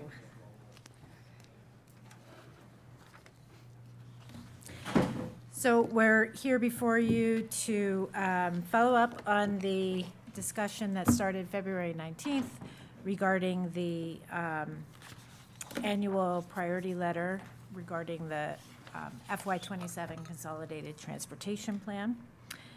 So you all had a presentation on the projects that were included in that. Claire is going to go through another presentation today, just highlighting what some of the changes are between last year's letter and this year's, and open for discussion on how you'd like to proceed with that letter. Okay, thank you. All right, so Daphne's already covered the first two slides on the PowerPoint, so I'm going to skip over those. You all should have received a copy of the letter that the board signed last year and then the draft letter for this year. So one of the discussions we had 2 weeks ago was just what are the changes between the two letters. So I'm going to go through and highlight what's been changed and reflected in this most recent draft letter. So we're going to start with the 5 highway capacity enhancing projects. Starting with Maryland 26, there is no change to the actual request in the letter for this specific breakout project. Concepts on this were completed in May of 2025, and this year's letter again is requesting preliminary design. And then as not necessarily a breakout project, but an additional project to Maryland 26 corridor is a concept of the entire corridor from 32 to the county line. Next, we have Maryland 27. In 2025, the H&I expanded the planning area from Lashire Road to Gillis Falls Road. That was a request in last year's letter. As a new breakout project, in this year's letter, we have the pedestrian tunnel near Center Street, and the request is for preliminary design. On Maryland 32, there has been no change to the project or the request. The full design is estimated to be completed this fall, and then the request again is for construction funding. On Maryland 97, we received the draft Pell study in January, and from that study, we've identified a new breakout project included in this year's letter, and that's improvements between Magna Way and Maryland 140. And that includes looking at 3 intersection improvements. So this year's request is for concepts for that specific project. And then on Maryland 140, there is no change to the project or the request. And the request, again, is an advanced planning study from the county border to Maryland 91. So on the next slide, we have urban reconstruction or our streetscape projects. The first one is Maryland 31. In the FY26 CTP, this is a fully funded project through construction. So technically, there's really no request this year besides to keep the construction funding in place. And then for Maryland 851 in Sykesville, there has been no change to the project or the request. Again, they're just requesting full design. So next we have our transit projects. In the FY26 letter, transit was actually removed as a category. We have added it back in as a new request this year for 4 replacement buses and preventative maintenance. This is consistent with the grant request for the annual transportation program that DPW submits to MDOT. We also have our bike ped trail projects. No change on this one for the Patapsco Regional Greenway. And then under additional projects, there is no change on the request for the 140 turnaround at the Northern Landfill. For the Tawnytown bypass, last year's request included adding it into the H&I, which was done by State Highway. A new request in this year's letter is for funding intersection design at locations where that bypass is going to cross state highways. So that's Maryland 140 and Maryland 194. And then the last one is intersection improvements at Maryland 30 and 27. This is a new project. We're anticipating the release of a study that was evaluating current conditions at the intersection. So the request is just continued discussion with SHA and then following the release of the study, identifying the best path forward for these improvements. So on the next slide here, I'm hoping to spark some discussion about how we can move our 5 highway capacity enhancing projects forward, and then also some discussion around ordering these priorities. That is something that the state has indicated they would like to see in the priority letter. It's helpful for them in making their decisions and reviewing our letter.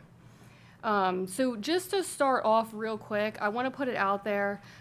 Some conversations I've had with SHA recently, they have indicated that typically the state fully funds projects through the study and concept phases, and those are really considered like planning efforts. Once we reach the preliminary design, about 30% is when a local match can tend to be pretty beneficial in getting a project to move forward. So preliminary design through construction. So I just wanted to put that out there as we walk through these 5 projects. I'll start with Maryland 26. Again, our request and these are for the breakout projects only. Our request is for design engineering. Our concepts provided a cost estimate that's laid out here. And the cost estimate for design was $1.3 million. So a 20% match on that would be $260,000. We came up with 20% by looking at some projects around the state that were having trouble moving forward, and those jurisdictions decided that they wanted to put a match to get these projects to move forward. And by reviewing some of those projects, we found that on average about a 20% match was helpful in having SHA push those projects forward. So that's how we've outlined this right-hand column.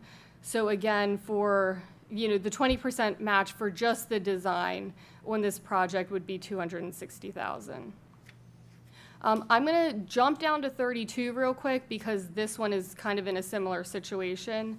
The request for the breakout project is construction, and that estimate is $1.5 million.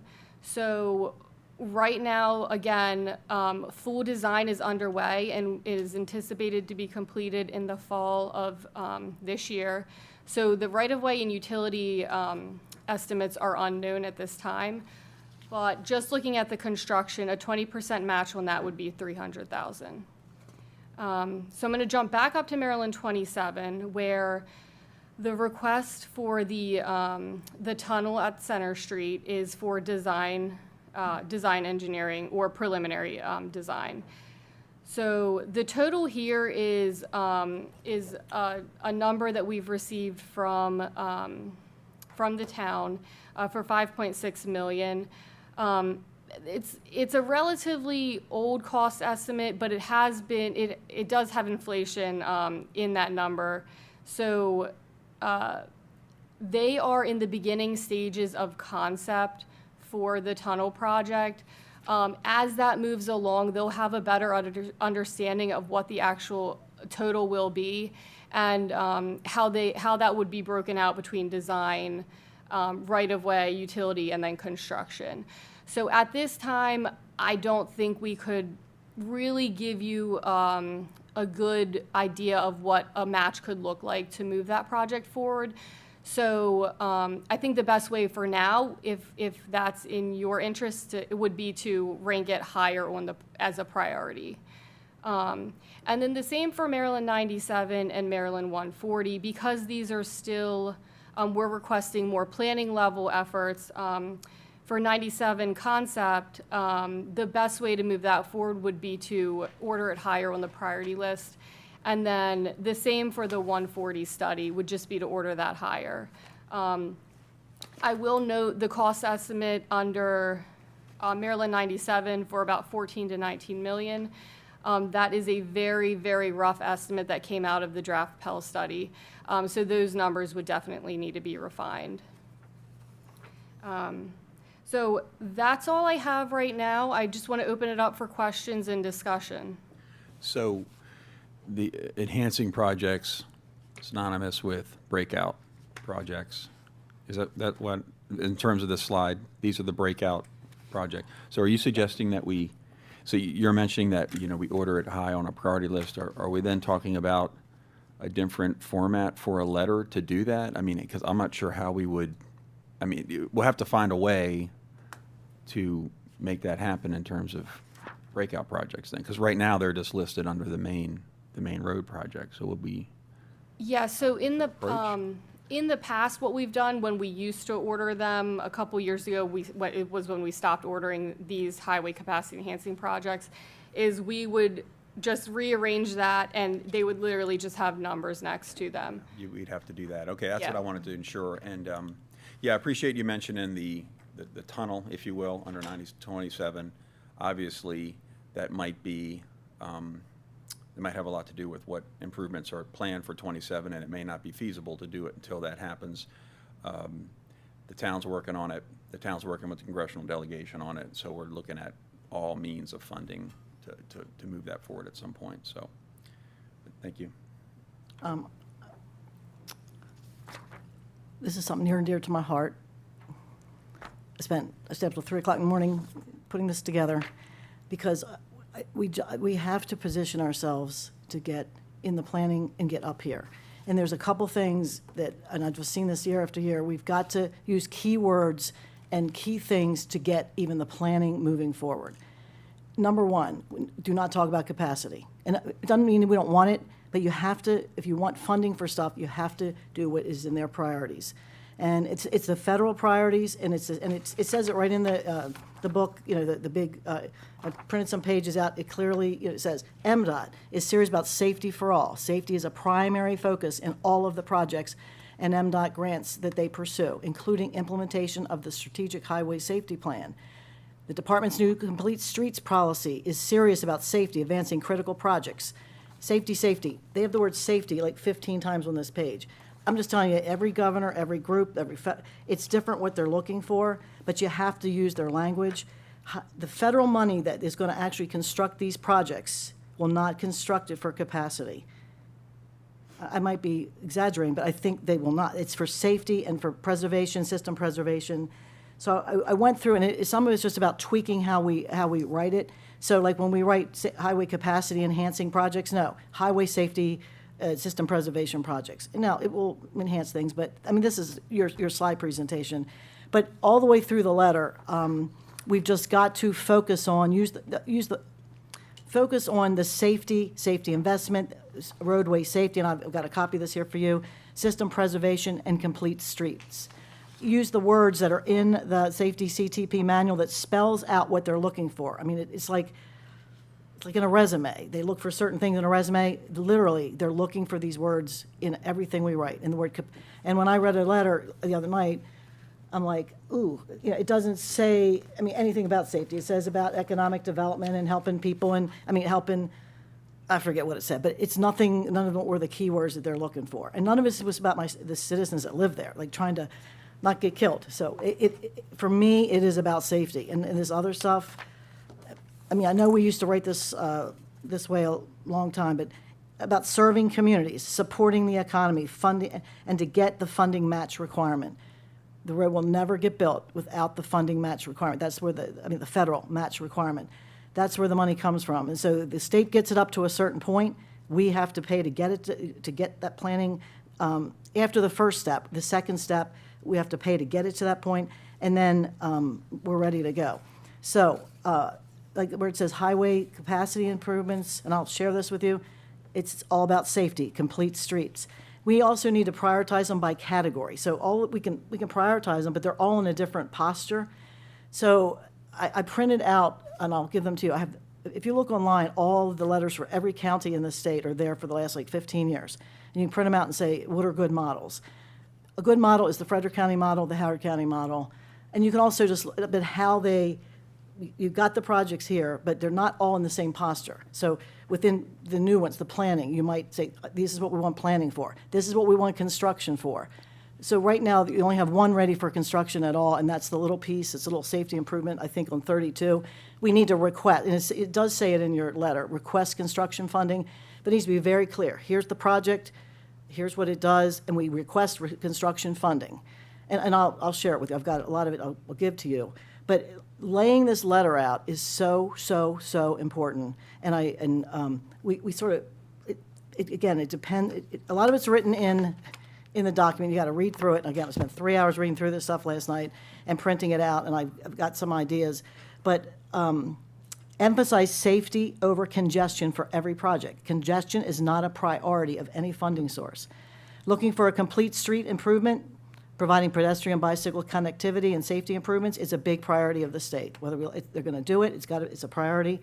Convey what is most important and obtainable to the county and why. Rank projects in priority corridors. If we don't rank stuff that we can get money for, they'll just keep pushing it off. So we've got to say, how do we position whatever our project is to explain it in a way that's going to meet their criteria so that we can get it prioritized.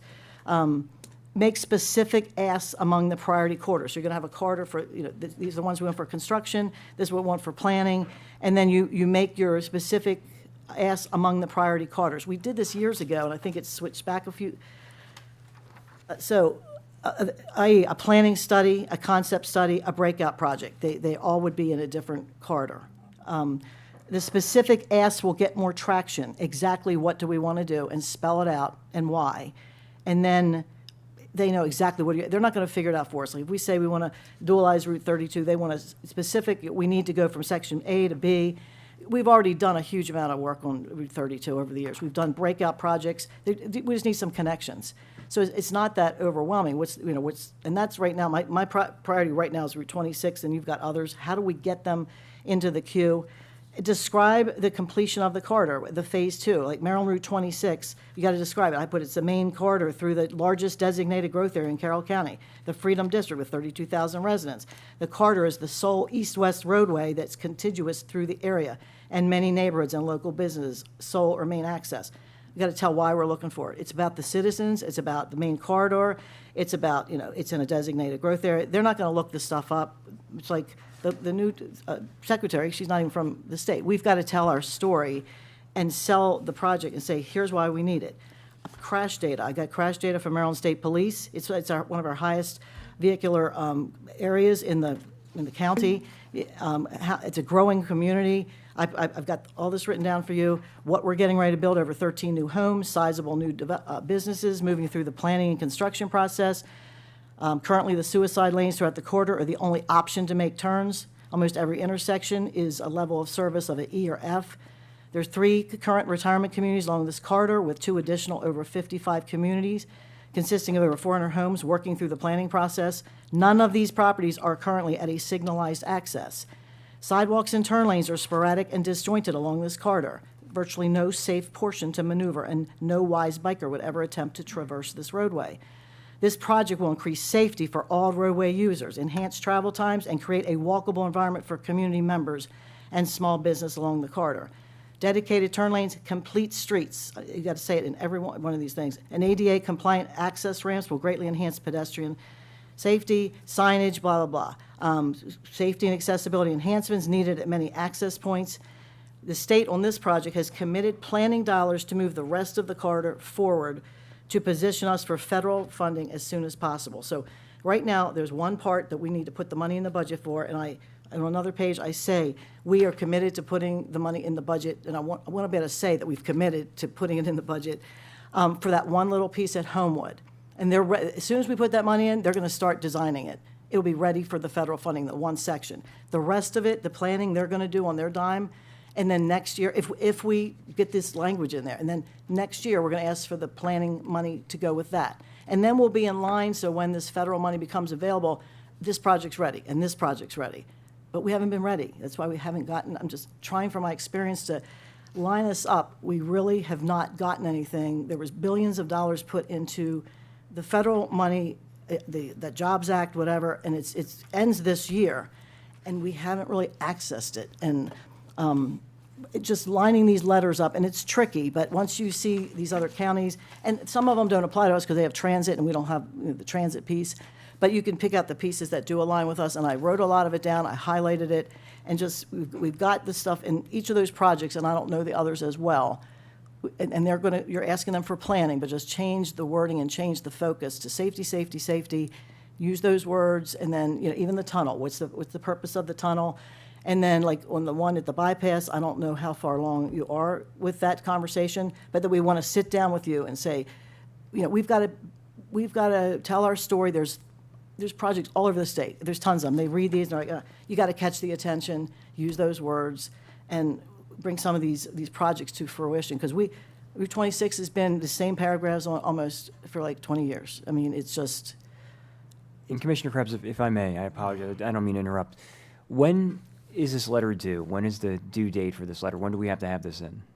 April 1st. April 1st, so we have a little bit of time left. My suggestion, Commissioner Krebs, because you've made some very good suggestions, would be to sit down with staff, work with them, and come up with an amended version of the letter that you could bring back to us as a board that we could all look at.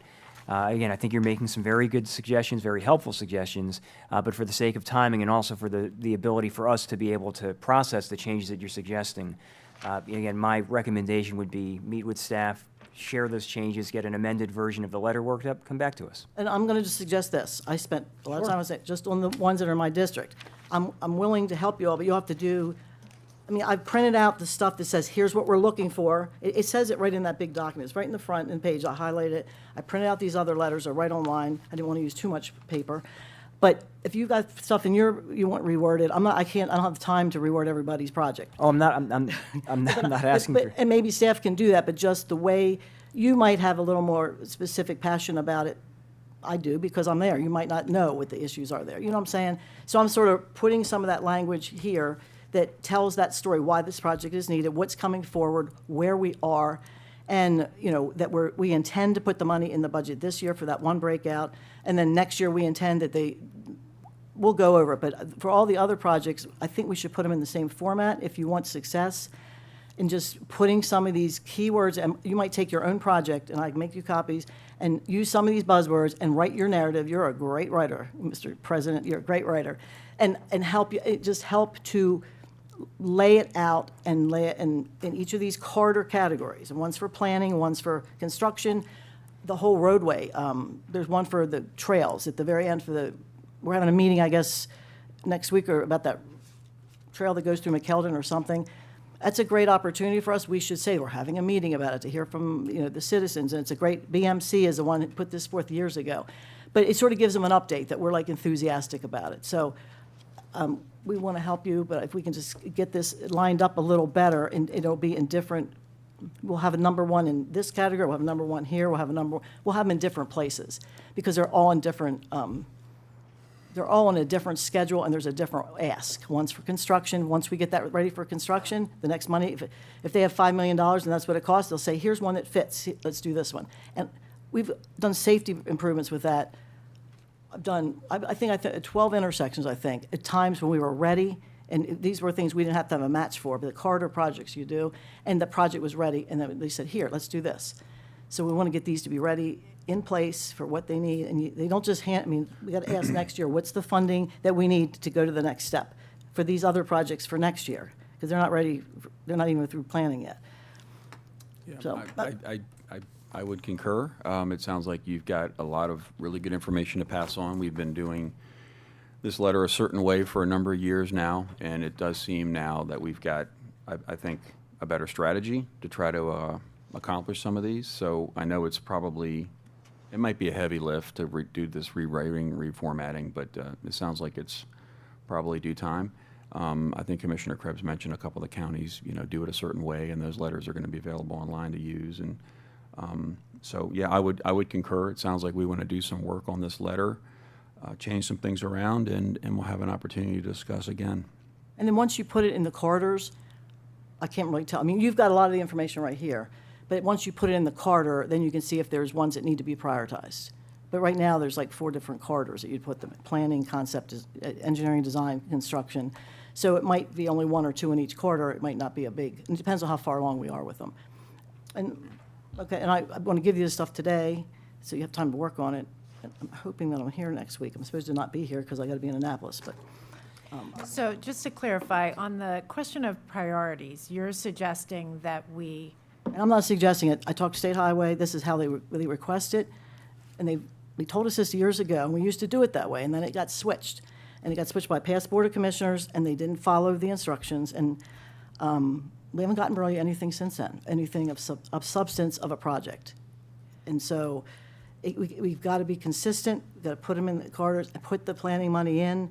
And again, it's only $260,000 they're asking for, and I don't even know what they're going to ask for next year. That's a drop in the bucket, and that's over like 4 or 5 years. So it's not much just to get that one piece done. So when it comes to prioritizing the projects,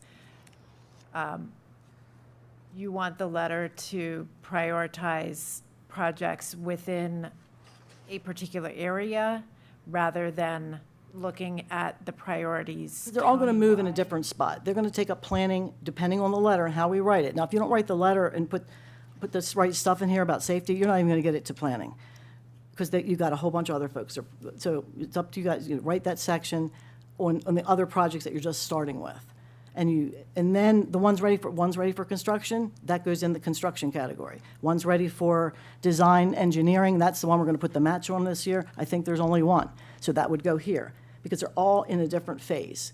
Some just require, and if there's like 3 in a phase, we might need to prioritize those. If they're all starting with planning, we might need to prioritize the 3 that are in planning. And within those 3, we might say, what are we most eligible for? They will not just pay for congestion projects. We'll never get it. If it's just going to take us out of the state, and we need that stuff, it's just we'll never get funded unless something changes. So we've got to somehow couch it that these are the kinds of things that would enhance safety or enhance all these other issues, or we're just going to keep putting the stuff on the plan forever and not getting it. I want to be helpful with it. But I will share this all with you after the meeting, Daphne. Just come to me, because I'm going to get it to you before I leave today. All right, so we're all in consensus here. We're going to look at the letter again. But I would ask, I mean, you guys maybe can look at your own and give her some, Yes. some of your own language about why it's needed. Give it a little bit of a personal touch. This is how it affects my community. Is the 19th soon enough to approve it? 'Cause it almost seems to me like you need to change it and email it. If you email it to us, we can all look at it ahead of time and do some comments, which means it might take more than a week. Is that okay? I think that should be okay. Okay. Yeah. We don't want to make it too tight. Yeah, But- we've also added in the delegation letter for signatures, so that we'll want to circulate and have that to the state by the 1st as well. And what you might want to, well, you can get them all to sign it, or I noticed on the Frederick County, just the delegation chair signed it in place of they voted, they looked at it, they all said, okay. It's hard, I mean, we used to have walk around and get, our legislative person used to walk around and get the signatures. We stopped signing the letter a number of years ago because the product that was coming around was not good, and they weren't taking, the commissioners at the time weren't taking the suggestions that we had about how to do the letter, so I stopped signing the letter, they stopped sending it to us. It definitely helps to have your delegation. That's why they ask you for these letters, like for the congressional. They want to know, hey, we're all aligned with these projects. So even if you could just get the one, depending on the timing, if I'm down there next week, I can walk it around if it's done, or I don't know if it's next Thursday, or just the back sheet. I think that's a technical thing we can get done, but it definitely, when you have everybody on the same page voting for something, it shows consensus. All right. Thank you. Thank you very much. Thank you. Commissioner Krebs, appreciate that. All right, so now, Deb, do we have anybody here for public comment? We do not. Chris, do we have anybody on the line for public comment? Yes, sir, we do.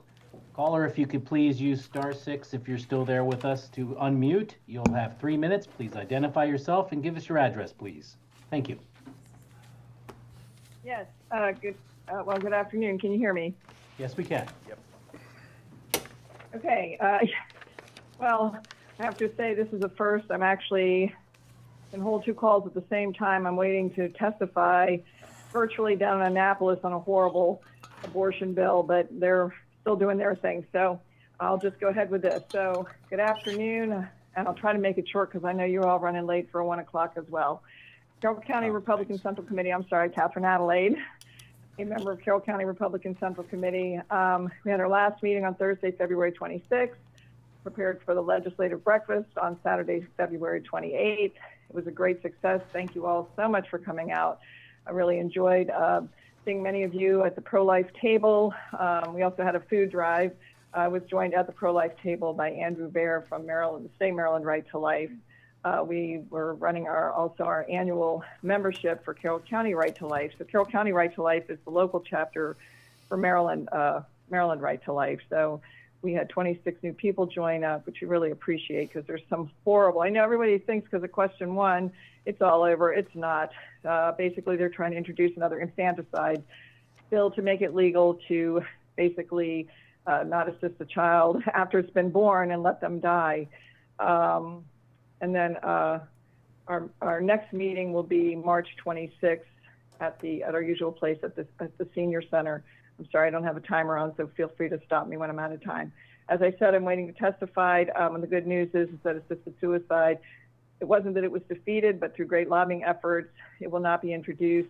I appreciate Commissioner Krebs talking about youth suicide going up. We simply cannot give double messages to our kids by making assisted suicide of elderly and disabled people okay. So that's dead for the year. Huge, biggest success in Annapolis. Thank you, all of our legislators.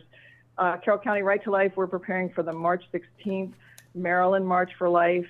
This is a great event. I hope some of you can join us down there and again support our legislators for all the pro-life work that they do. Let's see here. Commissioner Kyler, thank you for mentioning your wife. She has her own fan club, so we're all rooting for her, and she really does support you in your commissioner role, so we appreciate that you mentioned her. Am I out of time now? You have 35 I'll seconds. keep going until some. Okay, thank you. Election integrity, the candidate deadline has now passed. Congratulations on all the candidates who filed. Just a reminder that the Carroll County Republican Central Committee cannot and does not make endorsements during a contested primary. So don't try to lobby us for an endorsement. We support everybody. We're there for you, and we'll help each of you in any way that we can. And then Tuesday, March 23rd, is the appointment of election judges. We need Republican election judges, so please sign up as soon as possible. I appreciate if you all pray for my testimony on this terrible abortion bill that it will allow infanticide. Thank you and God bless. Thank you very much. Chris, do we have anybody else on the line? That's all I have, sir. Thank you. All right, thank you very much. We'll now move into agenda or open admin. Does anybody have anything for open admin? Hearing nothing, we will move into agenda review. Good afternoon, Wanda. Good afternoon. Nice to see you again. Yeah. All right, so our first week of Monday, March 9th, 3 o'clock p.m. Transit Advisory Council with Commissioner Kyler. Tuesday, March 10th at 1 o'clock, testimony for the Maryland General Assembly with Commissioner Krebs. 6 o'clock p.m. Ag Center Board Dinner Meeting, Commissioners Gordon, Kyler, Krebs, and Vigliotti. Wednesday, March 11th, Farm Museum Advisory Board Meeting, Commissioner Vigliotti. 4 o'clock p.m., Historical Society of Carroll County Board Meeting with Commissioner Gordon. And at 6 o'clock p.m., Commissioner Guerin has his town hall at the Mount Airy Senior Center in Mount Airy. And I'll be going to that. We make him nervous. Gonna heckle him from the back row. No pressure. No pressure at all. Thursday, March 12th, 9 o'clock a.m., open session for the Board of Commissioners. Item number 1, Priority Carroll, including Broadband for All Smart 20 Awards recipient. Item number 2, public comment, or I'm sorry, legislative update with public comment, Pam Meister. Item number 3, request for decision on amendments to Carroll County pension plans. Item number 4, approval to purchase, repair, and install new door and lock position switches for the Sheriff's Office. Item number 5, consideration of the annual plan for fiscal year 2026 for the Carroll County Bureau of Housing. Item number 6, request approval to submit the application and accept the award for the FY 2027 Youth and Family Engagement Diversion Program. Item number 7, contract award for Behavioral Health Diversion Initiative Youth and Family Engagement Diversion Program for the Department of Juvenile Services. Item number 8, approval of Spring 2026 Recreation and Park Self-Help Projects. Item number 9, briefing discussion forest harvesting on county-owned property. Item number 10, briefing discussion decision on FY27 Annual Transportation Plan, followed by public comment, administrative session open, and agenda review. And then at 1 o'clock p.m., we will be returning to open session for a position review committee recommendation. Followed by, or at 1 o'clock, Commissioner Krebs will be giving testimony with the Maryland General Assembly.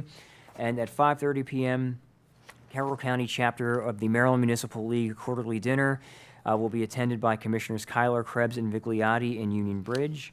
Friday, March 13th, shows nothing. Saturday, March 14th, ribbon cutting for Ballet and Body with Commissioner Kyler. Sunday, March 15th, Commissioner Vigliotti has the podcast. Are there any corrections, amendments, or changes to our first week? I just have a question about, on some of these that we have public comment on, what is our policy about when the stuff gets posted? Like, I know we're announcing this now that we're going to discuss this item, but we don't have the information there. Is there a certain amount of time ahead that we're supposed to? 5 days. We try to have everything out 5 days ahead. So 5 days. So, but it doesn't have to be 5 days. It could be 2 days. But at least we're going to attach some of it. Sometimes it's not ready, but how do we make people say, oh, look back and make sure, whatever it is, that it's there? Oh, simply by reminding people that, always check the agenda for updates. I mean, it's just, But sometimes in the past, there hasn't always been the actual document to read, but sometimes it's not ready, and we can't expect that. But Right. So normally, we're going to try to do it 5 days ahead, but if it's for some reason, if it's not, maybe you could just say we'll be there 2 days ahead. Like somebody's going to comment on something, they can't comment on it if it's not there. But because it's not always there on our Friday. But you're saying the Sunday before, or is that what we're looking at? at minimum 5 days before and I'm trying to remember whether or not that's a component of open meetings, but we try to have everything available as soon as possible for people. In open meetings, I think it's 48 or 24. It's not that much, and they do it because the open meetings affects little boards and big boards, and not all of them have a way to even get the information out like we do. I mean, it's just whatever our practice is to make sure the document's there so somebody can read it. Understood. I just didn't know what to look for. And then on the following week, we had talked about possibly moving some of the stuff to Tuesday. Well, wait, so everybody's good with week 1? Okay, so going on to the week of Monday, March 16th. Monday shows nothing, and then Tuesday, and I'm glad you brought this up because I had made a note that the agenda may change. So the agenda that what I'm about to read may change before this coming, or Tuesday the 17th. Some of the stuff from week 1 might move to that Tuesday. Right, some things may be shifted, and Tuesday itself may be changed a bit as well. So, Everything that I'm about to read is pending. So for Tuesday, March 17th at 8 o'clock a.m., Carroll County Public Library Light of Carroll awards breakfast with Commissioners Gordon and Krebs. 9 o'clock a.m., Planning and Zoning currently shows nobody. And at 10 o'clock a.m., the Board of Commissioners will have an open session with a recommended budget presentation. And then at 1 o'clock p.m., there will be a ribbon cutting at Family Shelter for the Cove. Commissioners Gordon, Kyler, Krebs, and Vigliotti will be attending. Wednesday, March 18th at 5 o'clock p.m., Carroll County Community College Board of Trustees meeting. 7 o'clock p.m., Emergency Services Advisory Council with Commissioner Guerin. Thursday, March 19th, Board of Commissioners open session beginning at 9 o'clock a.m. Item number 1, we are going into budget agency hearings, and those will be, again, beginning at 9 o'clock a.m. Then at 1 o'clock p.m., we will be reconvening an open session for our normal open session, beginning with Priority Carroll, and we will be hearing from Economic Development for National Agriculture Day, and we also have a retirement for Miss Patty Schaefer. Item number 3 at 1:30 will be our legislative update. Item number 4, FY27 Jurisdictional Family Services Grant Application Submission and Award Acceptance. Item number 5, FY27 Mediation and Conflict Resolution Office Grant Application Submission and Award Acceptance. Item number 6, Briefing, Discussion, Decision for Forest Conservation Mitigation Fee in lieu Resolution. Item number 7, Briefing, Discussion, Decision, Request for Determination of Exceptional Circumstances pursuant to the Adequate Public Facilities Ordinance for the Byron Hill Subdivision Plat Recordation in accordance with Chapter 156, followed by public comment, administrative session open, and agenda review. Friday, March 20th shows nothing. Saturday, March 21st at 4:30 p.m., Pleasant Valley Community Fire 95th Anniversary Banquet. I will be attending that. 5 o'clock p.m., Sykesville Freedom Award Banquet with Commissioner Krebs. At 5:30 p.m., the New Windsor Fire and Hose Company No. 1 Annual Banquet, and of course I'm unable to attend that because I've already committed to Pleasant Valley. Sunday, March 22nd, 8 o'clock a.m., or 8 o'clock a.m., I'm sorry. Sunday, March 22nd, Commissioner Kyler has the podcast. Are there any changes, alterations, or amendments to our second week? Hearing none, we need a motion to go into closed for land acquisition, and then we need a motion to adjourn thereafter. So moved. We have a motion. Do we have a second? Second. We have a motion, a second. All those in favor? Aye. Aye. All those opposed? We are in closed. Thank you. What's like?